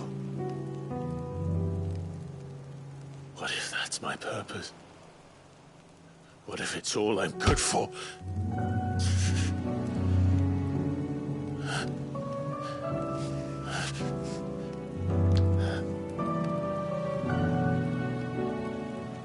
You're still that same boy I grew up with. Always so eager to save everyone around you, and yet always so alone. Because you failed to realize the one thing that needed saving most of all. You, Clive. You. You never once took the time to save yourself.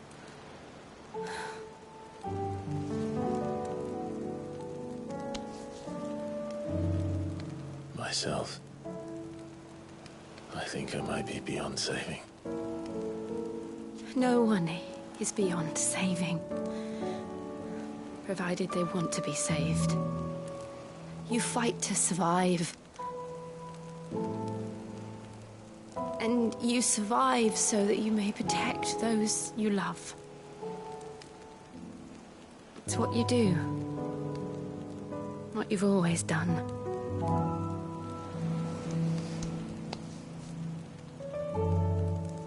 And I know you're not about to change. So I'm going to help you. To give you what you need to protect us all.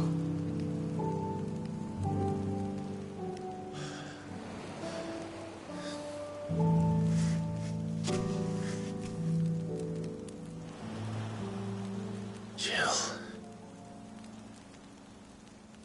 Are you sure?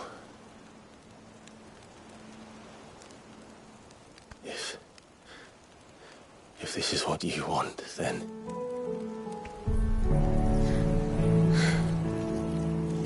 Don't worry, Clive. It is.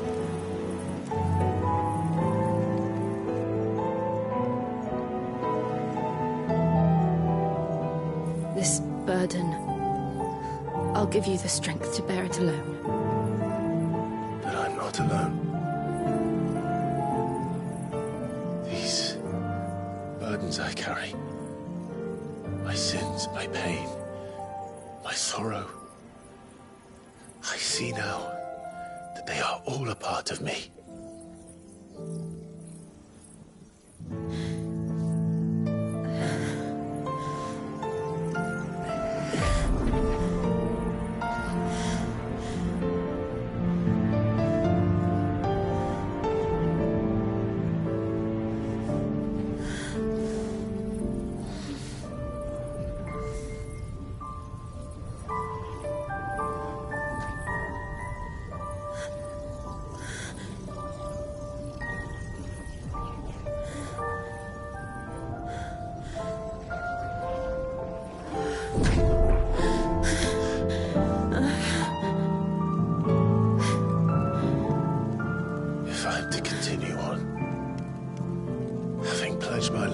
those I love.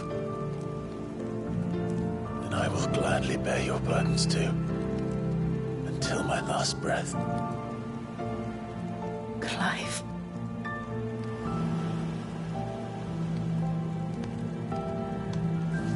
I promise you, Jill. We will find a way to escape this fate. Find a way to save each other.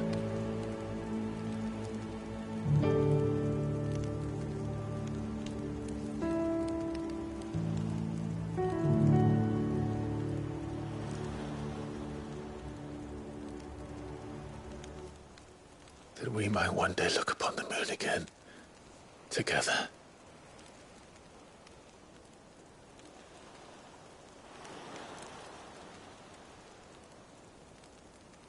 And I promise you, Clive, that I will be there, no matter what you must become. I know.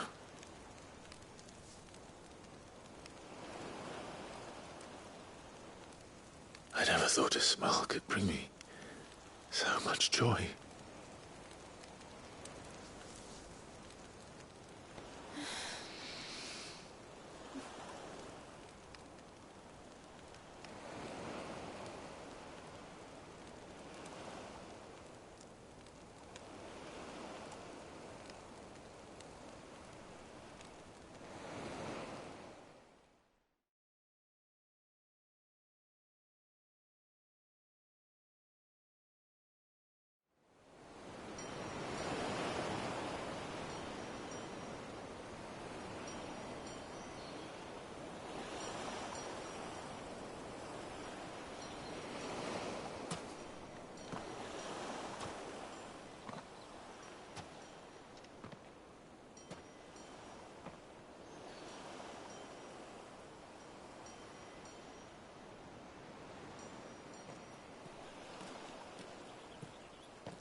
What of Barnabas? Do we pursue him? No. Our paths will cross again soon enough. Whether we like it or not. Besides, there is something we must do first.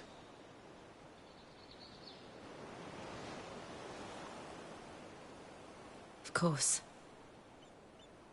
Drake's spine. The last Mother Crystal. The Einherjar is at the bottom of the sea. Waloed won't dare move on Storm without her. But they know we're coming now. We'll need a plan. And a damn good one at that. Then let's go home and find one. Ash will have to wait.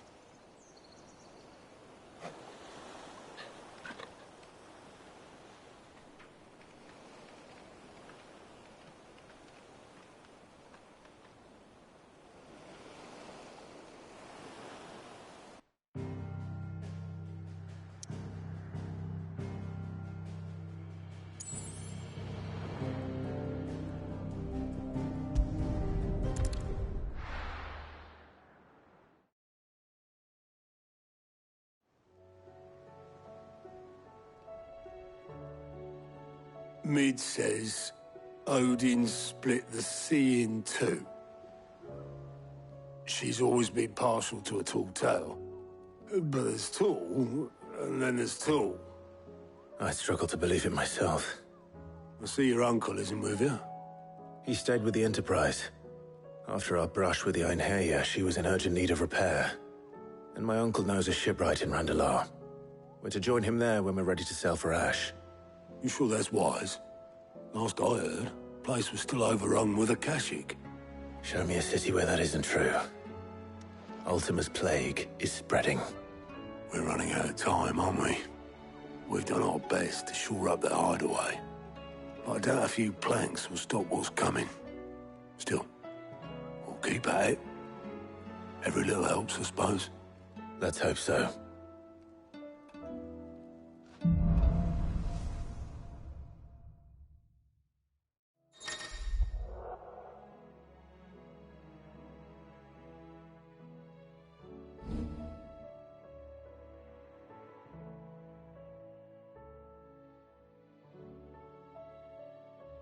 I should visit Joshua, assuming Talia will allow it.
Heard the bad news then, did you?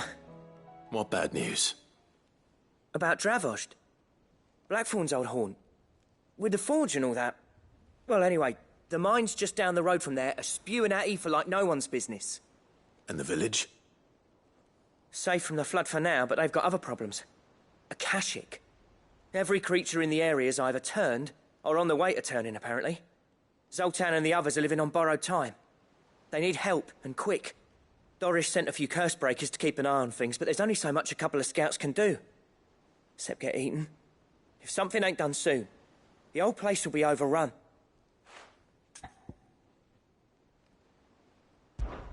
I won't let that happen. Didn't think you would. Does Blackthorn know? I thought it might be better if he didn't. He'd only do something stupid. You reckon we should tell him? No. It's better this way. Yeah, well, I can't stand about knowing what's happening out there, so I'm off. I'll see you in Dravost.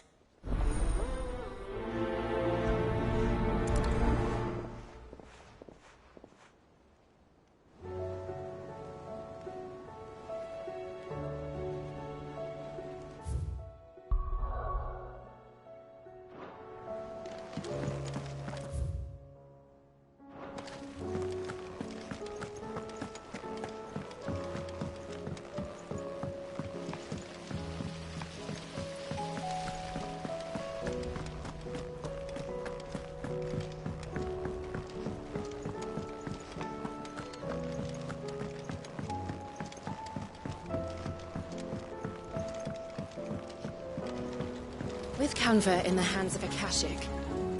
Ah, Sid. Just the man I was hoping to see. Did you have a mo? Don't tell me. You need more bomb ash. Oh no, we still got plenty of that left. I'm working on bringing another one of the Chief's designs to life. This time, it's a new smelter. It's got a reverberatory hood over the top for additional thermo amplification and a system of reciprocal recirculatory regenerators that let's just say it gets very blimmin' hot. A heck of a lot hotter than anything Blackthorn's got in his forge, that's for certain. Only mithril engines get hotter, and you can't chuck ore in one of them and get metal out the other end. Trouble is, we won't be able to make out of any old rubbish neither. We need the good stuff. And I hear you once helped Helena get her hands on exactly that. Any chance you could help me too? If it's for the good of the hideaway, I'd be happy to. Oh, it is. I promise you. So, what exactly is this good stuff you need me to find? We've got a couple of examples here. Spherical echoes, we call them. More fallen materials. So this smelter is similar to the mithril engine in more ways than one. That's right. They're a bit like the thermal helms. Fallen ceramics deal with heat like nothing else, see? And what's more, they're directional, transferring heat from the inside to the outside. But these things, they're all outside. If we line the hood with them, they'll reflect the heat right back into the furnace. We've collected as many as we can, and I know where we can get the rest. Trouble is, they're all watched over by their bigger, uglier cousins. So you want me to visit some ruins, destroy some echoes, and bring back the spheres they're guarding? That's it in a nutshell, yeah. We're only 3 short, mind, and we know exactly where they are. There's one up Amber Way, in that ruin that they call Lost Plume, and another in the Silent South over in Dalmekia. Last one is in the ruins of Advent, which is in the Empire. All right then. Wish me luck. It'll do. I'll be keeping all my fingers and toes crossed.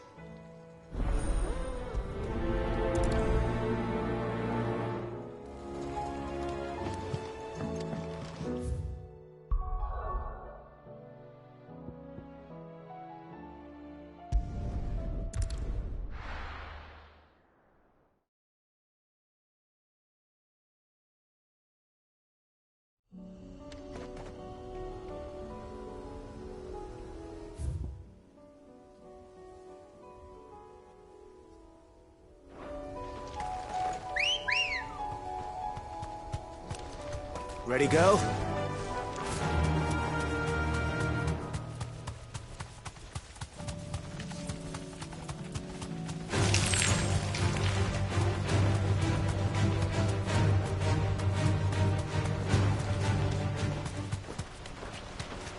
Damn it. The whole village has turned. All right.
Need to deal with these ones first.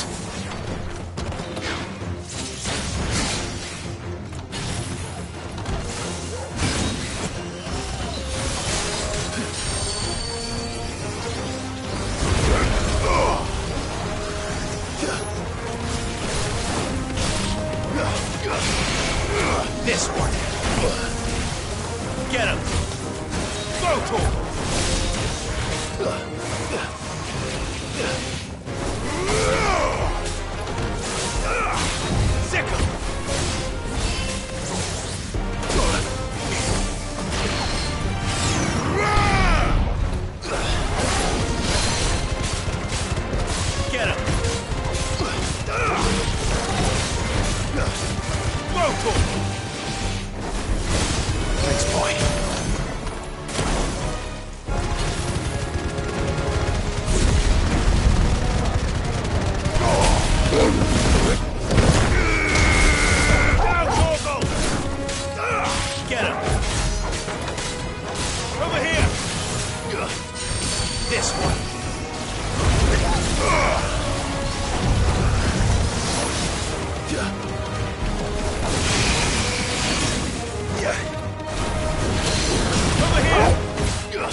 This is it. Right then. Just two more to find.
Come on. Yeah. Time to fight.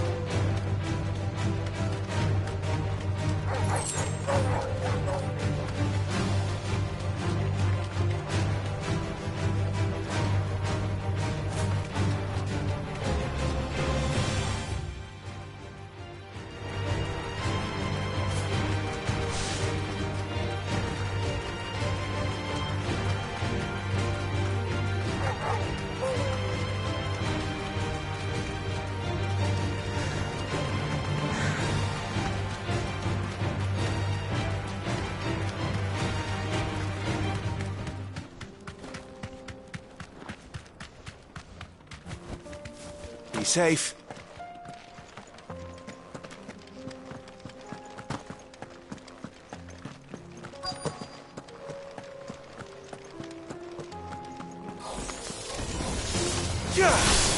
All yours, Torvald. Attack!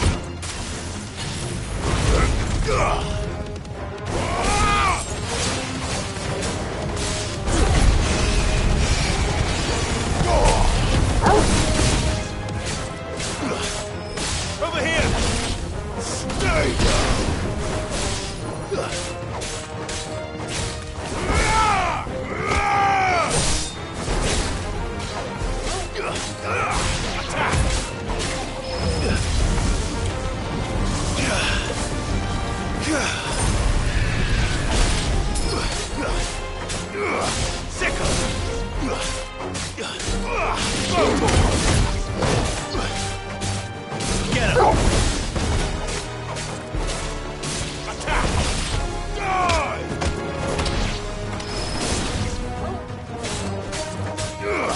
him!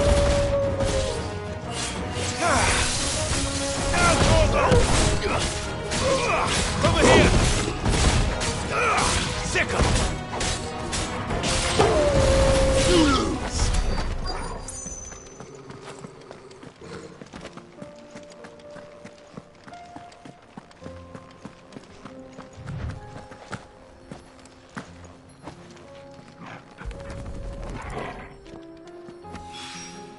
Two down, one to go.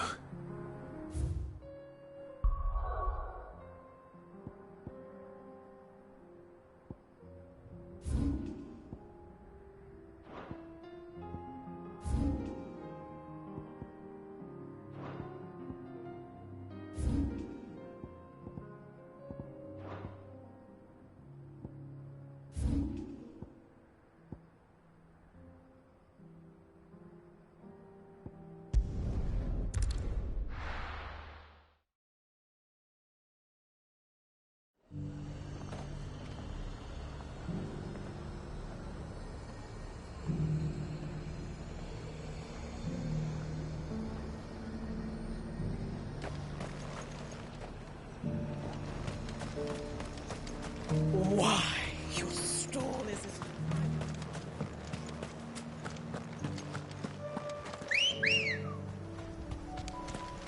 Come on.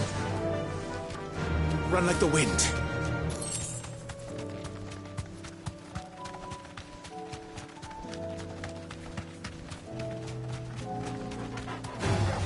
Time to fight.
That's all of them. Owain can uncross his toes now.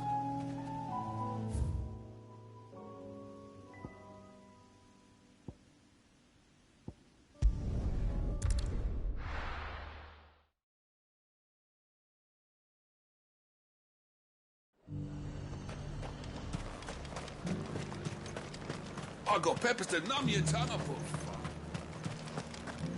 But there were ghosts at the gates not days ago.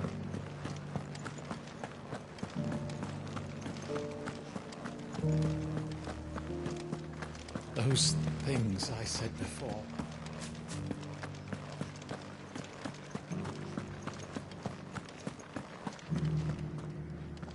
Oh, Clive. What am I to do? My wards and I may soon be without a home. What's happened? The High Cardinal has descended from his lofty throne and taken up residence here in Northreach. The High Cardinal? Leader of the Council of Elders, second only to his Radiance at the head of the Imperial government. Not that any of those things still exist. Now he goes by his noble title, the Duke of Oriflamme. And what does he want with Northreach? He wants to transform it into a military stronghold, a foundation upon which to build a new Sambrec. He's already secured the support of the various army remnants, with promises that they shall be afforded the respect they deserve in his empire. One built on the confiscated property of the people. He would rob the populace to pay for it. Believe me, I have used every means of persuasion to discourage him from this folly. But for whatever reason, he will not listen to me. What does Captain Philippe make of this? When the town was under attack, it was him the soldiers rallied around. Couldn't he use that influence again? How? By speaking out against one of the most powerful men in Sambrec. A man whose stated aim is to revive the empire Philippe's comrades swore to serve, and to improve the soldiers' lot within it. The captain can offer them a regular supply of gruel, and an occasional trip to the Vale to help them forget the terrors they face each day. The Duke offers them a vision of strength and safety. No. Any attempt to incite mutiny would cost Philippe the support of his men, if it did not cost him his life. But given the mood around town, mutiny may yet be unavoidable. The people have little appetite for further deprivation, least of all when it serves only to elevate others. Who could blame them? Clive, would you appeal to the Duke on my behalf? For your services to Northreach, you have the respect of the soldiers, and they will take you to his eminence if you ask them. And unlike Philippe, no bonds of loyalty prevent you from speaking your mind to the man. Well, will you try? You could hardly fare any worse than I did. I'll see what I can do. Thank you, Clive. Tell me then, where will I find this Duke of Oriflamme? In the garrison? Overseeing the troops, yes. All right. Wish me luck.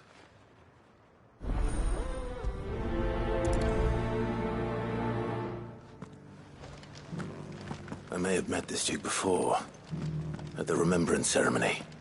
Let's hope I didn't make a strong impression.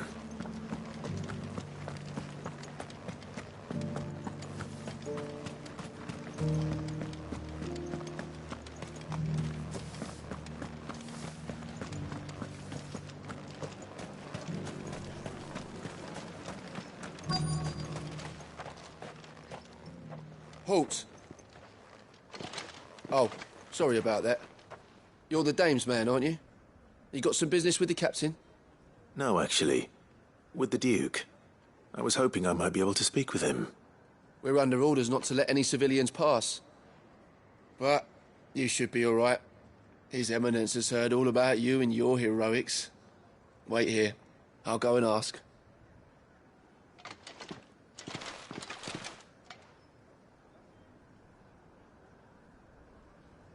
So, You are the sellsword who lent his aid to the garrison. The Empire owes you a debt, and I shall see it repaid. But tell me, is it wealth that you seek, or favor? Neither, Your Eminence. I thought only to inquire about your plan to turn Northreach into a stronghold. Ah, I see. You are worried the expanded garrison will render your services redundant. Yet you needn't be. A proud fighting man like yourself shall always have a place here. Pride of place, in fact. For too long has the contribution of the noble soldier been under-reckoned. But no more. For it is they who shall see the Holy Empire rebuilt, beginning right here in Northreach. Why here, Your Eminence? The town has been fortunate enough to escape largely unscathed from the recent troubles. Her defenses are sound, and her garrison well prepared. Which is more than can be said for Oriflamme or Twinside. The Empire wants for a capital, and I believe Northreach to be the perfect place. With Caer Norvent as her citadel. Once we have seen to the refortification of both the town and the castle, we need only build a wall around both to create a city that would be the envy of the twins. Plans are already underway for the construction. Soon enough, these thralls shall learn that they are no match for the might of Sanbreque. I fear you underestimate how dangerous these creatures are, Your Eminence. Should they return in force, you will need all the people of Northreach to come together in defense of the town. Something they may be loath to do if they've been deprived of their worldly goods. The people will do as their leaders command. If Sanbreque is to be rebuilt, she will require a functioning government. One whose authority is beyond question. That is why this levy is necessary. So that any man who wishes to join the army might do so and be fed, outfitted, and paid as befits a defender of the Empire. And yet there are those who persist in peddling the treasonous lie that I seek to steal from the people and drive them from their homes. I suspect they're afraid of losing what little they have left. Precisely. The common folk have little and less, and you mean to deprive them of even that. You would sow the seeds of your new empire in your own salted earth. Sabine, we have discussed this. Yes, and I told you then how putting the empire before her citizens would lead only to revolt. Without an empire, there are no citizens. And in yours, there will be only beggars. Is that what Griga wills for her people? Do not take her name in vain, Sabine. I'll come back later. A citizens' revolt. I wonder what the people really think of the Duke's plan. It wouldn't hurt to ask them, I suppose. Let's begin with those on the other side of the wall. As long as you remain, the veil...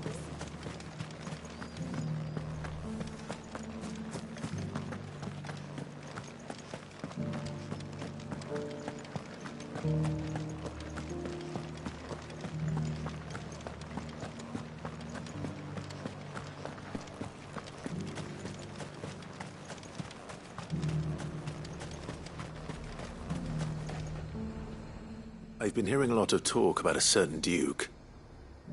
Nothing good, I'll wager. Going around acting like he owns the place. And with hardly a word to the dame. This is her town, not his. I take it you'd rather she was in charge. As far as I'm concerned, she still is. Just need his eminence to sod off back to Oriflamme.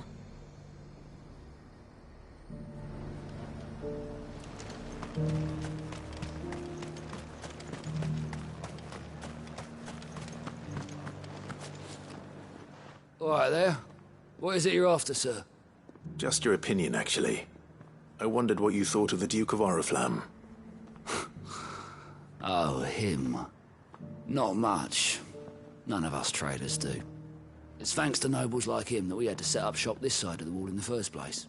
Couldn't have the rabble getting any closer to the holy capital, could they? And now he's trying to drive us out completely, threatening to take everything we got from us if we don't clear off. If the dame said she wanted him run out of town, I'd be straight through that checkpoint, tar bucket in hand.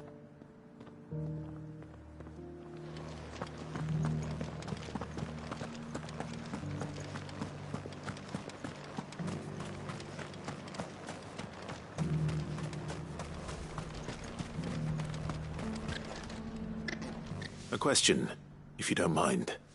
What do you think of the Duke of Oriflamme? Don't get me started.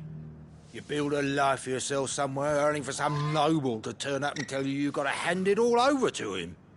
If he thinks his name and his chains give him the right to empty our purses, he's in for a rude awakening. We'll do whatever it takes to keep what's ours. Whatever it takes. Well, the people seem united enough. What about the soldiers? I heard the dame got an icon to rid the man.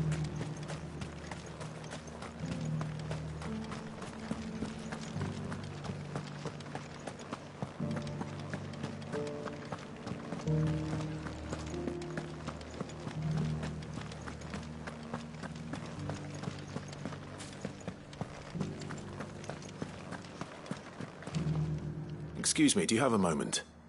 I wondered if you'd mind sharing your thoughts on the Duke of Oriflamme. Well, he's made a lot of enemies coming in the way he did. But I mean, look around us. You can see the state the realm's in. The traders might not like having the screws put on them, but if they volunteered a few more of their hard-earned gil before things got bad, maybe they wouldn't have to. I think the Duke's got a point when he says rebuilding the Empire's the best way of making sure we're all protected. And if that means people who don't know one end of a sword from another have to make way for those who do, well, that's just how it goes.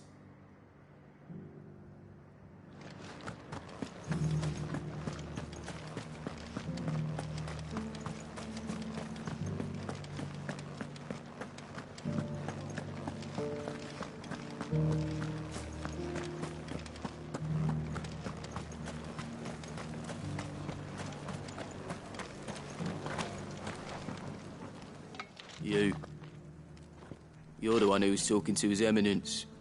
On the dame's behalf, yes. I was trying to persuade him not to take the people's goodwill for granted, but it seems my words fell on deaf ears. What do you think of his plans? I'm a soldier, mate. He tells me what to do, not the other way round. Listen, I've got nothing but respect for the dame, but I've got a family to look after. That's where my loyalties lie, not with the town or the Empire, but with my wife and children. If the Duke can get us cement and the equipment we need to fight off those blue-skinned bastards, I don't care how he does it.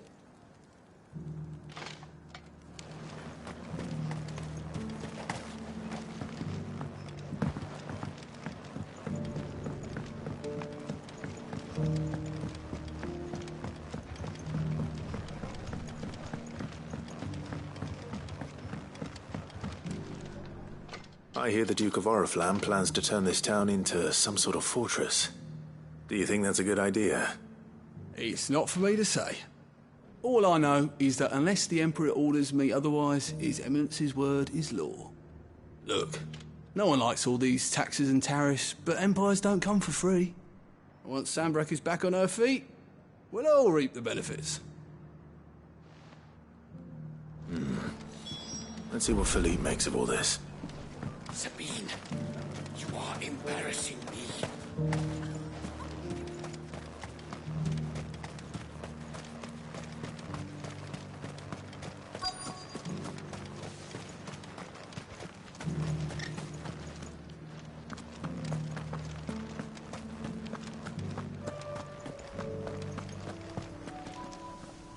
Captain, do you have a moment? For you? Certainly. Clive, wasn't it? Thank you for last time. How can I help you? I wanted to ask you about the Duke of Oriflamme. Do you intend to go along with his plan? But to tell you the truth, I'm in two minds. It's my sworn duty as a captain of the Imperial Army to obey his orders. But I can't say I agree with him. Philippe, I remember you saying that you became a soldier to protect the people you loved. The Dame included. That's right, I did. Well, she doesn't agree with the Duke's orders either. She thinks they could tear Northreach apart.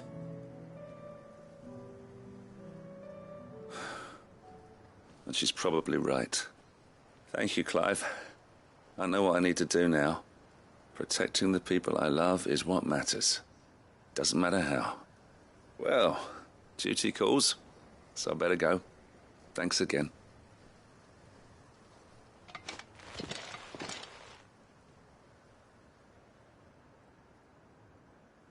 It seems Philippe wants to do the right thing at least. I expect Isabel will be pleased to hear that, if nothing else.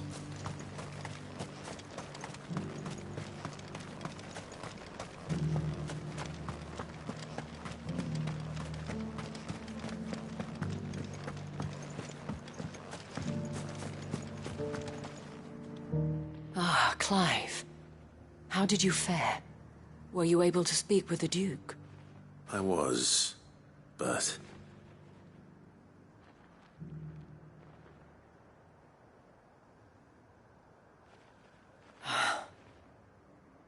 So Northreach is to be a fortress after all. Well, it will certainly help to hold back the thralls. There's no denying that.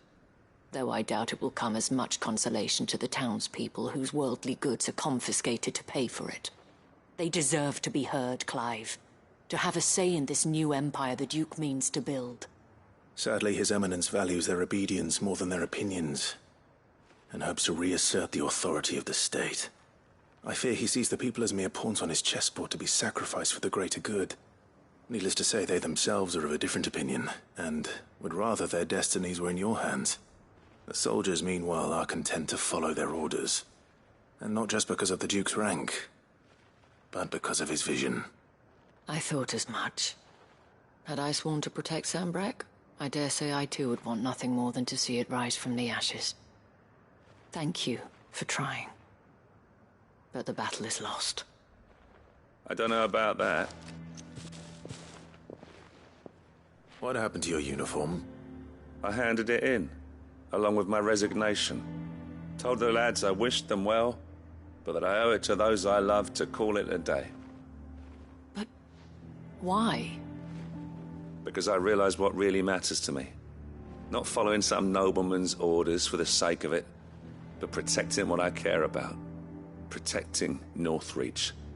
I honestly don't know when those monsters will return, but I'm certain they're not finished with us yet. And when they do come back, we need to be ready for them. We need to stand together, all of us. And with you to lead us, milady, I reckon we can do it. It was you who finally convinced me, Clive. There's no point following orders if they go against everything you believe. Indeed. All of us, standing together. That has always been Northreach's best hope, and one which still lies within our grasp. We have only to turn our attentions to the true enemy. Thank you, Philippe, for showing me what I must do. Anything for you, milady. Speaking of standing together, would you mind if I borrowed a few of the lads from the Vale to help keep watch around the town? I fear His Eminence has loftier tasks in mind for the guard. Not at all. Be my guest. Wouldn't be the first time.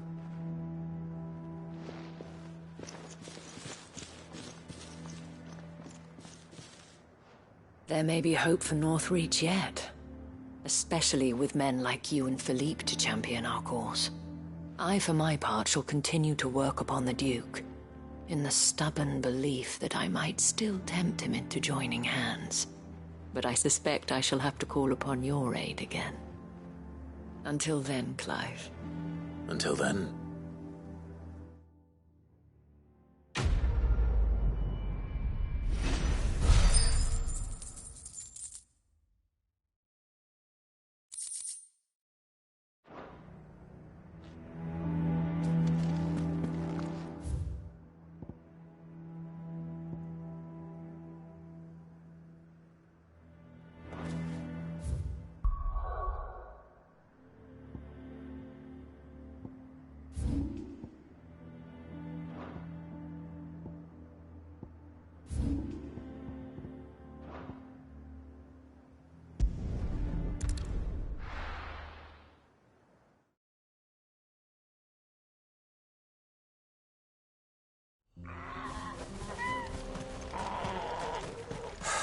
So Dravost is still standing.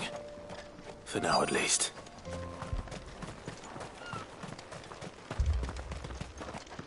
Good day.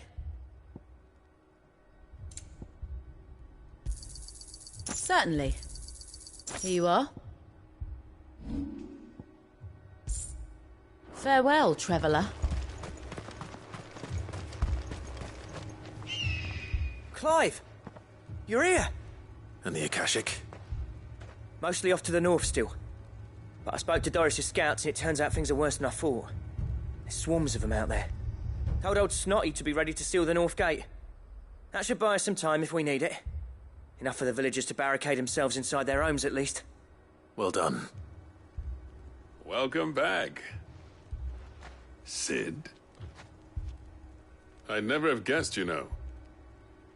Not if August hadn't let slip. Who'd have thought that the savior of Dravost would turn out to be the realm's most infamous outlaw? Keen to help us out again? I am. Thought you could sneak off without me, did ya? Blackthorn. Oh, what are you doing here? One of the scouts couldn't keep his voice down. Unlike my best mate who didn't think I deserved to know. Zoldan, how long's it been? Long enough for us two to turn into a pair of old codgers, I see. That your idea of an apology? Prick. Don't listen to him. You only did what you thought was best. For the village and that. I did, yeah. But that ain't the whole of it. Vulcan, our master, didn't leave the chiefdom to the two of us. He left it to me. The best blacksmith in Dravost, barring himself, of course. Bloody stupid tradition, in my opinion. If someone's got talent, you should let them practice their craft, not ask them to settle petty feuds and barter for grain.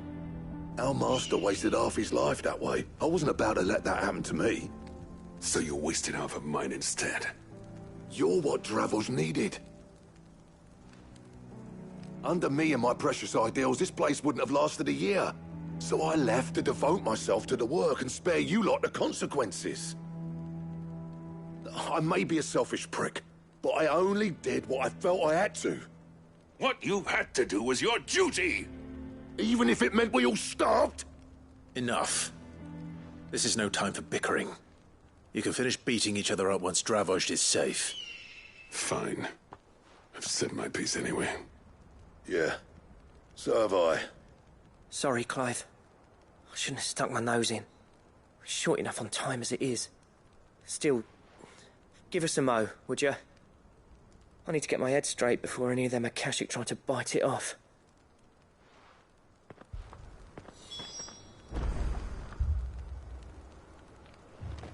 You, ready for the off, then? We can't afford to waste any more time. Right you are. Might be worth having one last word with the scouts, though. Don't want any nasty surprises, do we? Oh, and Blackthorn, you and Zoltan might be better off staying inside the... Akashic on the move. How close are they? Within sight of the walls, and there are more coming up from the mines. What was I saying about nasty surprises? They'll wash right over us if we stay out in the open. We're pulling back behind the gates. Good idea. Get yourselves inside, but keep your weapons handy. Understood.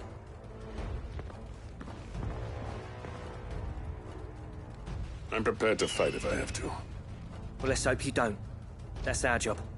Once the scouts are inside, order your men to barricade the gates. No heroic last stands, you hear me? No fighting at all if you can help it. August's right. I've seen what Akashic beasts can do to armor. The people here are tough and willing, but they ain't equipped to face what's coming. I'm going out there. Start work on the gate as soon as I've left. I'll give you as much time as I can. And if they kill you? You evacuate. But it won't come to that. I promise. You'd better be right. Take good care of Dravost till I get back.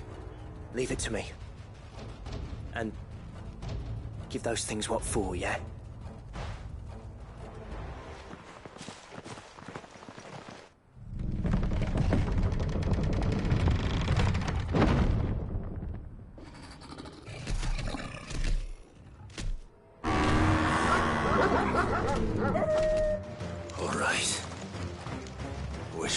Who's first?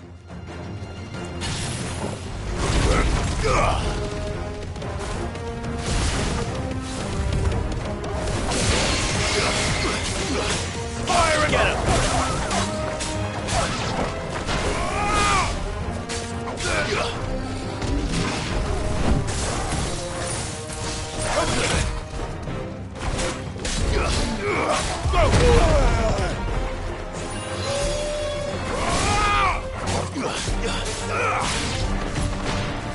Get him! Too slow.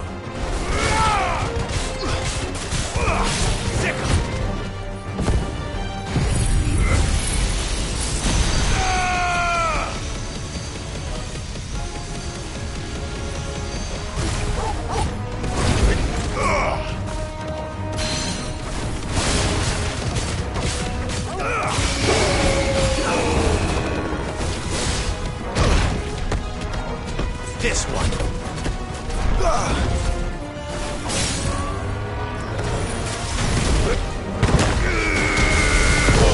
Kill! That's better.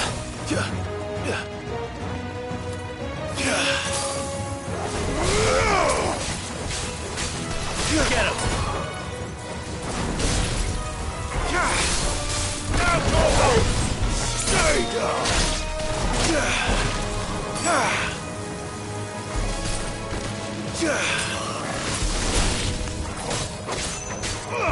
This one.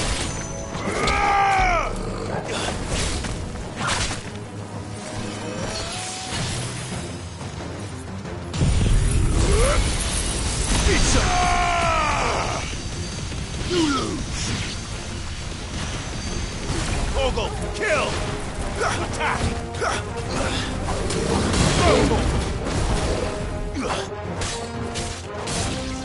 It's over.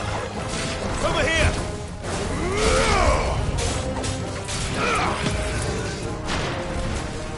Good. Throw Torgal.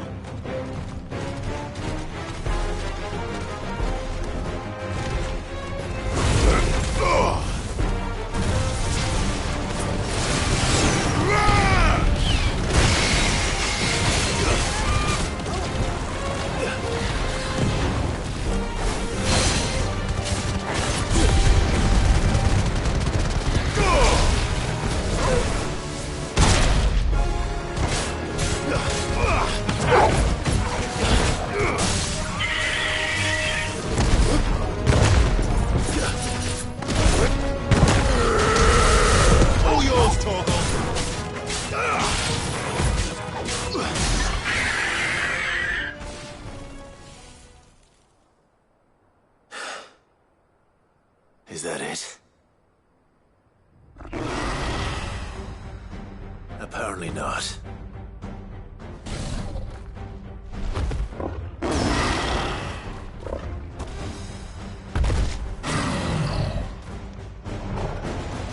You're not getting past me.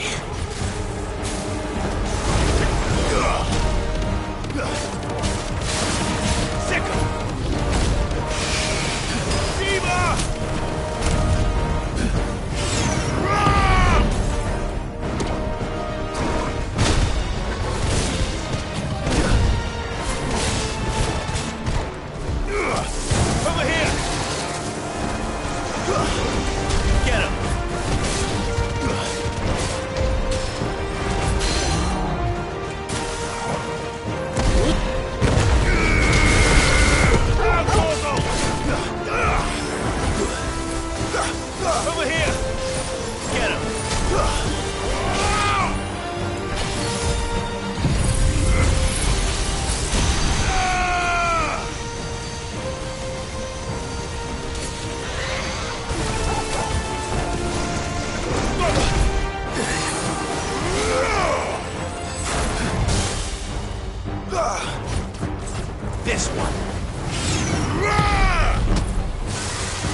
This one.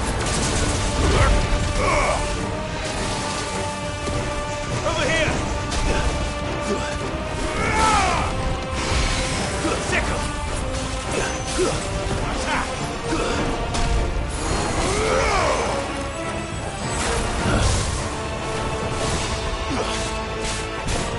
Over here.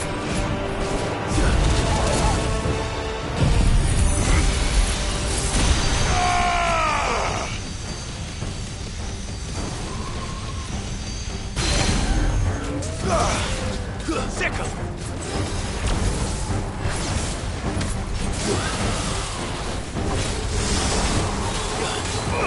Vocal! This one! Vocal!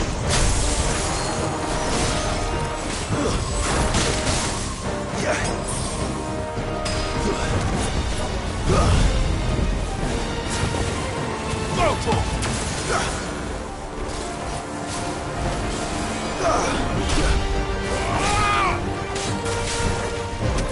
Get him!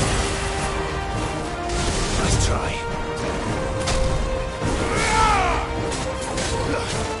Vocal! Every light!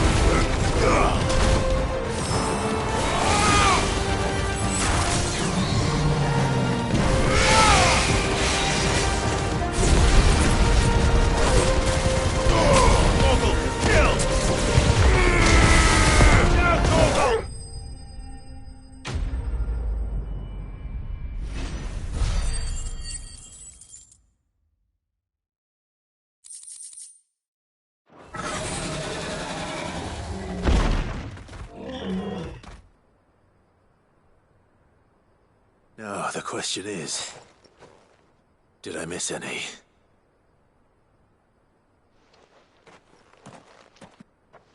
Man alive! You're still in one piece! I slew as many as I could. As many as I could, he says. The old bleeding lot, more like it. Well, almost. Only almost. Yeah, one or two did try to sneak over the wall. But we got the bastards, don't you worry. Good. Though you do know, more will come in time. In time, yeah. But we can think about them later. Let's get you back inside.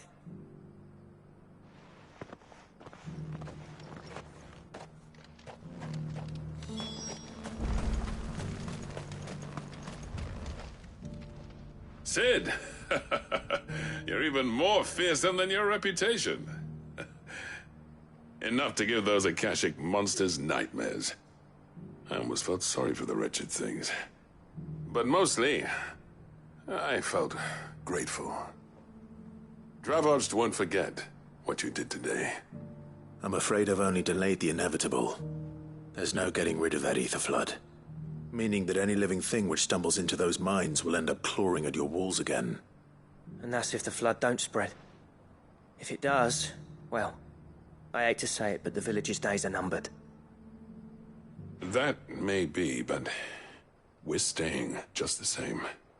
With ether floods springing up all over, it's no less safe than anywhere, and more importantly, it's our home. We'll fortify the gates to the north, and I'll see that they're guarded day and night. All right. Then we'll give you a hand shoring up those defenses. As for you, Blackthorn, that's twice you've turned up when Dravosh needed you. So, thanks. I shouldn't have stayed away so long. And I shouldn't have left without talking it over with you first. Too bloody right you shouldn't. Though I doubt I'd have listened. I always envied you. How you made everything look so easy when, for me, it was anything but. You leaving gave me the perfect excuse to hate you. And from that day on, I never once stopped to wonder what it would have been like if you'd stayed. But what you said earlier, it was true. You'd have been the death of this place. Finally, something we can agree on. I hope you see the sense of it eventually. You kept this place alive. Alive, perhaps. Wealthy even, but Dravozd isn't what it once was. Our work used to be the pride of Dalmekia. Now, we churn out the same rubbish day after day because it's easy and turns a profit. It's not about the craft anymore. I wouldn't send my sons to war wearing the shit most of our smiths are making. I've kept working, honing my skills, trying to lead by example, but no one sees the point. The average castle apprentice has as much passion for the craft as our current lot. Come back to us, Blackthorn. Remind Dravozd what a true master blacksmith looks like. I'll even man those bellows of yours if it means we can work at the same forge again. That's a kind offer. Kinder than I deserve. And I wish I could accept, but I'm needed elsewhere. There's people who trust their lives to my steel, and I daren't let them down. Fair enough. But that doesn't mean I couldn't visit from time to time. Let's see if we can't rekindle this town's passion for the craft, shall we? I'd like that. Just be sure to tell Snotty to let me in the next time I come calling, yeah? Knowing him, he'd let you in anyway. Blackthorn. The Master Smith turned outlaw, back in my good graces. I never thought I'd see the day.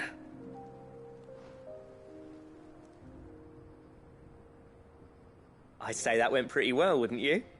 Even better than I'd hoped. Sid, I've got something for you.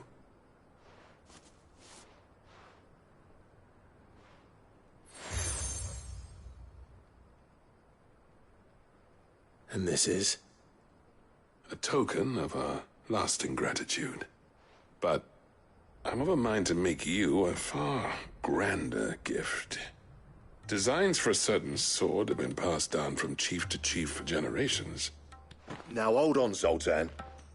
There's a reason no one's made that blade in centuries. There's not been a craftsman equal to the task. I'll admit your cinders make impressive steel, and I've learned to own an edge Odin will be proud of. But the engravings on that thing are enough to make a jeweler cry. And they're not just for show, either. Have you forgotten what brought you back to Dravozd in the first place? A certain ring? I knew I'd never surpass you with a hammer and tongs. So I turned my hand to a different kind of metalwork. Between the two of us, I'd say we're the equal of any master craftsman ever to have graced a forge.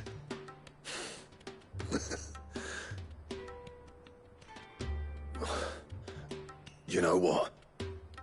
I think you might be right. Clive, you wouldn't mind if Zoltan came back to the hideaway, would you? He's more than welcome. As long as he can keep our secret. Right.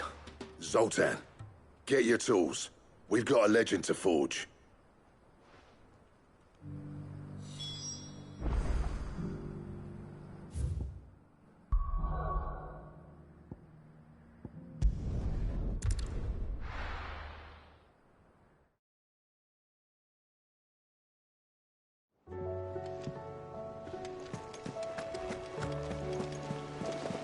Covered in nicks and lumps, the lot of them.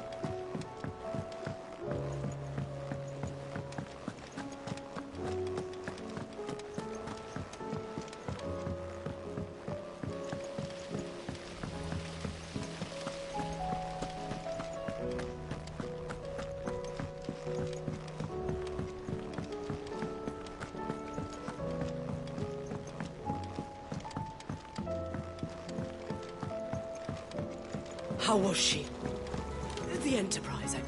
Ah, Sid. Wasn't expecting you back so soon. So, is it good news or bad? Good, thankfully. Here. Ah, that's brilliant. Thanks a blimmin' million. I'll fit 'em to the smelter right away.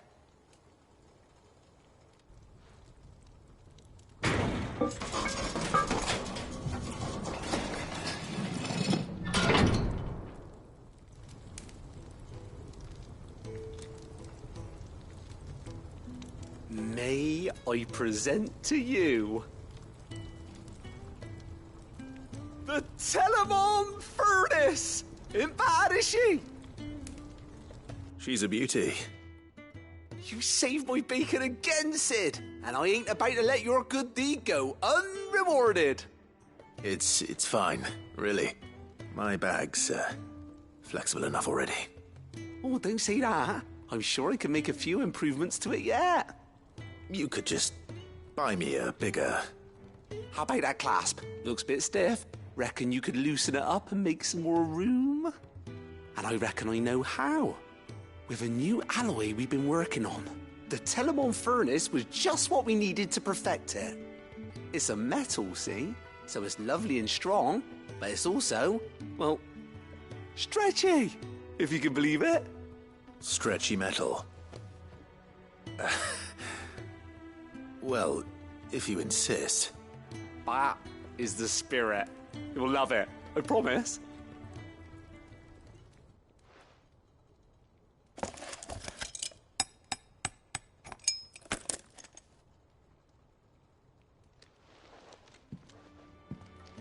So, what do you reckon?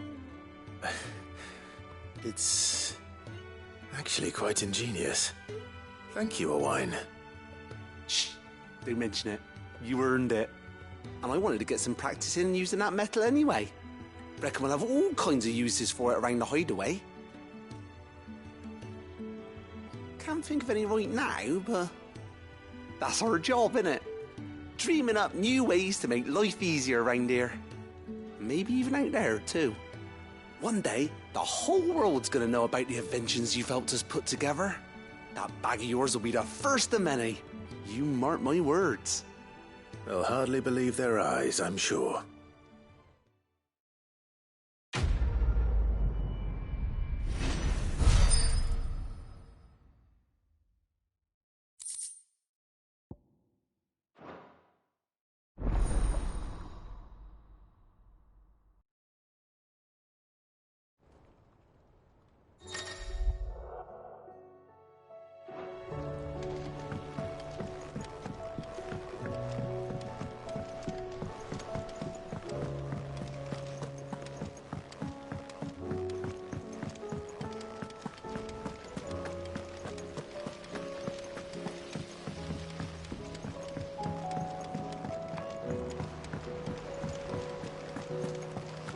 How do you split the sea?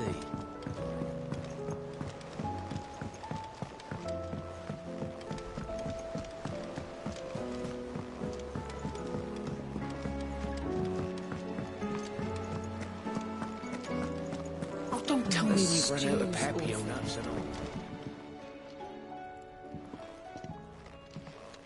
Ah, the man himself.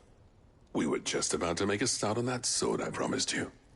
It's funny, but none of this would have been possible without your help. You remember Camille? We'll be using his leatherwork for the grip. The steel, meanwhile, will be tempered in a fire, burning the cinders you charmed out of old Zoltan here. And that whetstone from the Outer Isles, that'll be what gives the blade its edge. And the final flourish will be my talented colleagues' engraving. A team effort led by the greatest blacksmith alive. Now, save that talk till the thing's finished, yeah? Right. I'm ready if you are. To the bellows it is, then.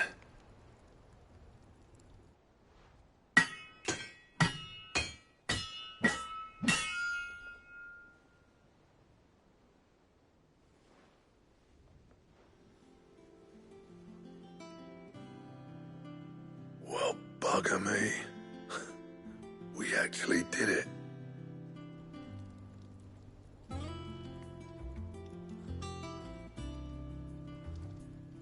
The sword to end all swords. Ragnarok. It's quite something. I trust you'll take good care of it. Thank you. Both of you. So, does this make you pair the greatest craftsmen alive, then? This? Nah. This was just following the footsteps of the greats of old. It'll take more than that to earn us our place in history. But we're up for the challenge. Here. A list of materials. Zoltan and I got talking on the long road back from Dravost. We reckon with those items there, we could craft something even better than the Ragnarok.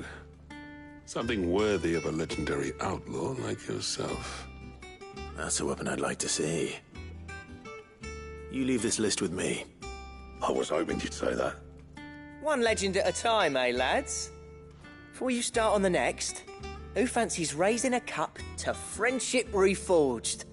Good idea. No more drinking to forget my past. It's about time I had something to celebrate.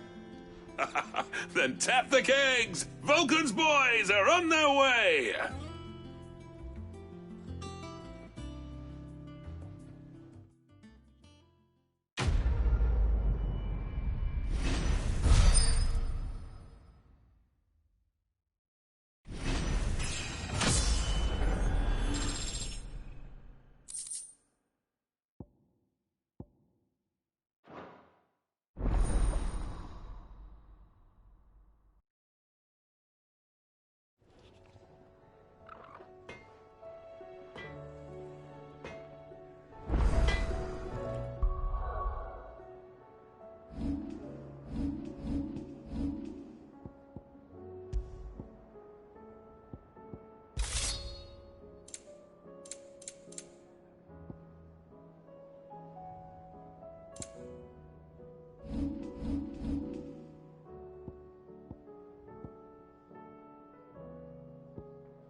The stew's awful. Tell me you've run out of papio nuts and all. Oh, dude. Aye, it's a dangerous world out there.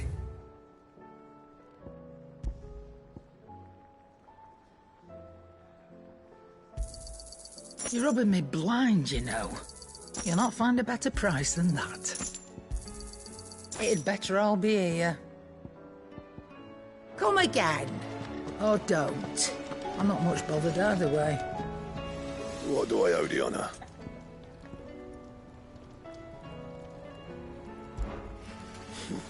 I never thought me and Zoltan would ever speak again, let alone work together. And if it hadn't been for you, we wouldn't. You've been a good friend to me, Clive. The best. What do you want?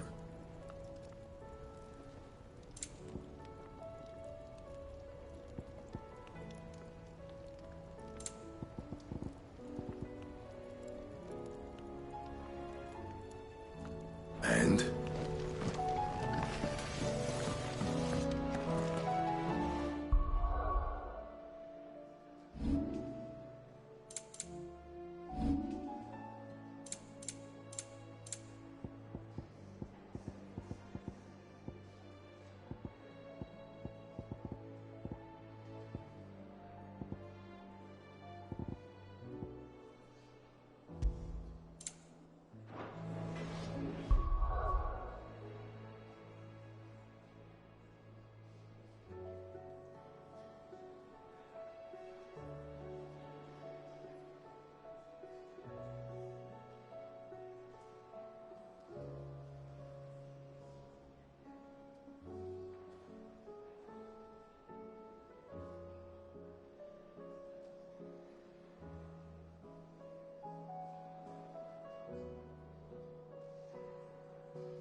Everything's back the way it was.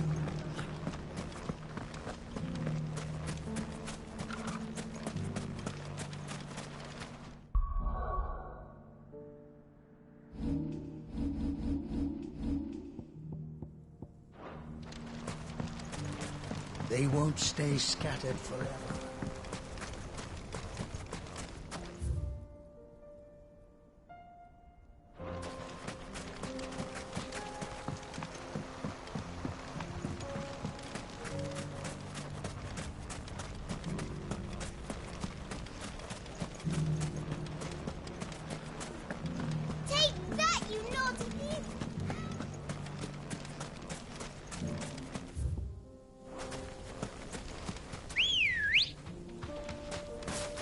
Good girl.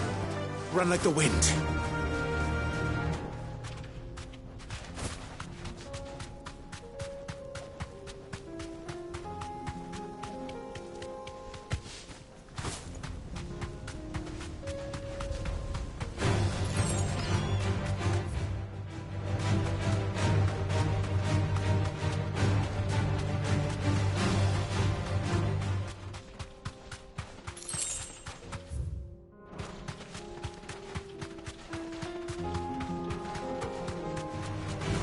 Holding back.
Covered in nicks and lumps, the lot of them.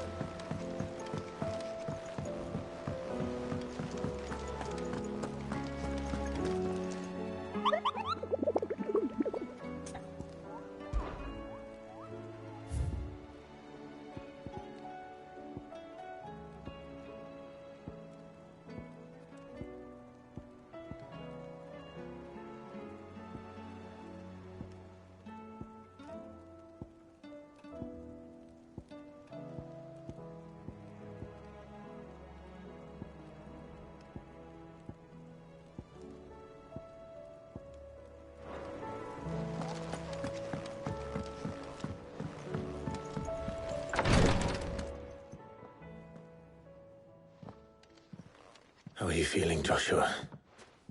Better than I was. But not nearly as well as you should be. Your cuts and burns may have healed, but your body still bears the burden of every spell cast. And what would you have had me do? It was no ordinary foe we faced. It was the Warden of Darkness. Yet still, it was not enough. The king could have ended me at any moment, but instead chose to toy with me like a curl does a mouse. You underestimate yourself. Oh, it was crystal clear. Only one man established his dominance that day, and that man was Barnabas. I'm sorry, brother. That was ill-spoken. It's just, I have never felt so powerless, and when so many are looking to us for strength. Perhaps... perhaps the prince feels the same.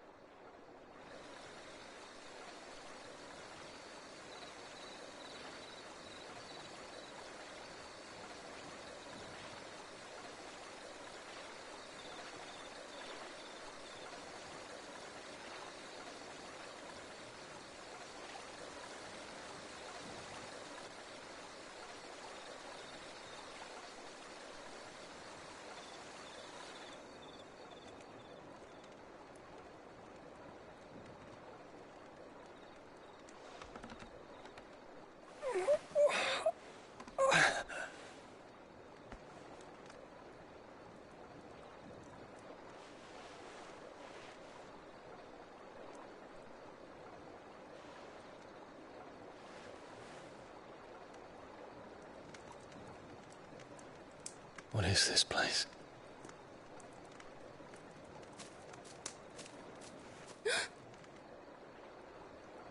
Don't move.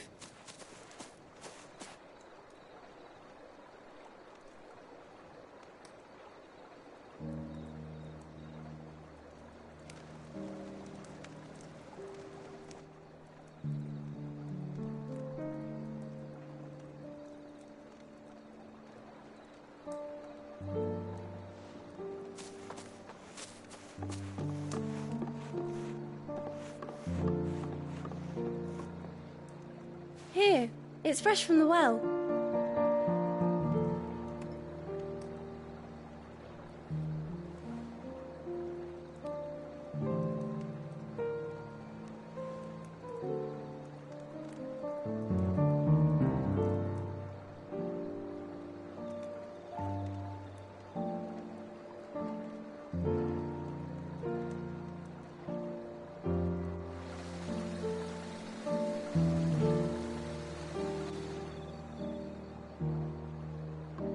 Grandmother told me spirits sometimes get lost, and that the lanterns guide them to their proper place. I set one on the river for her when she passed away.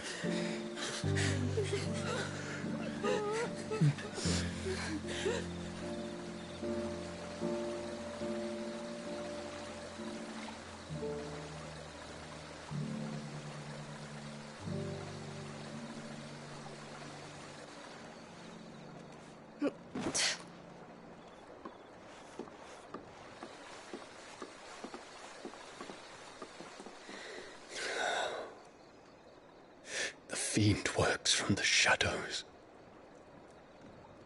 Was it you who guided my hand then, Ultima? No, not you.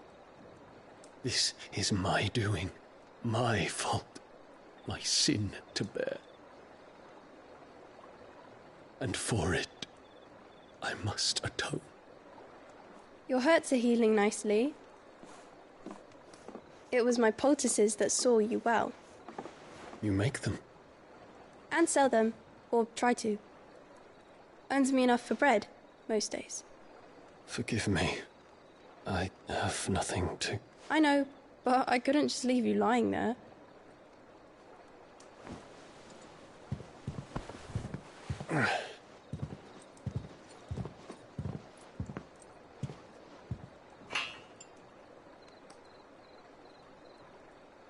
You're going then? Of course. I'm healed. Thanks to you and your poultices. Will you promise to come back and visit?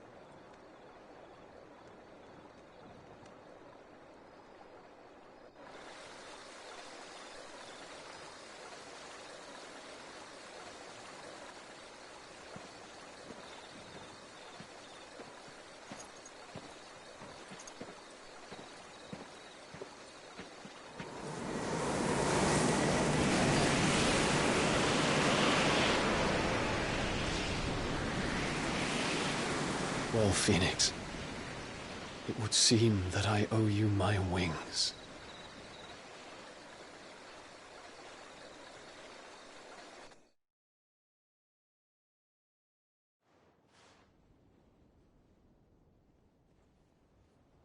Perhaps he can find an answer.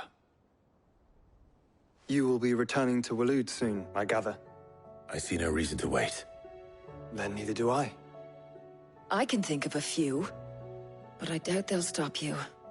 You will take your medicine. Of course, Lady Daya. Set on leaving already, are you? How long will it take us to get back to Ash? Dunno, about the same amount of time it took us to get here.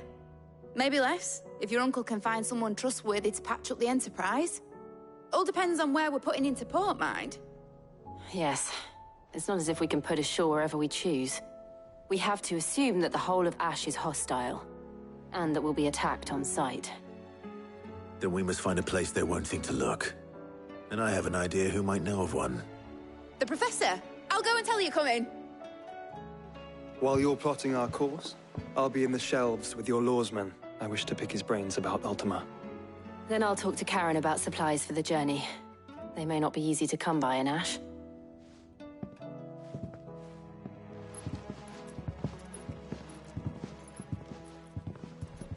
Your brother's body won't take much more of this recklessness. You know that, don't you? I do.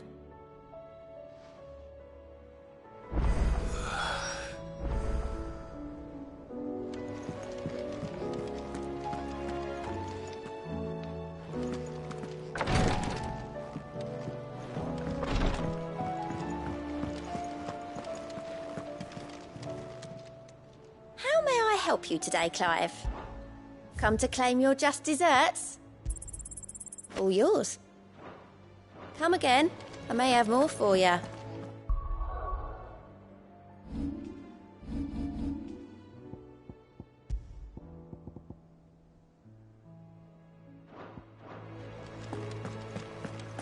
I still say it were a compliment. Ah, Clive. I was wondering when you'd arrive. Please tell me you've come to take our young prodigy here off my hands. I'm not here for Mid. I need information on Ash. Then why not ask Molly if you can look in one of her ovens? Go on. As soon as the Enterprise is ready, we'll be setting out for Drake's Spine. And we're going to need a safe place to land. Preferably one that won't see my ship blown to shit and splinters. If it were that easy, do you think Waloed would have resisted invasion for so long? Very little is known of Ash, and the information we do have is spotty and outdated. We have the good King Barnabas to thank for that. Waloed's borders have been closed to outsiders since the day he seized the throne. If there is anywhere safe to land, you won't find it on my map. Then tell us what we will find. I'm sure you know better than we do. But no splinters! All right, if it will get you out of my hair. But interrupt me, and it's over. Understood?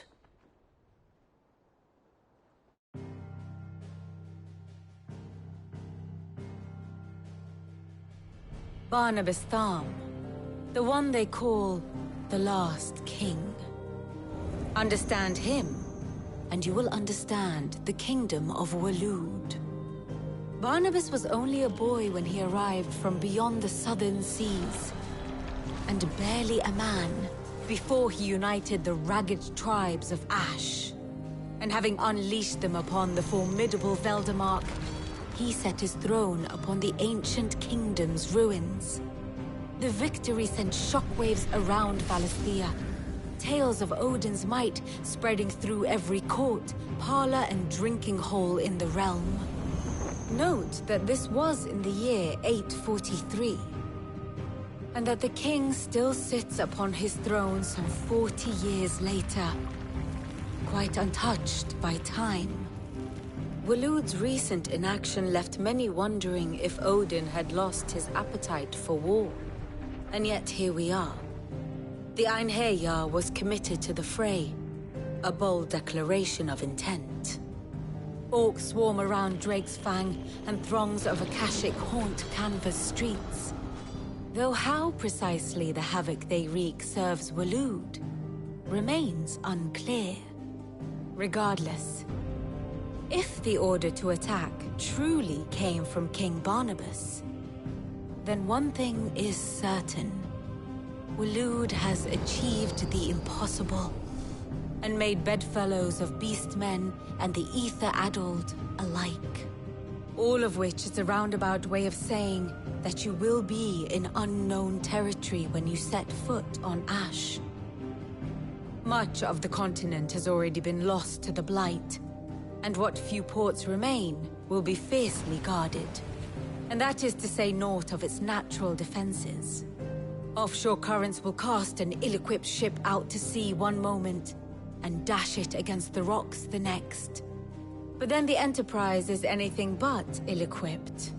And Mid has made land there before. Now, if only there were someone with an intimate knowledge of the Shadow Coast, and where a daring gentleman might put ashore.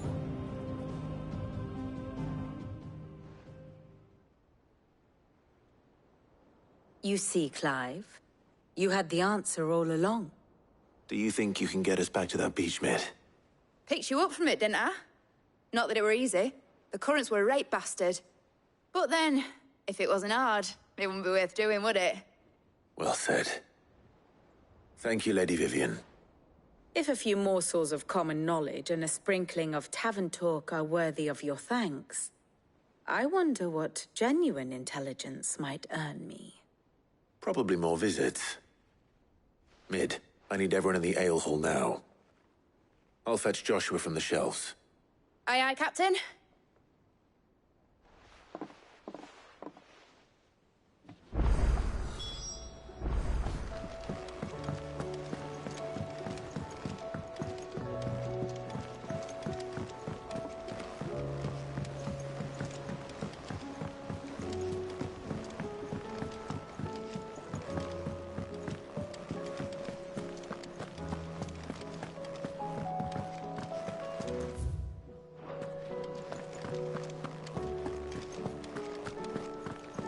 The stew's awfully thin these days.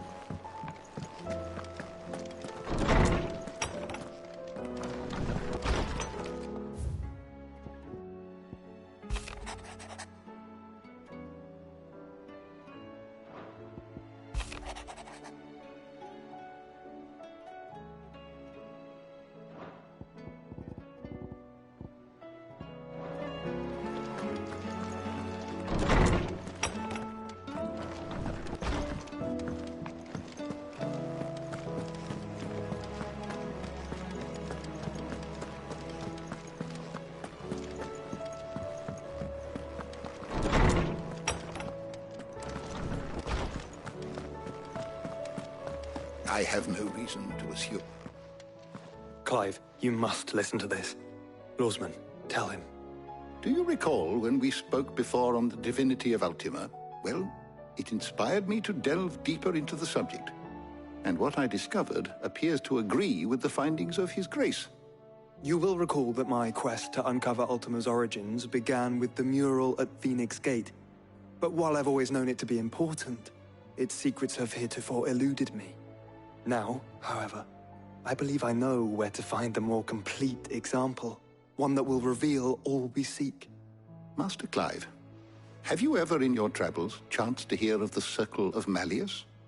I would think not, if you have. But there was once a time when the faith flourished, the oldest known religion in the Twins, and though its popularity eventually waned on Storm, hints of its dogma remain embedded in more modern faiths such as the Crystalline Orthodox.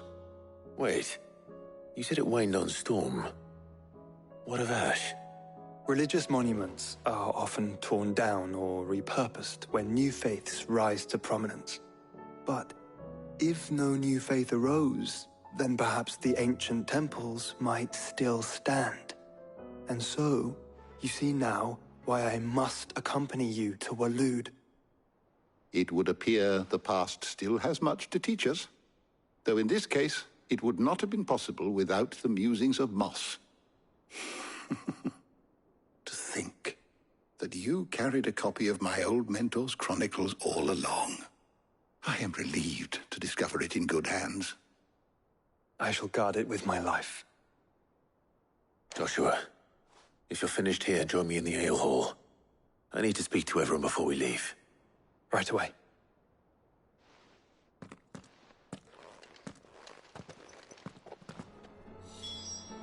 If it please your grace, might I one day borrow the Chronicles? For a short while. Of course, Lordsman Hippocrates. You need but ask. Mid said I could ride the Enterprise.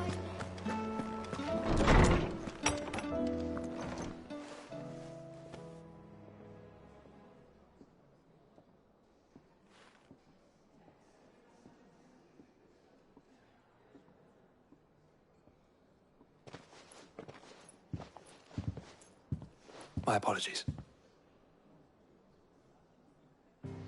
By now you've all heard where we're going and why. So I won't bother you with the boring details, only the important ones. If we attempt to approach Stone here by sea, there's a good chance we'll be sighted and fall prey to the capital's artillery. So instead, we'll disembark on the southwest coast and make for Drake's Spine on foot. I say we, but it's highly likely the entirety of Ash is under the rule of Ultima. A large party would only attract unwanted attention, as well as slow our march and require supplies which may be difficult to obtain. Only Joshua and I will be going. And a scout. Preferably a good one. Gav, do you know of any? You bet your ass I do. Might still borrow some of Lady Vivian's maps, though. Just in case, like. Once you've dropped us off at the Shadow Coast, you need to retreat into neutral waters, fly merchant colors, and stay inconspicuous. If you sense any danger at all, you leave us behind and return to Storm. Inconspicuous is my middle name. But like hell am I leaving anyone behind. The ship ain't going nowhere till your scurvy mugs are smiling on deck. Jill, the Enterprise will appear a tempting target for royalists and pirates alike. You're to stop anyone boarding. Don't worry.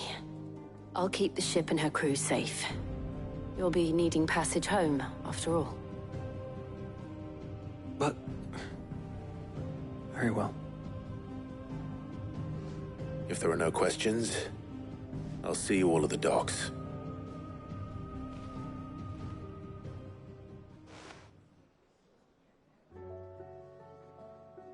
Let me know when you're leaving. I want a word before you go. Of course.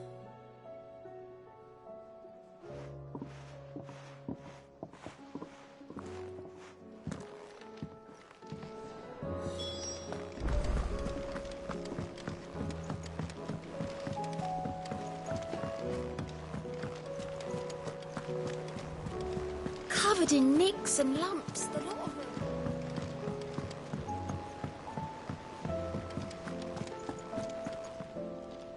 Is something wrong?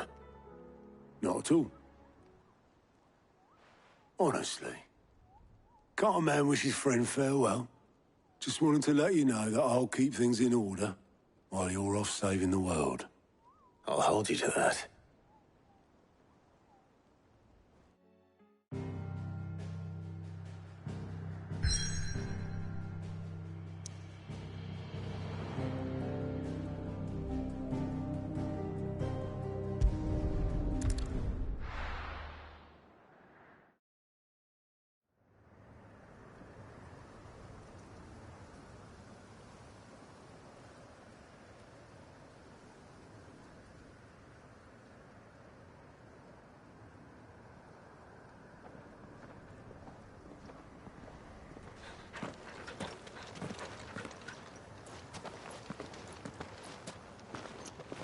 Reckon it'll be a long walk to the capital if we follow the cliffs.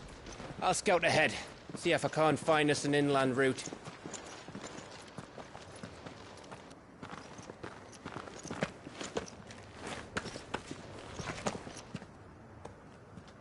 Clive.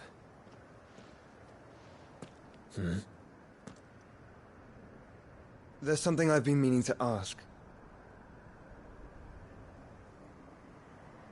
You took her icon, didn't you?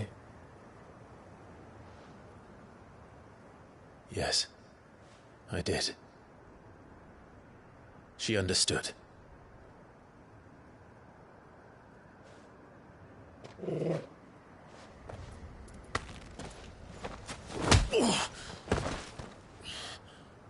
Oh, she understood. Understood that you decided to save the world all on your own, and that you'd die without her power. How dare you make her choose? You knew damn well she'd never refuse you. But I will. You can't keep pushing us away, Clive. The world is ours to save, not yours.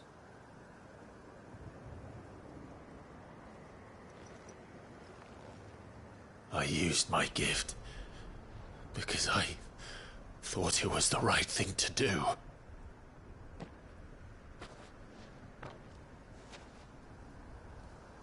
And you truly believe this will save you? Will save us all? I do.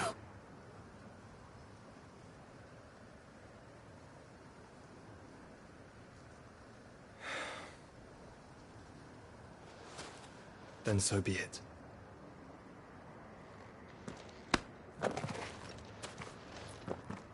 Just don't forget, you're not alone.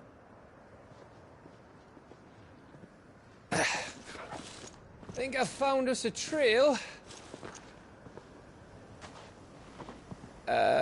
Did I miss something?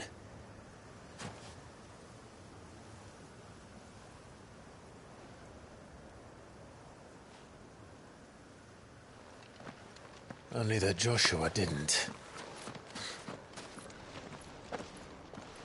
I don't get it.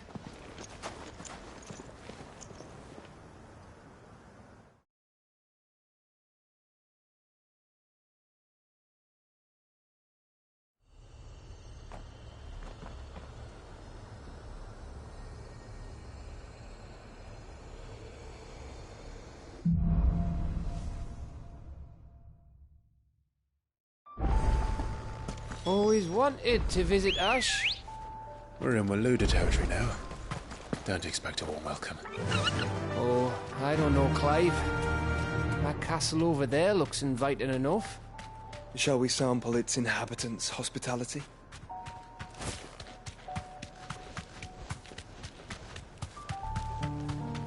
Remember what I said about warm welcomes, Gav? This place is as dead as Grieger's ghost.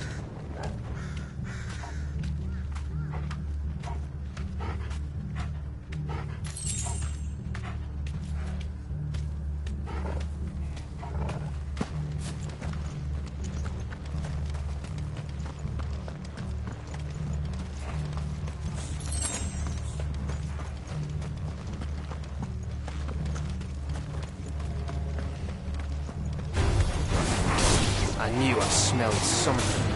I see only ores and a cash ready. Let's hope the villagers made it out in time.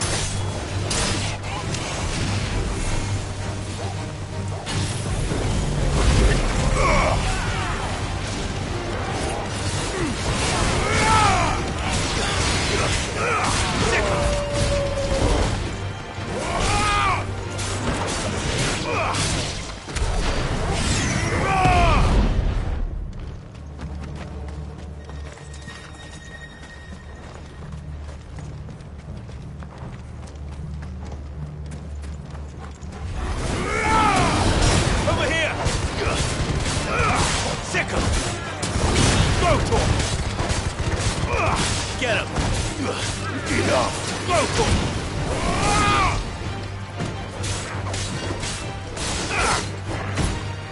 Over here! Go to him! Several times. Down, Torgal!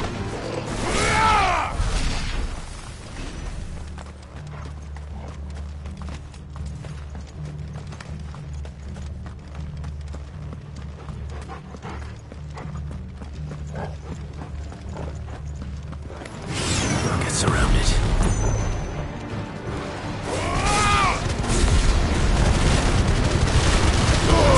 All yours, Torgal!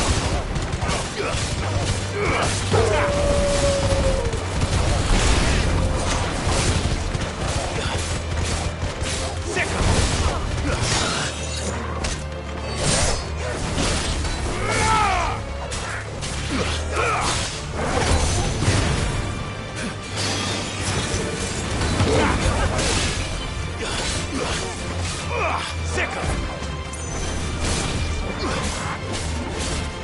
Over here!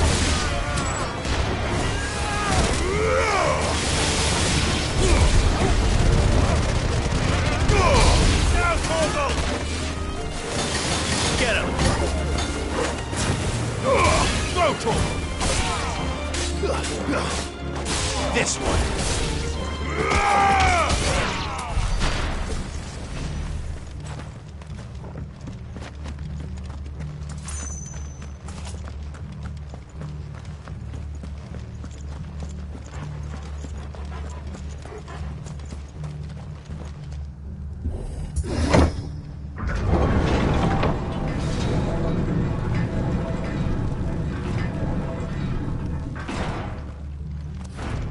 All over again. Where the hell are the royalists? Seems you were right about that welcome after all, Clive.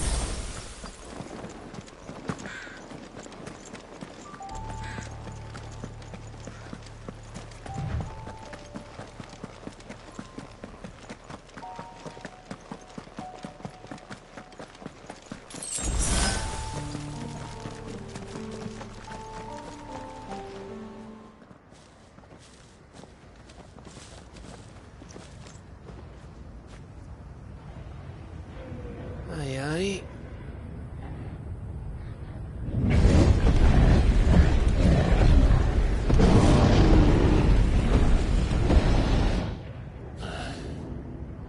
Is the whole of Ash fallen into Ultima's hands?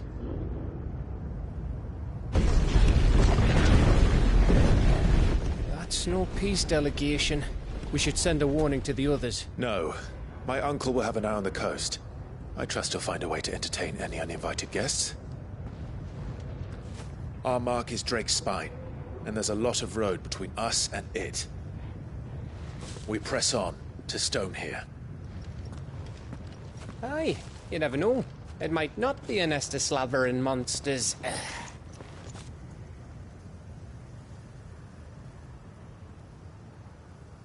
Clive, you must go on ahead without me.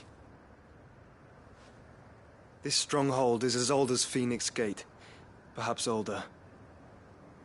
It may yet hide Ultima's remaining secrets, and if we are to best him, they must be unearthed. All right. Stay out of trouble. I always do. Mostly.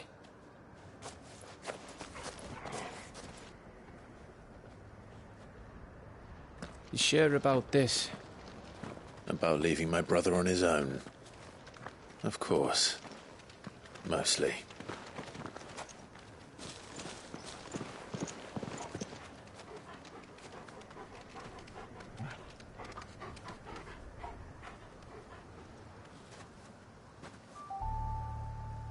Lady Vivian's map is so old it's hard to tell which way is up.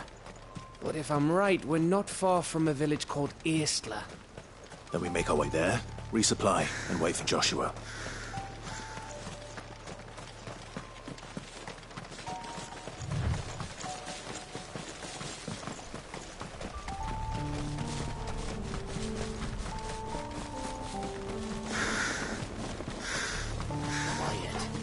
Ugh, this place reeks like a mobile's arsehole.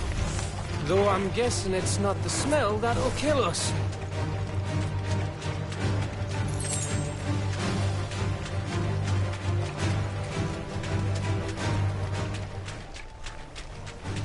No holding back.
Bahamut's breath.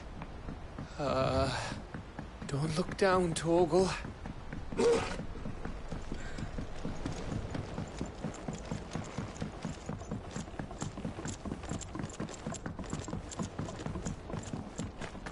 That must be Aistla.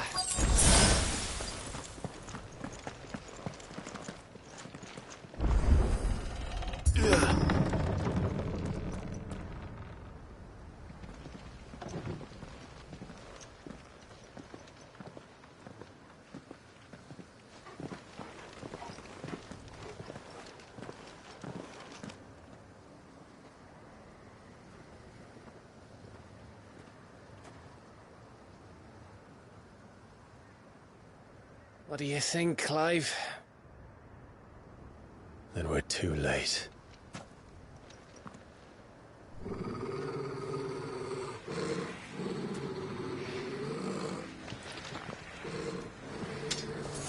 Damn it. They're all turned. There's nothing we can do. I wouldn't say nothing. No quarter, Gav! No quarter! All yours, Torgal!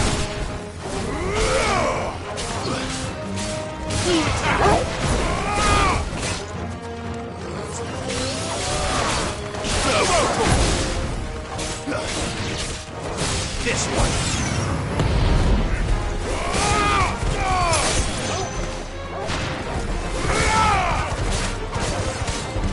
Attack! Now, Torgal! You think all the villages in Ash are like this? Question for later, Gav. This one.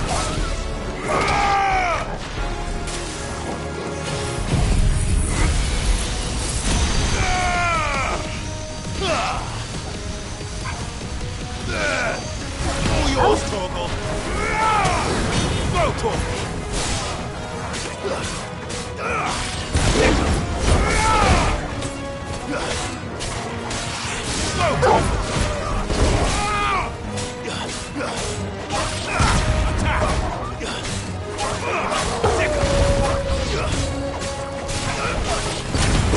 Here they come!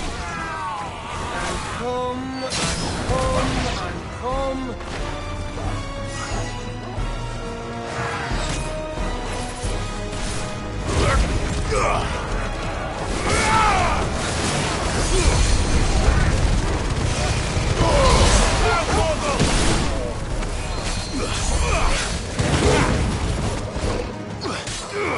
This one.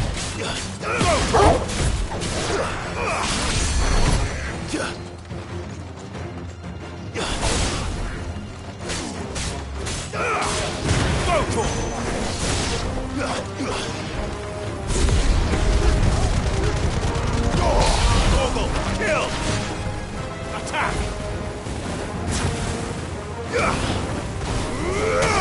Sickle! Go, Torgal! I don't want to die here, Clive. Then don't! Get him! Now, Torgal!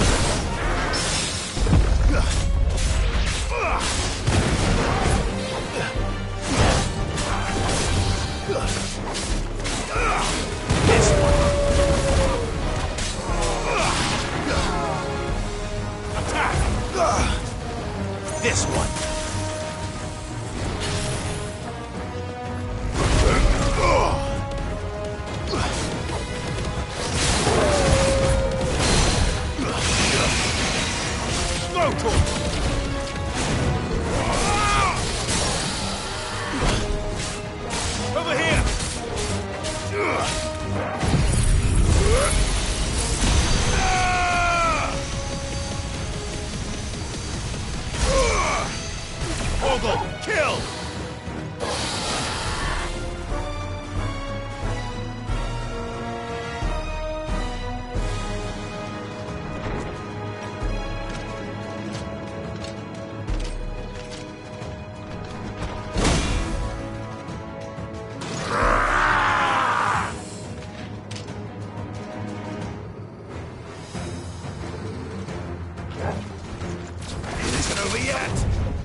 bloody isn't. Too slow.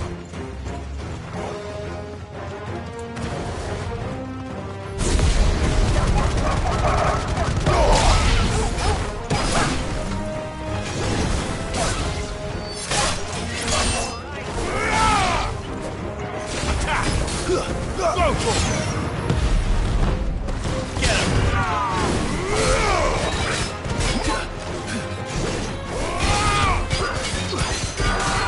Go for it!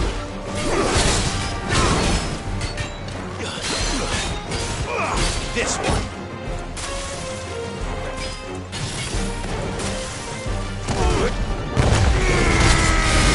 Ogre, kill!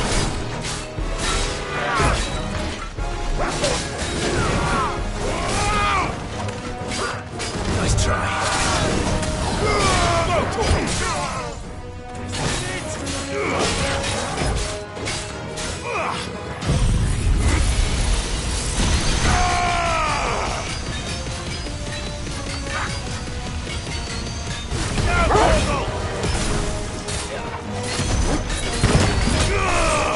This one.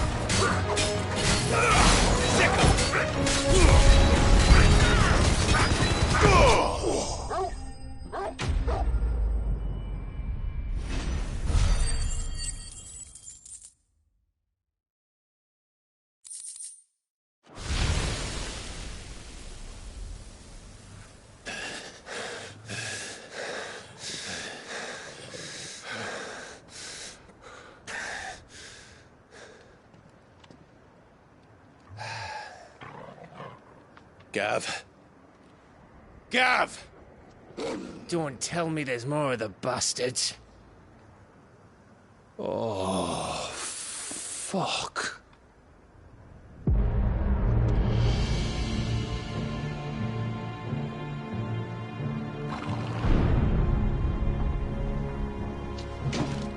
Have you come to watch, Odin?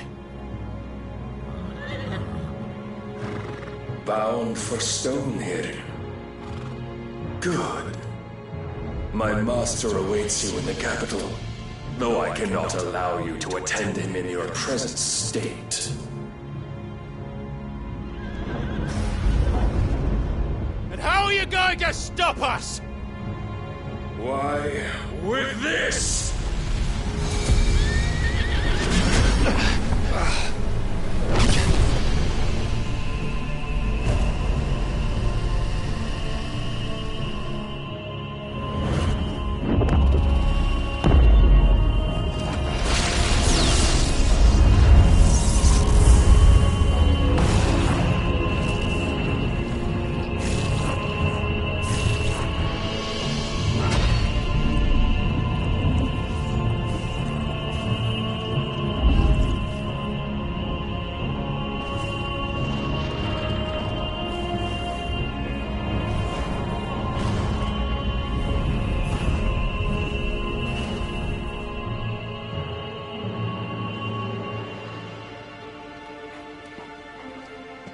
What did you do?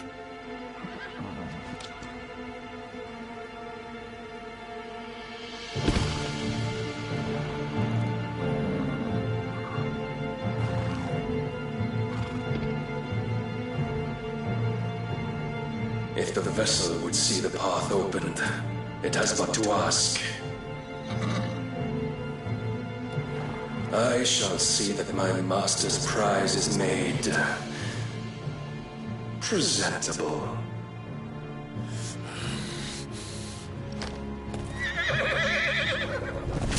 Shit! No!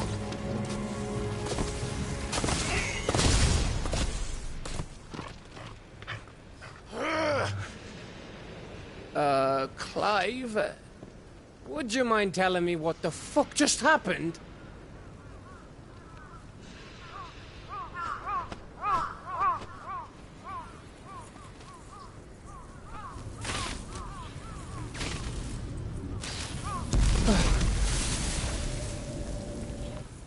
Oh, you've got to be. How are we supposed to get through that? We seek an audience with the king. If His Majesty wants me to come and ask him, then that is exactly what I'll do. Before you go practicing your petition, we don't even know where the fucker went. How about we cool our heads and think this through, eh?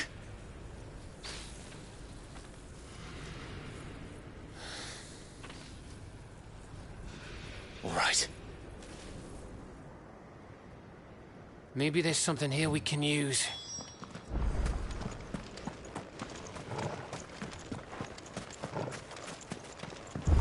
I thought we got them all. So did I.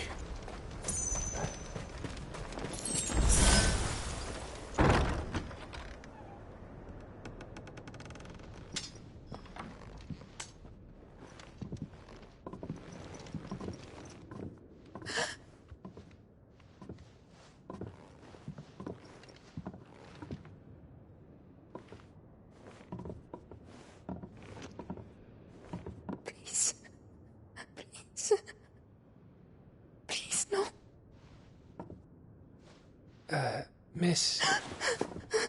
Whoa. Easy. Easy. We're not turned, all right?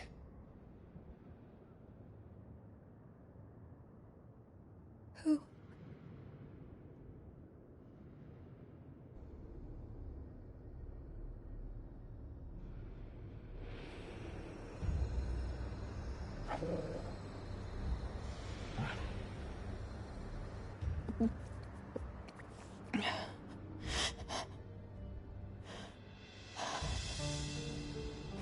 My thanks, kind travelers.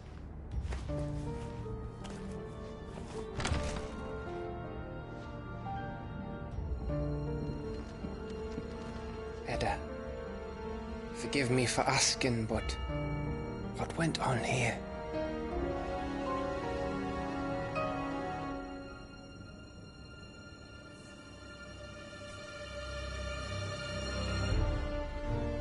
It all started when the skies changed. The elders said it was the Arche. One by one, people went mad. Minds taken by the ether. Till only I remained. By then, I was too far along to run. And then the nights came. And I didn't know what to do.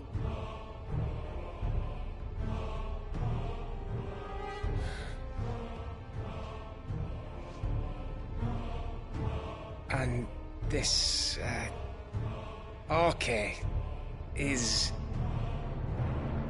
Just a story. Something our grandparents told us when we misbehaved. About how the heavens would grow dark before the land took her last breath. The end of the world. You said the others went mad. But where did they go?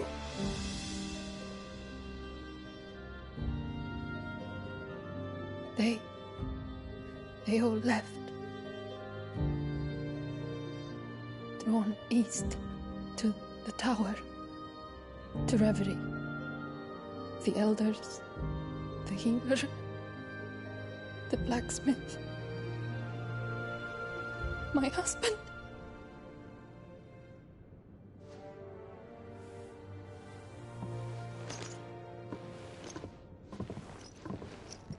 You thinking he did this? Of course. Who else could it be? You were in Canva. You saw what he did to the people. But then what about her? How come her nut hasn't cracked? The baby, perhaps? Could be protecting her from the ether. I can't think of any other explanation. You mean... it's a bearer? It won't matter what it is once Ultima's magic takes hold. Time's running out.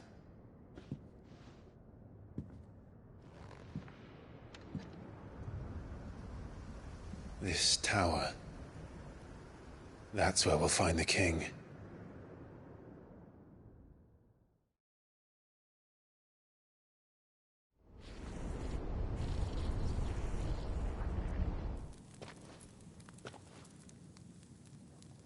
I knew it.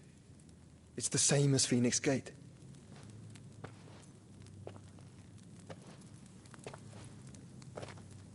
Which means at the end of these stairs should be...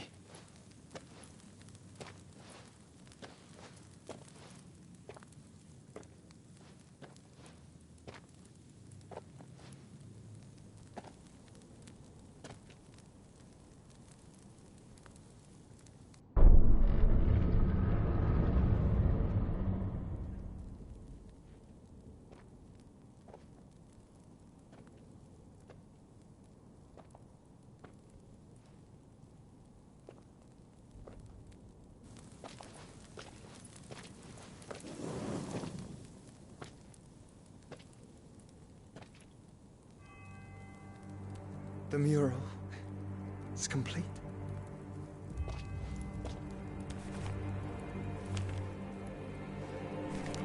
Ultima and his vessel, Ifrit.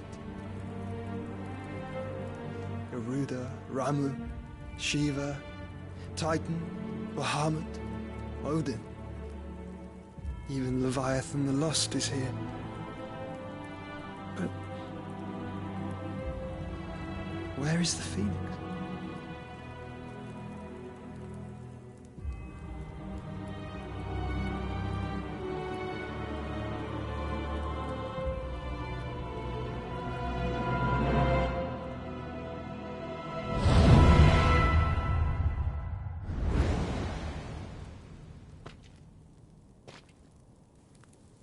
By the Founder.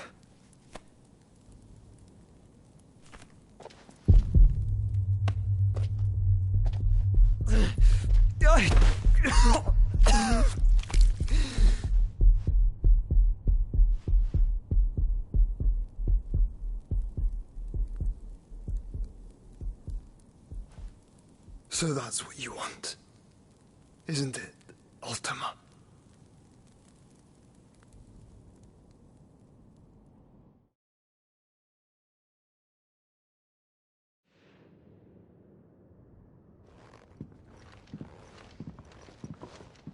So that's how it's gonna be then? I'm not asking, Gav. I need you to stay with Edda. What? I must do this alone. If I don't return, you're to find Joshua and make for the Enterprise. Understood? Aye.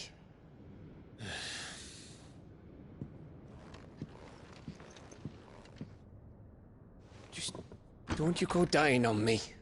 Sid's name suits your miserable mug better than mine.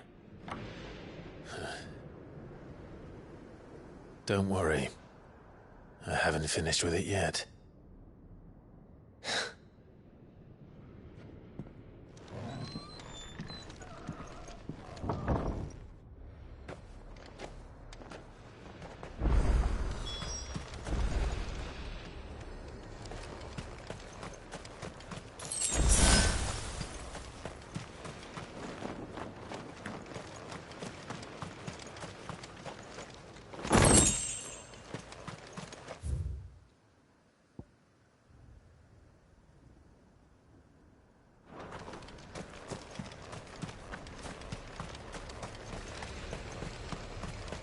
If Barnabas is controlling the Akashic, then wherever he goes, they'll follow. And so will I.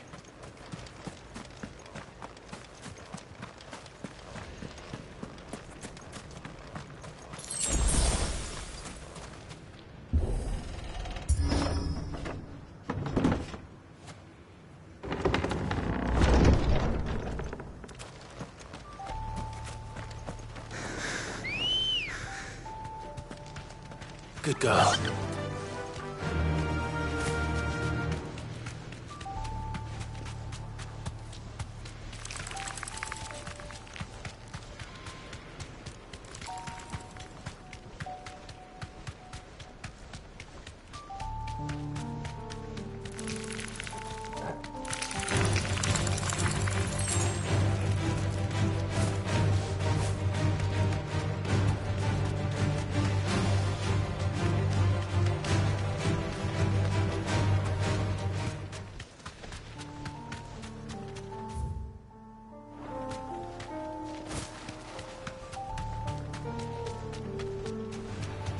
Time to fight.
This is it, boy.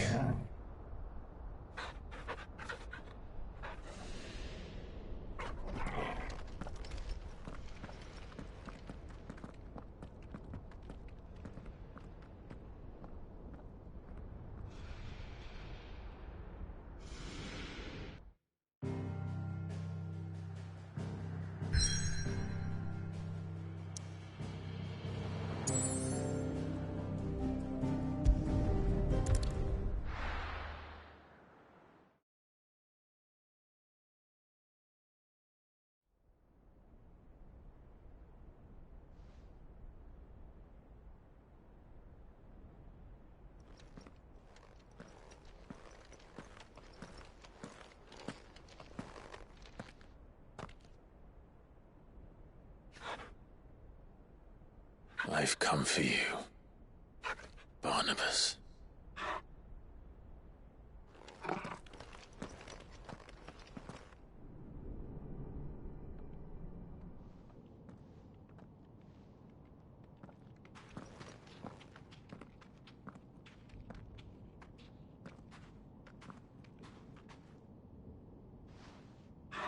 Stay close, Torgal.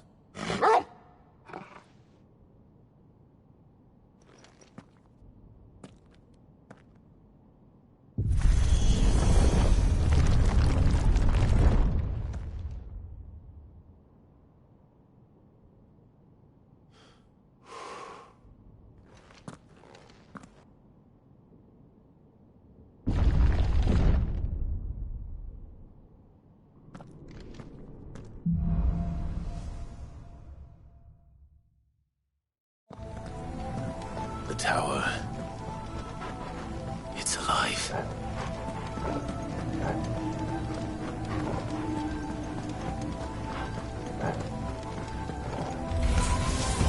More echoes of the fallen. They seem to feed on ether. There shouldn't be any here. This one. Go for it! Get him! Go for it!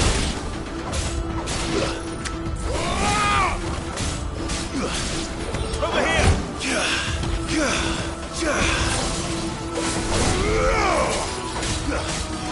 This one! Go for it!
Over here! This one!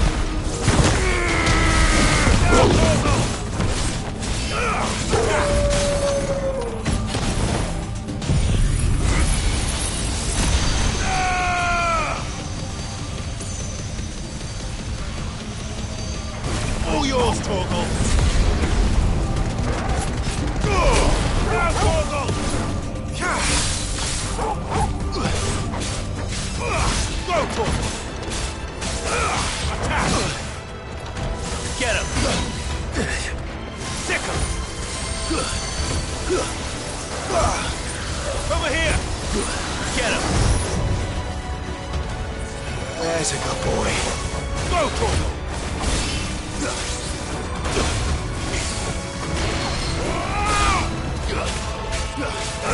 Get him!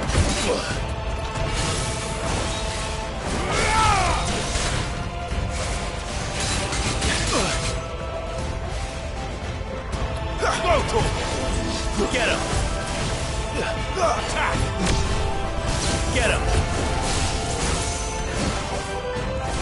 Farewell!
It's over!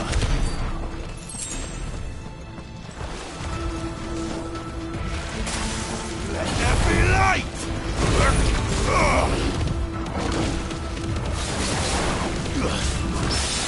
Over here!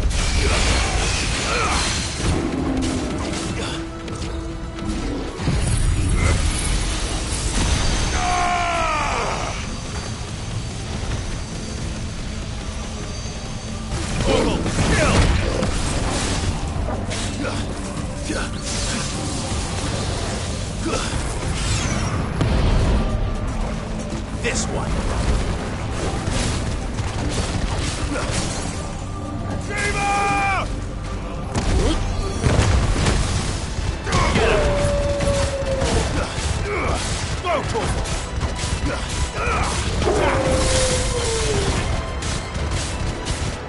This one.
If I were Barnabas, Where would I be?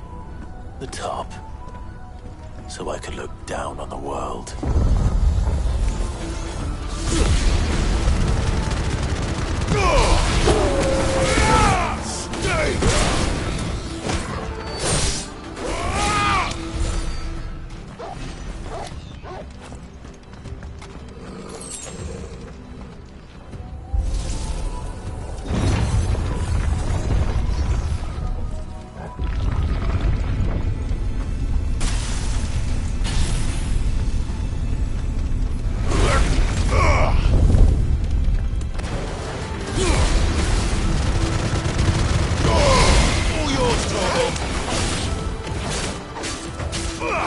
This one. Stay down. Over here.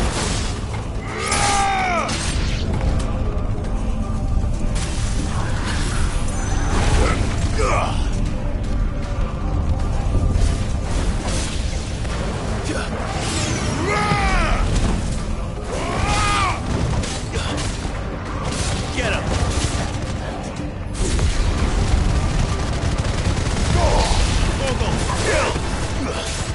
This one.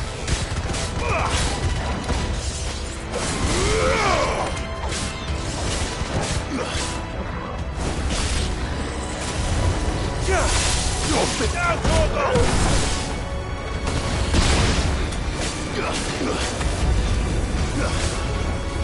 Sicker! Go for it!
That's new.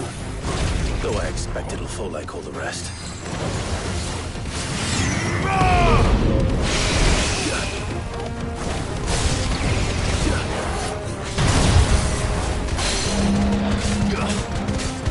Over here!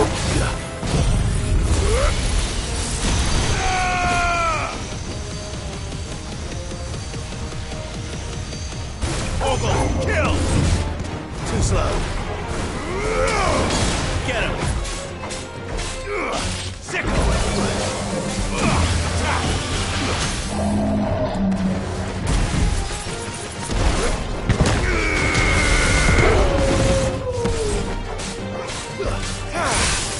Ogle, kill!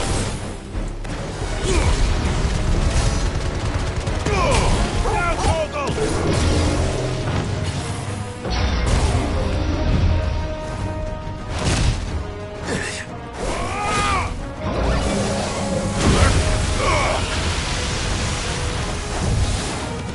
Get him!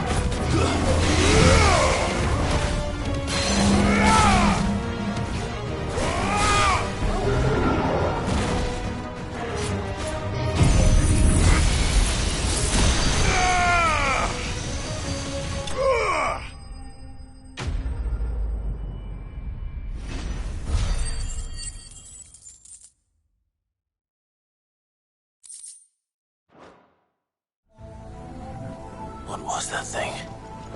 Hopefully there aren't any more.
This one.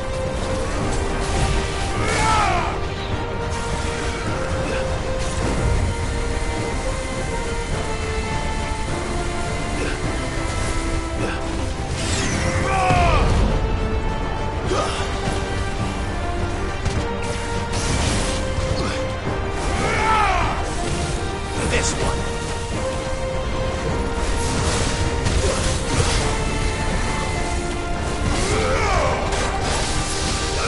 Attack!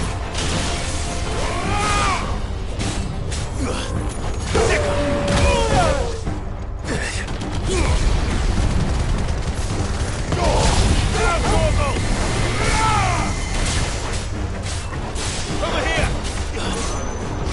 Go to him!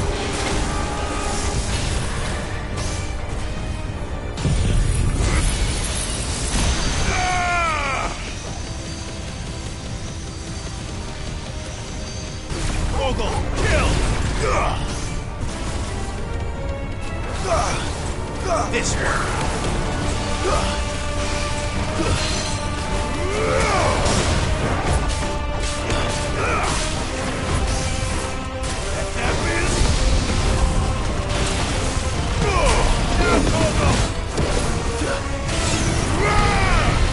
Nice try.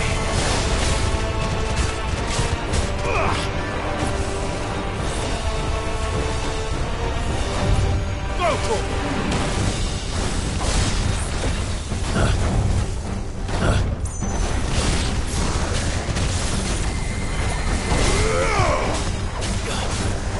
This one.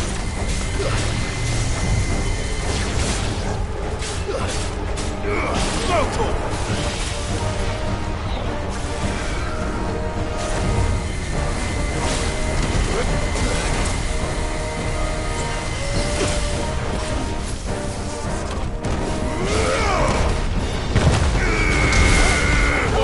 Kill!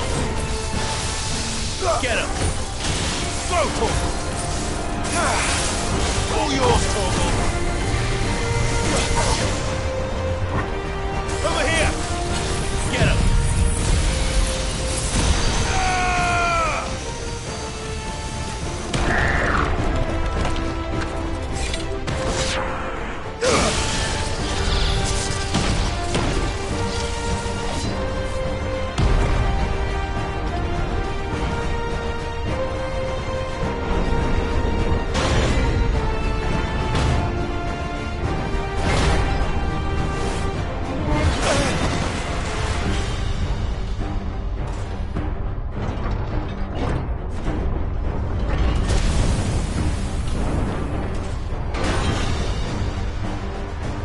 What's one more, eh, Torgal? Sick 'em! Too slow.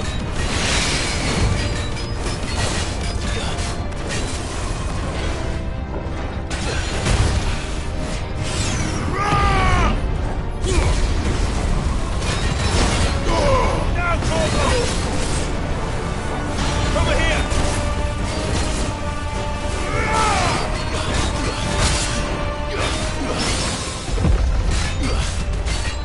Go for it! This one. Muhammad!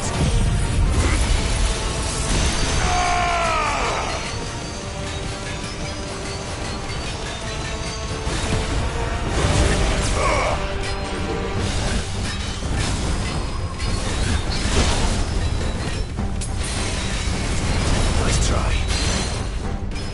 Get him! This one.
Almost there.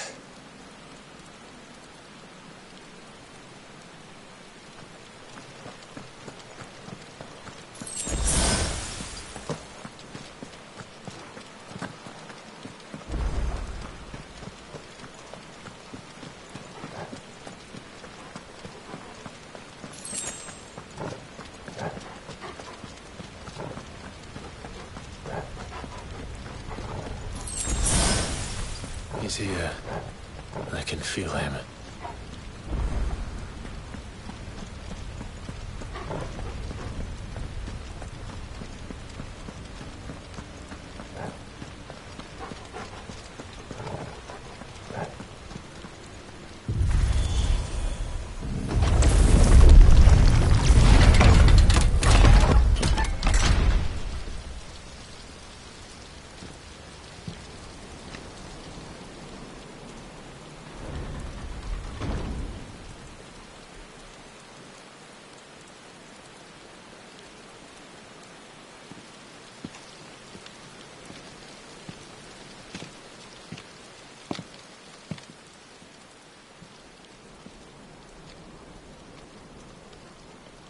Why? The blade must ever feed if her edge is to remain keen. Butcher. What care you for these worthless creatures? They are nothing. Weak from the moment of their conception, ever longing for power not theirs to command, they turn unfailingly upon themselves. Like sheep, they roam in filthy flocks, eager to trample those few gifted a fleece of gold. Or that they might feel contentment with their pitiful existence. Prejudice and persecution, severance and strife, every earthly wrong springs from the malice in men's hearts. Malice born of the pain and suffering that is free will. Its corruption is gnawed at your being from the very moment of your birth. You're wrong.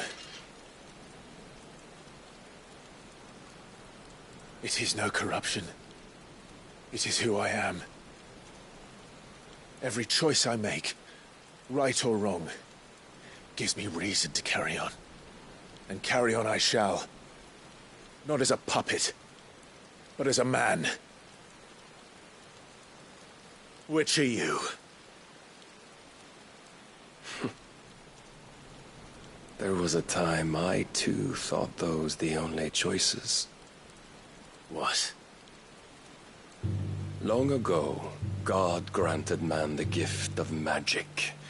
And with that gift did he build great civilizations.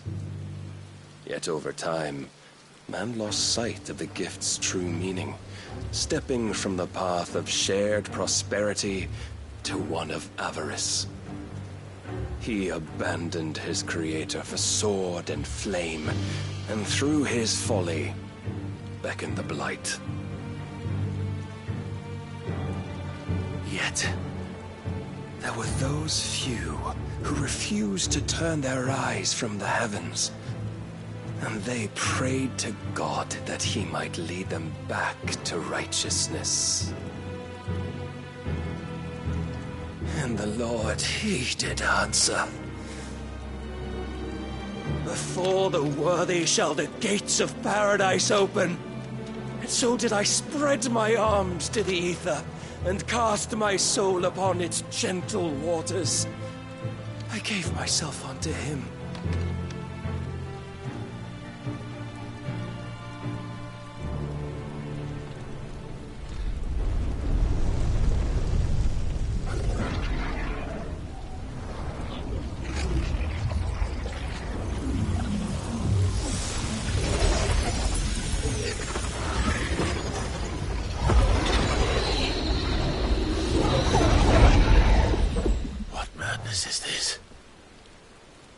My worth proven, the Lord charged me thus. If your kind are to find salvation, they must be made to serve. You see, paradise lies but a single step away. Could we only take it? Could we only leave our transgressions behind? For none save the pure of heart and mind may set foot in the new world. I will save us. But it all begins and ends with you. You are the key, Mythos. And with this humble offering, shall I prove my faith once more. So you forsook your kingdom. You forsook yourself to serve. Tell me, how is that living?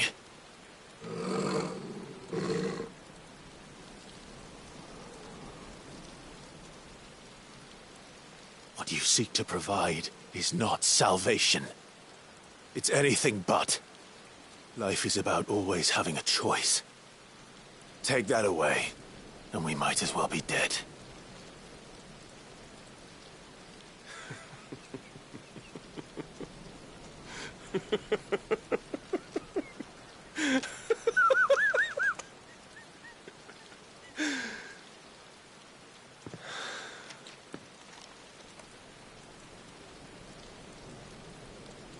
Very well. Come then. Show us the strength of your will. It's not the strength of my will that should worry you, but the weakness of yours.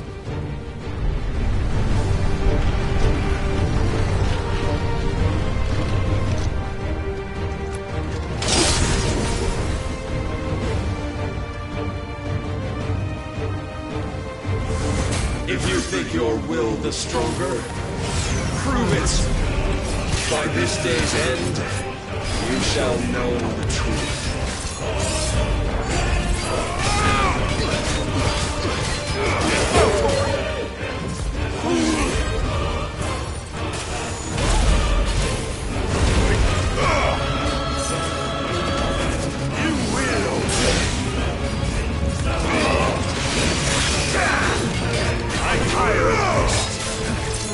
Blessed with the might of a god, yet still you fight like a man.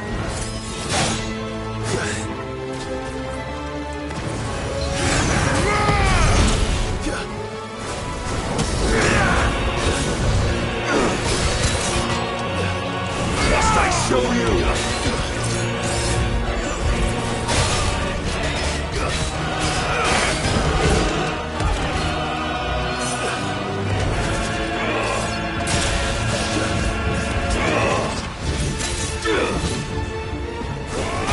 See.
God chose you to serve as his vessel, and you cling to this foolish notion of hope when there is none.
Shown the path. Now you must follow it. Free yourself, Mythos. You will not defeat me otherwise. We'll see. Perhaps you still require persuasion.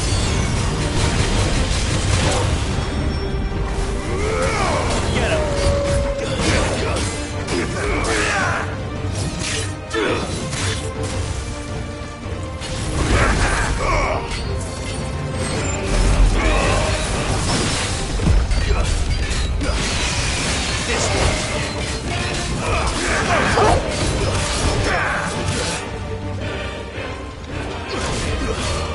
Over here! Enough, Mythos!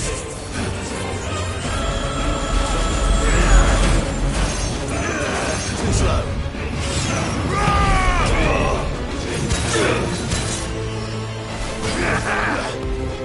Let's try.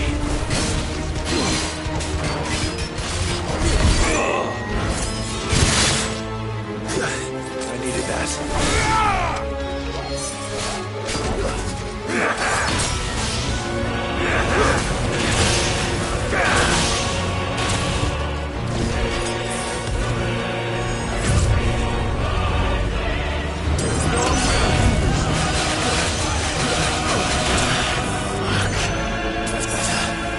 This one.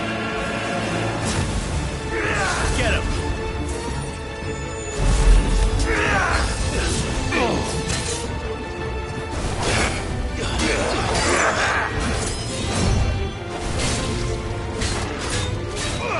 Over here.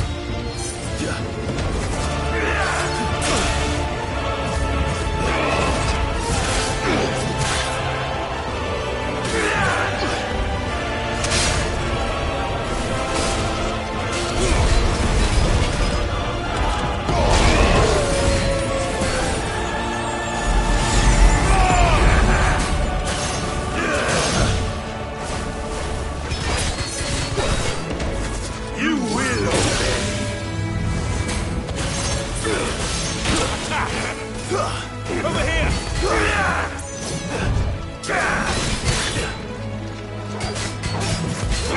Get him! Too slow. Over here!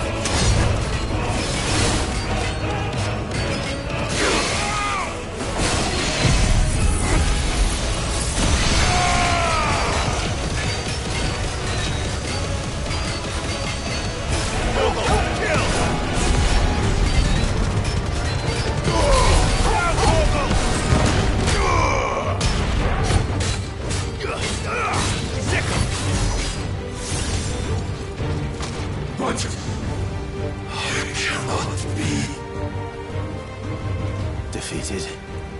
You admitted defeat the moment you turned your back on us. When you turned your back on the truth, Barnabas.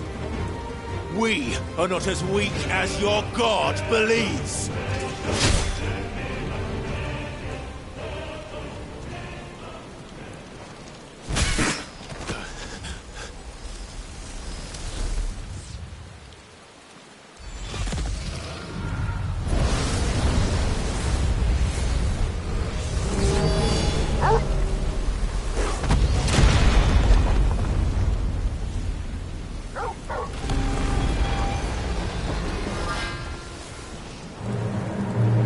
Damn it!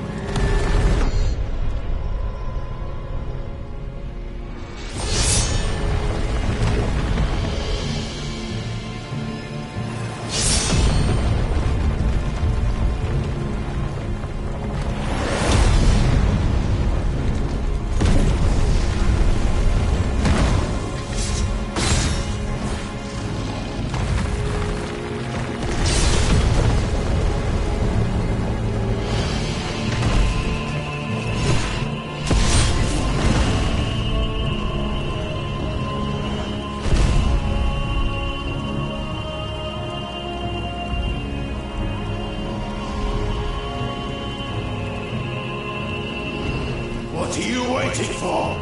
Men know nothing of strength.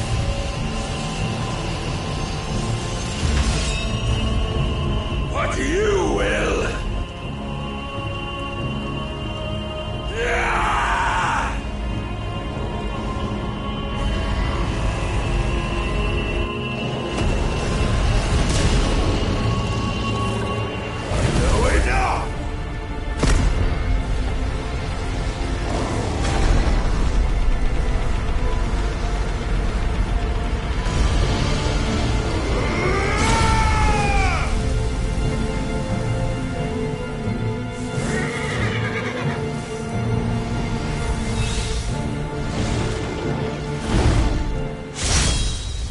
You dare!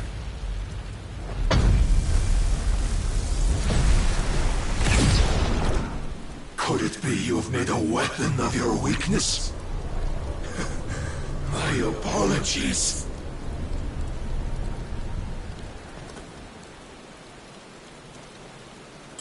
You are not the fool I took you for.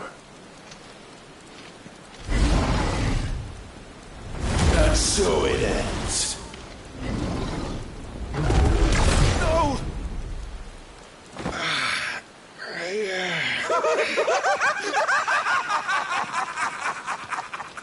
Don't tell me you are tired, Mythos!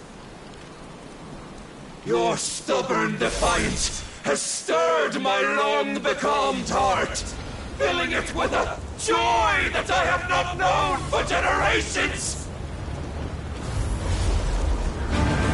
I had thought the tantalizing kiss of self-indulgence a dream forever out of reach. And now that its sweet ruin courses through my veins, I shall not be quick to relinquish it. Show me your work, Mythos, that I might revel in it!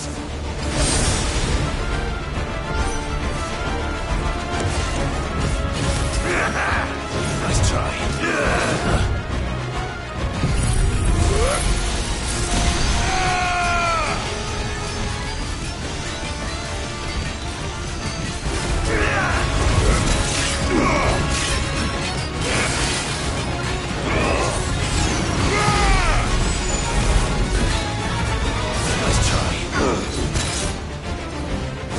I'm tired of this.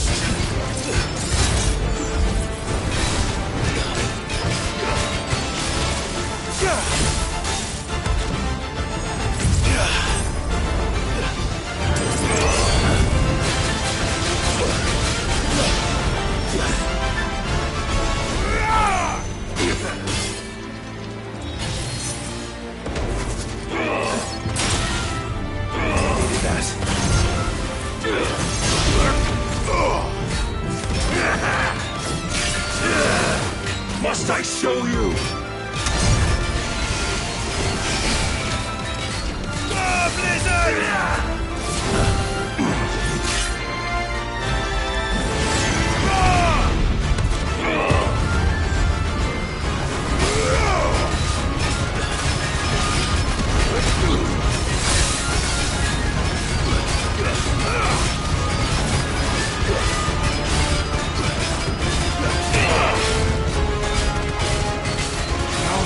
Suffered the disappointment of lesser rivals, but now more.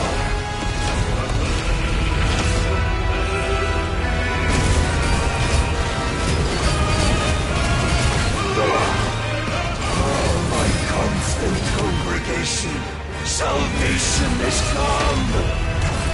Rejoice as our souls are granted peace unending. How do you know this day will come? What proof have you? By you, Ethos.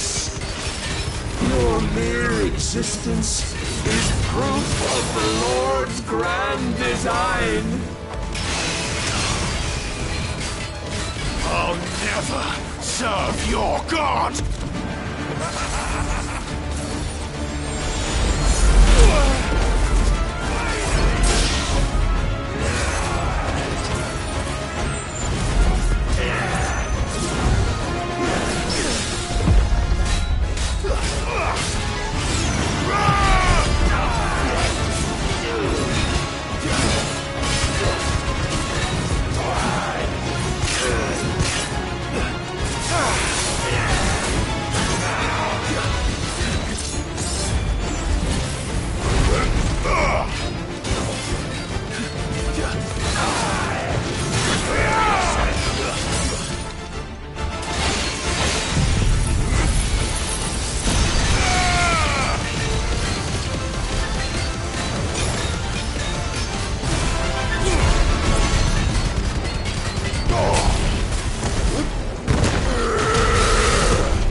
That's better. Then you will never know this power.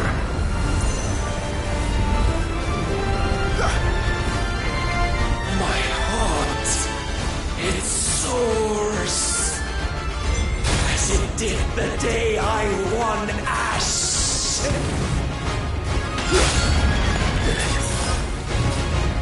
Since then, many have sought my crown, Ethos, but none could wrest it from my head.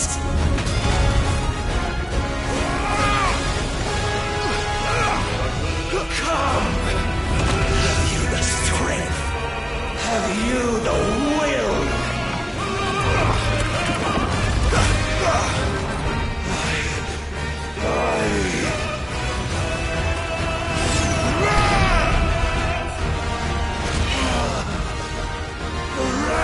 I am yours, Ethos. Claim me as your prize.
day is at an end. And we both know the truth. It is I who stand victorious. My will that prevailed. Your will? No. It was his. Clive Rossfield.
Perhaps there is strength in will.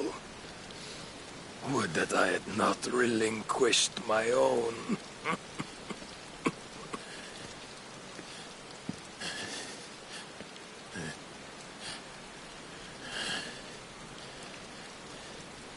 You relinquished nothing. What was it, if not will, that made you strive for a new world? Strive to win your master's approval?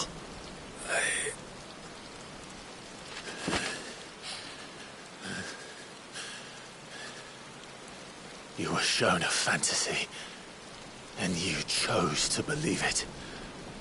But you were wrong. There is no world, but the one we live in. And that world is worth saving, even if it means killing a god.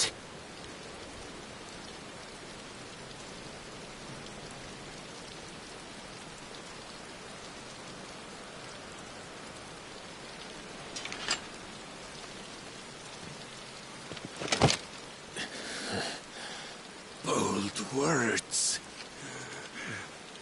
From one who has served the Lord so well.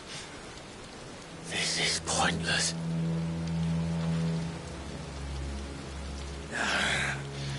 But I almost forgot. I promised that I would make you presentable. Did I not?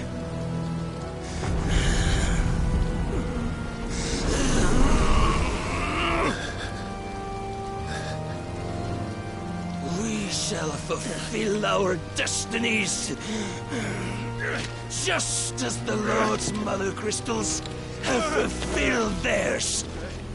Come, Clive Rossfield.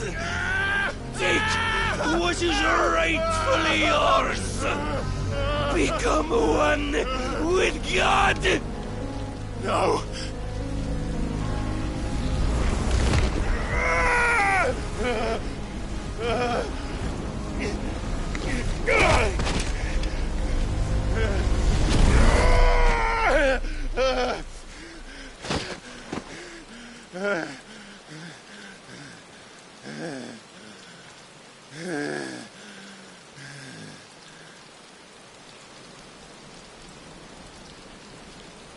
At long last, salvation.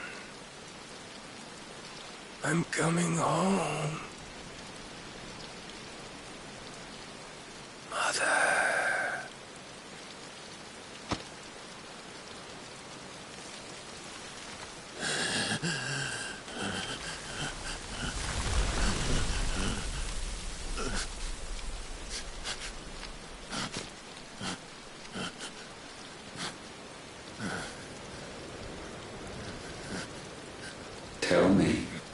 How does it feel? Show yourself! Face me! How does it feel to consume your rival's strength? To gorge yourself on their being? To edge step by trembling step ever closer to the divine? With or without a will, you are still but a vessel, our vessel. Behold, how your body shudders in anticipation of its fate.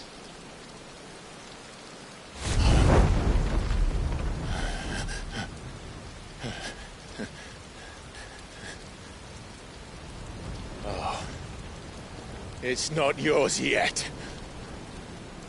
No. Come then, O wayward child. We shall await you upon the back of the first worm. There all shall end and begin again.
Quickly, my lord, quickly!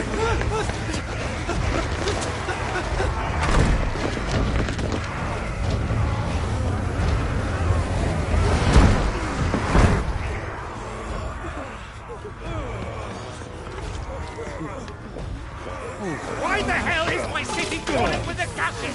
Don't ask me, ask them! Since when was Eugen Hamel one to hide when there was a fight to be had? Since they stripped me of my rank and banished me from the battlefield. Now I'm stuck wiping the backsides of this lot while the city burns and my wife tells off the man half my age! And then you turn up! What the hell are you doing here anyway?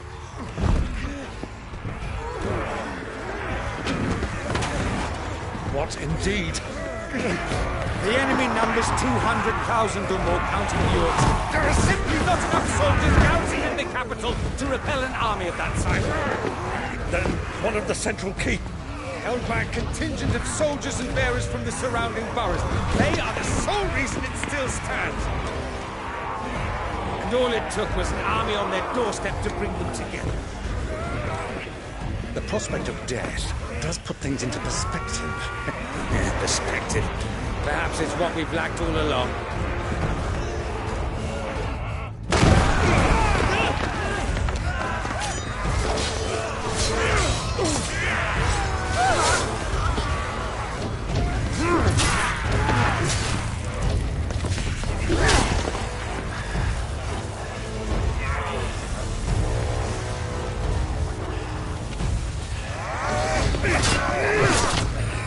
Hamel, I need you to lend me some of your best men.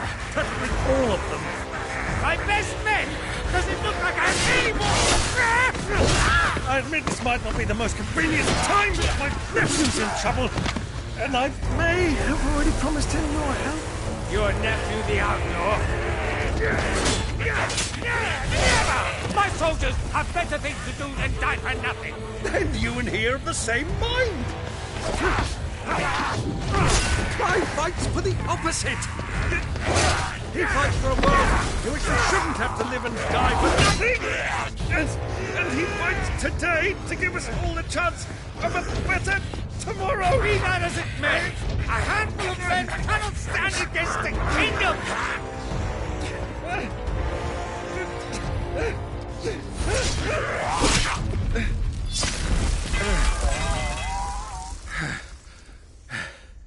Then mayhap they are the wrong men. Well, I'll be damned. Our numbers are few, but I shall rally as many of my dragoons as I'm able. You, apprise the Lord Strategist of the state of the city's defenses. Yes, Your Radiance.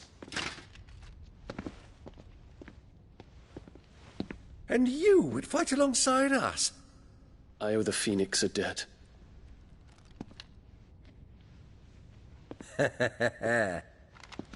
Does this vouch for my nephews? Aye, but I still have my doubts about you. Which we can discuss later. Indeed. You said you had men garrisoned in the keep. Captain, do you know how many yet remain? Allow me to confirm. Commander? Whatever their number, Randalar will be needing Gather the them bodies all. and build a pyre in the courtyard. Quickly. Terence. My lord.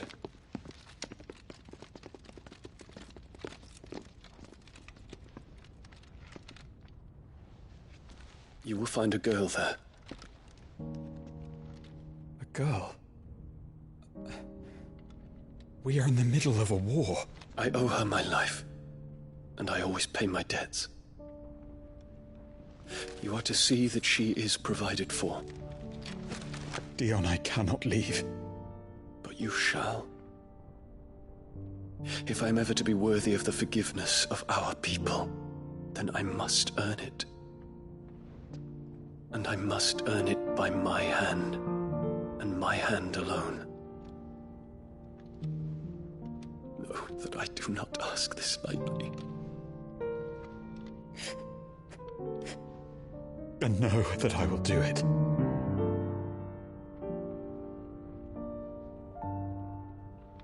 Farewell, Terence.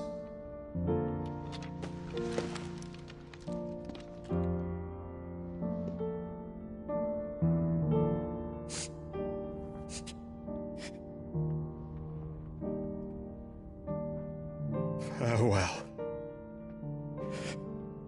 my prince.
Clive, thank fuck.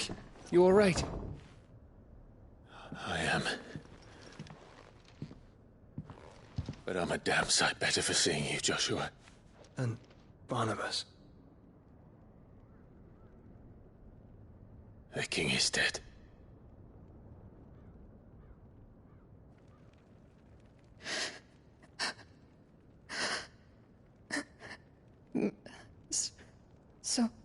So they're all...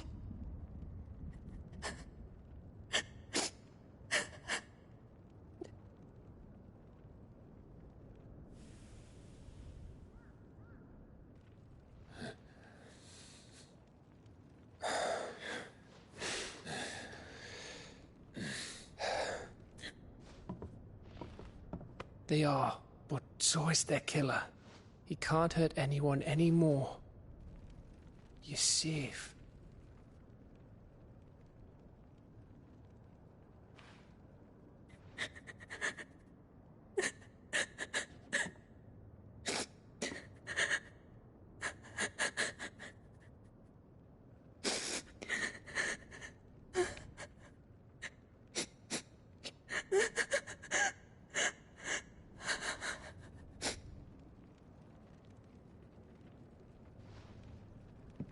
Gav.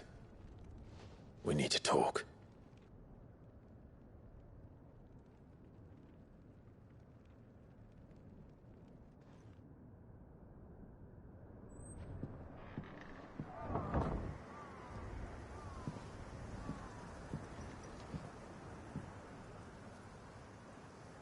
I'm sorry, Clive. You know I want nothing more than to go with you. I do. But I'm glad you're heading back to the Enterprise nonetheless. And not just for Edda's sake. Our people need to know what happened here.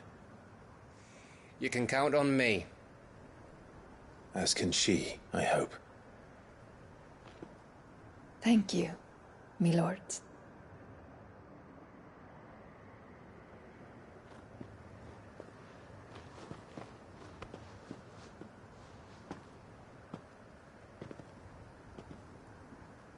Do you think that was wise?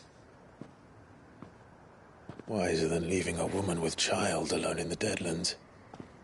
They'll be safer at the hideaway. For now, at least.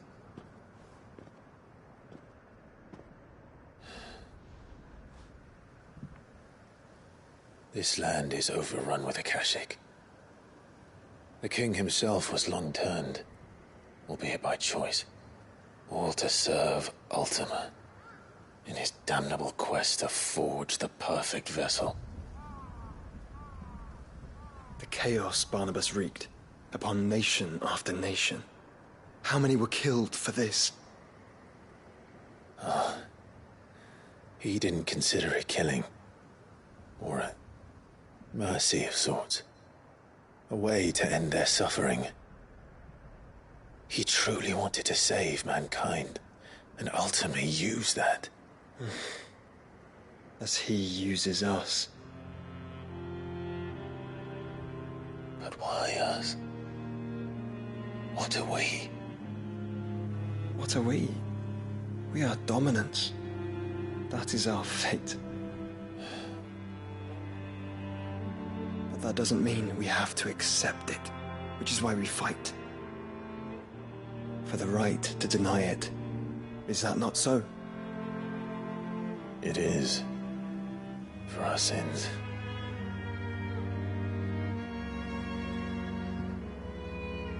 Barnabas said something else. That the Mother Crystals were Ultimas. Ultimas? Are you certain? We know that the Mother Crystals have been leading the land of Ether. And we also know that it's this which hastens the spread of the Blight. But what I cannot fathom is what Ultima stands to gain from that. What did you find at the Stronghold? The truth about Ultima's prize. For so long, I believed it to be you, and you alone. Yet, it is not merely a freat that he desires, but a freat and phoenix both. That which we became in the skies over Twinside. Only when the twin flames are joined shall his vessel be complete. Quite why he needs a vessel is another question. Unless there is something he cannot achieve without one. Something his immaterial form precludes. Something requiring an unthinkable amount of ether and a body resilient enough to channel it. If I did not know better, brother, I would think that he meant to cast a spell. A spell 1,000 years in the making. A spell to end all spells. And he cannot do it without us. Nor without the Mother Crystals. But if we destroy them all, we will stop not only the Blight, but Ultima as well.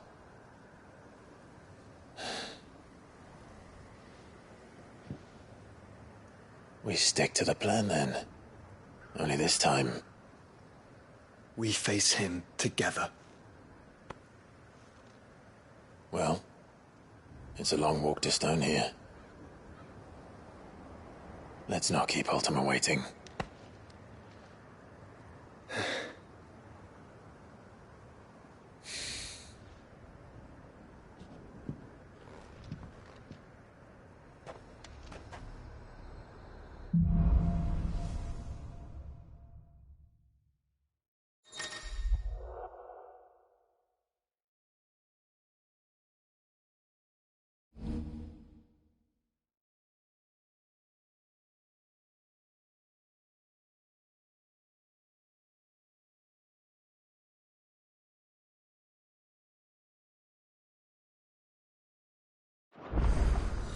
When Barnabas fell, his magic died with him.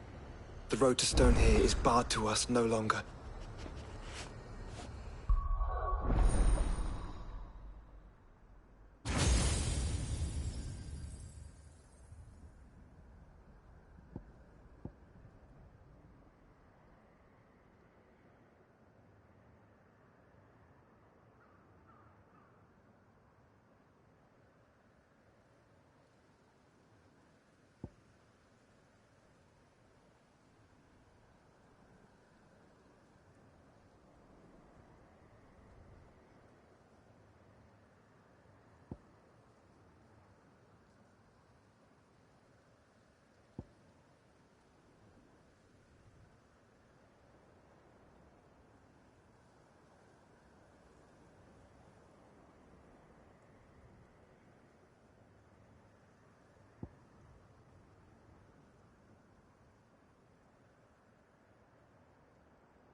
You were right, Joshua. Fly, Ambrosia.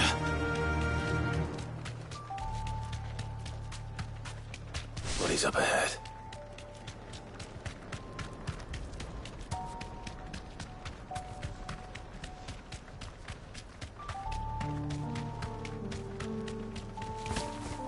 Thanks, Gal.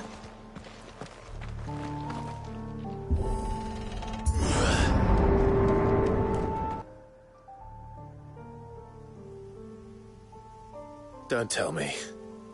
The only way to the capital is through that gate, just as you surmise. There's an army down there, Joshua. Yes, but I don't see any dominance.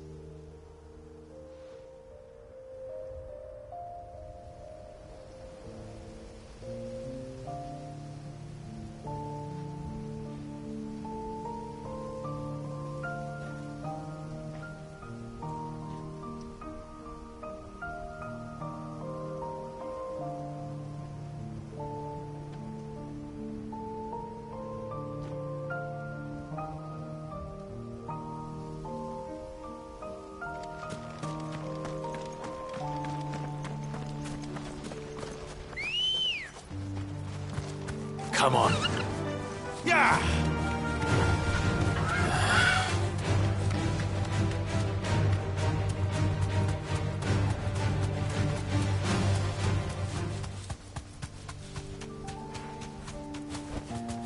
Caution, brother. Not an unturned soldier in sight. Then we end their suffering. Goggle! Kill! Stay down!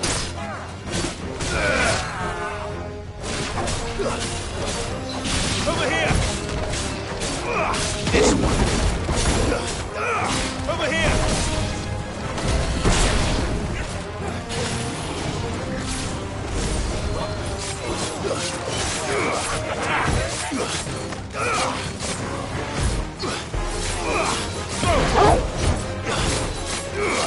This one!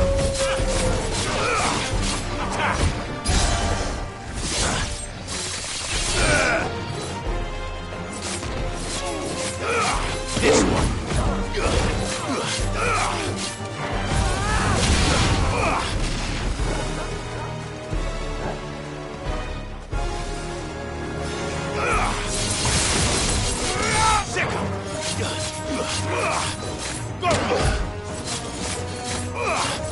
Sick him. Get him.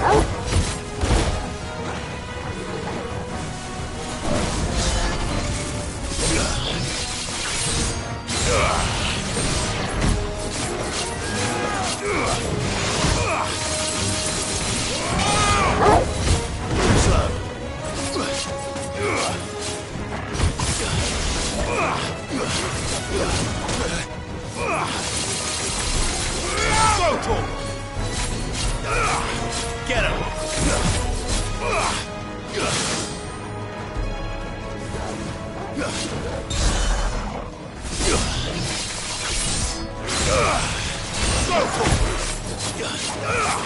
Over here! Thanks, boy.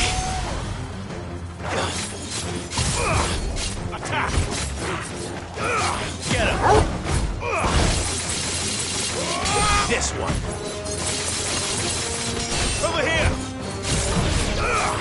Attack! This one.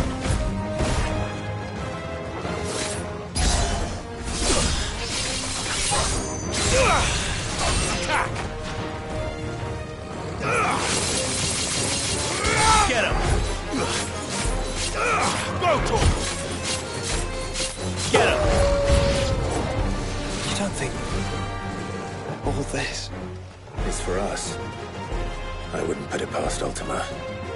He's made nothing easy so far. Now, Corvo! This one. Go, Corvo! This one.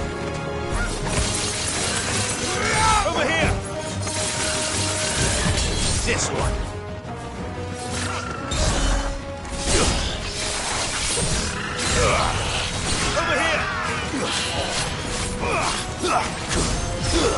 Torgal, kill! Smoke! Sicker! Smoke Torgal!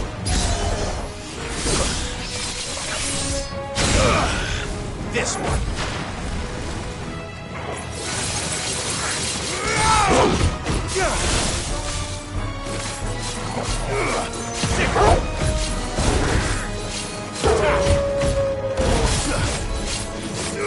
Go, Torgal!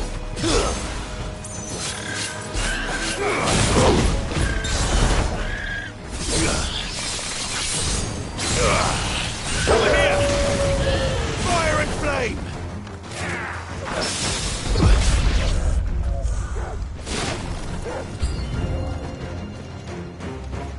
Joshua, can you go on?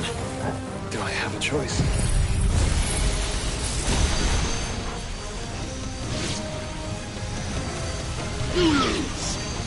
Now, Torgal!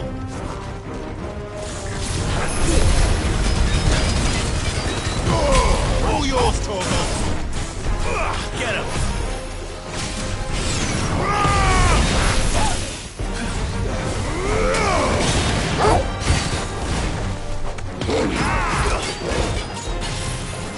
Nice try.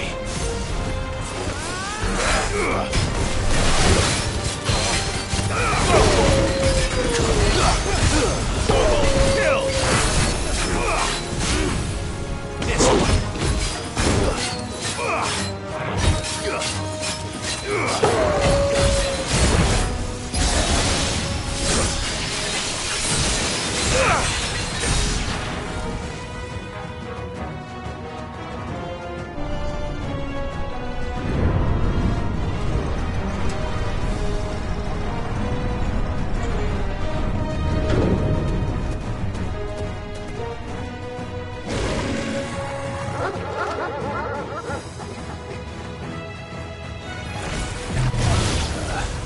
Joshua, this one's bigger than the others.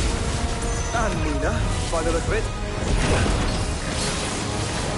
For you, brother!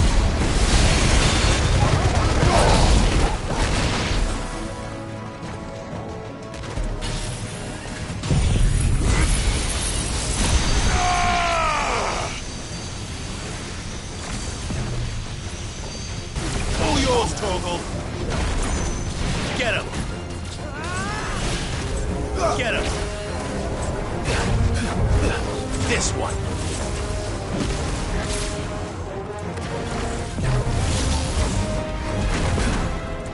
Attack!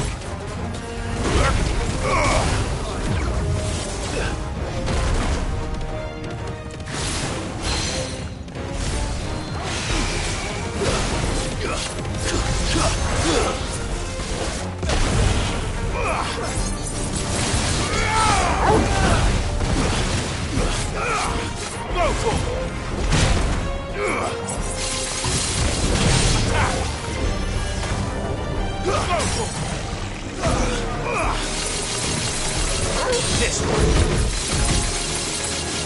Sicker. Get him.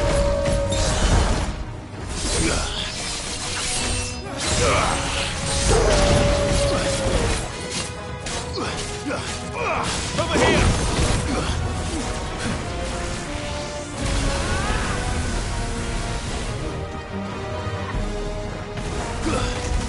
Get him.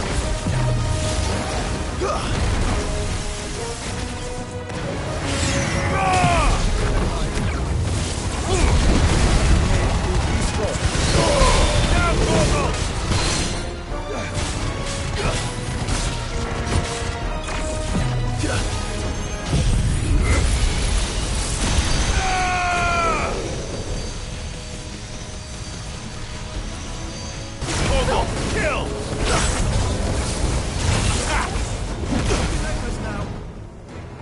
Get him! This one!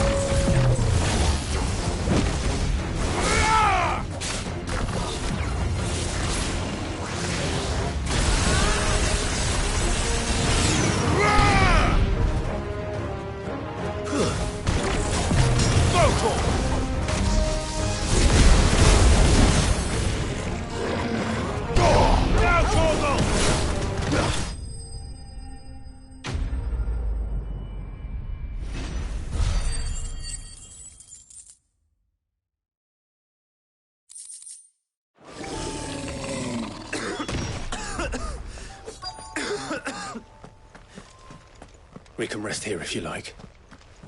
Don't worry. I'll be fine.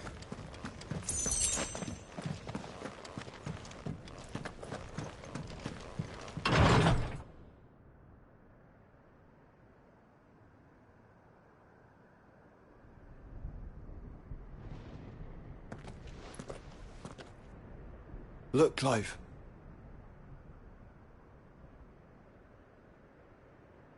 By the Founder.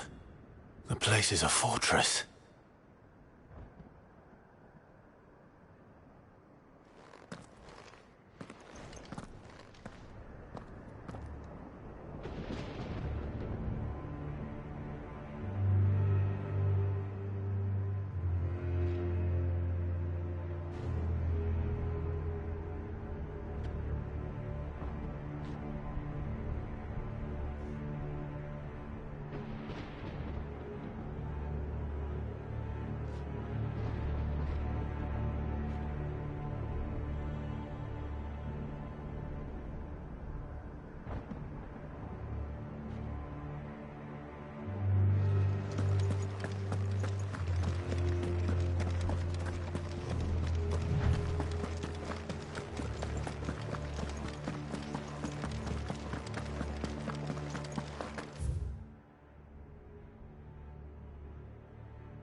No villagers.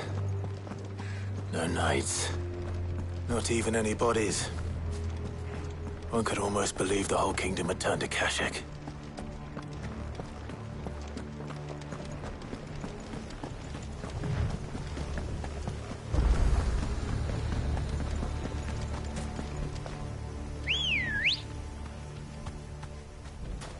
Ready, go?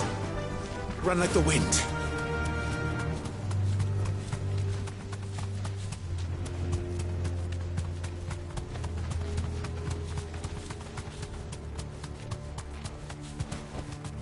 Straight home now.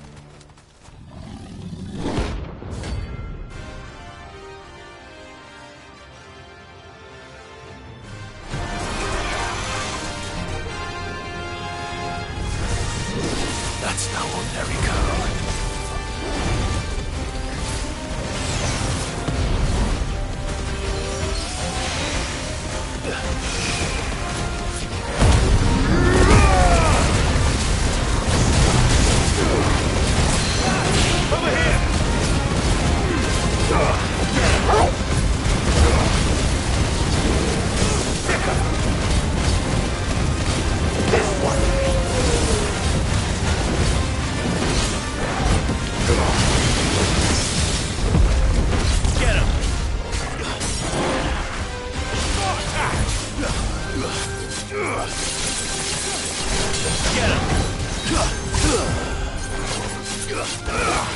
This one. Get him.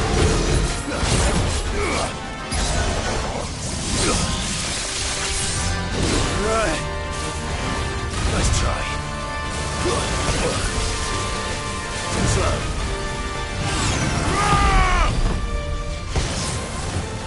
Go, Torque.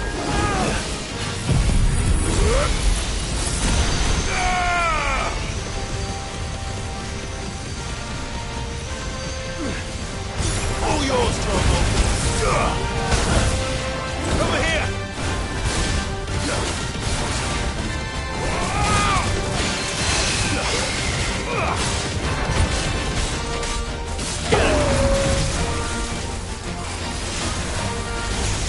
Too slow.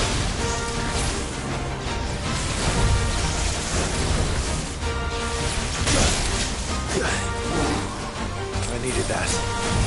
You're a fine hound.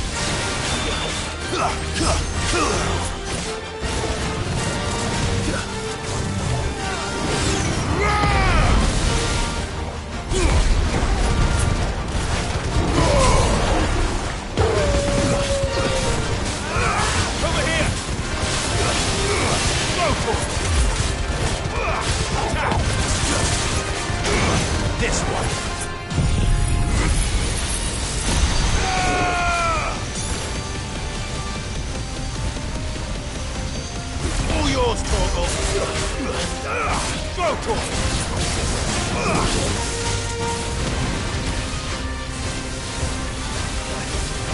This one.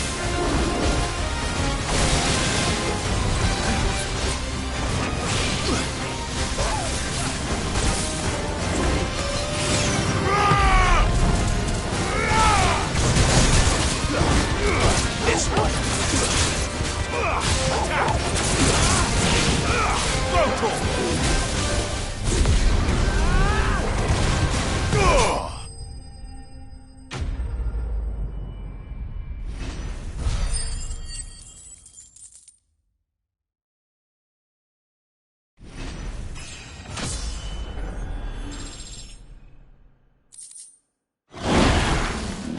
Let's hope it was the last of its kind.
Does it bother you that we haven't heard a single human sound?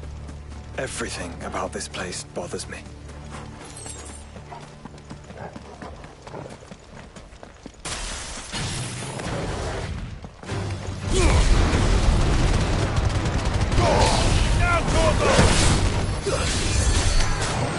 Over here!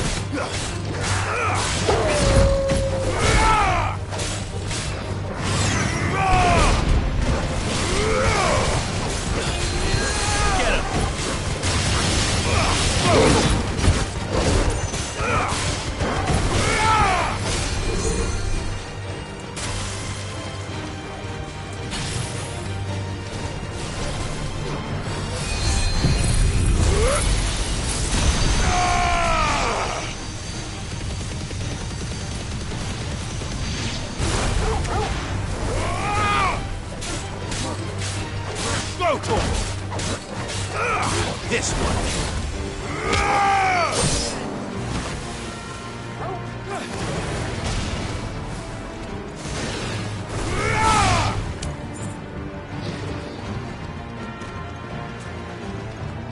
Over here! Display, brother.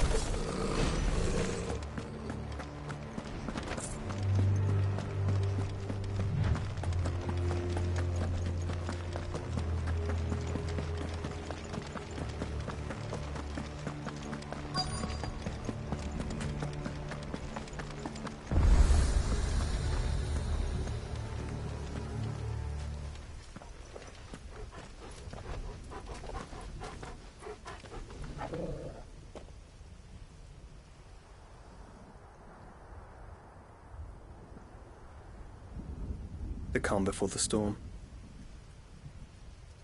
There's only one way into that city. Across the bridge. Through the main gate.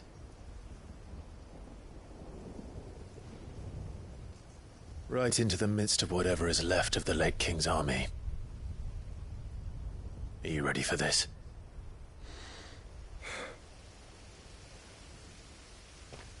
As ready as I'll ever be.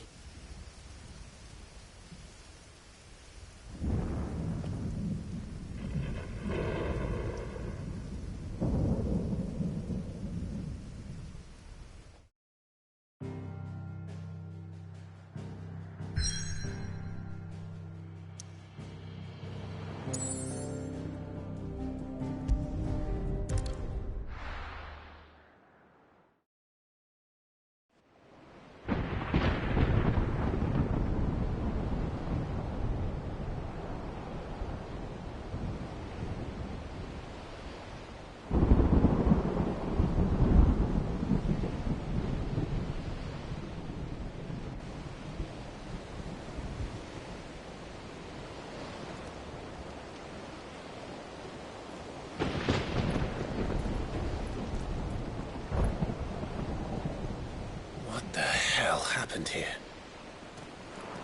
I dare not think. A stroke of good fortune, perhaps?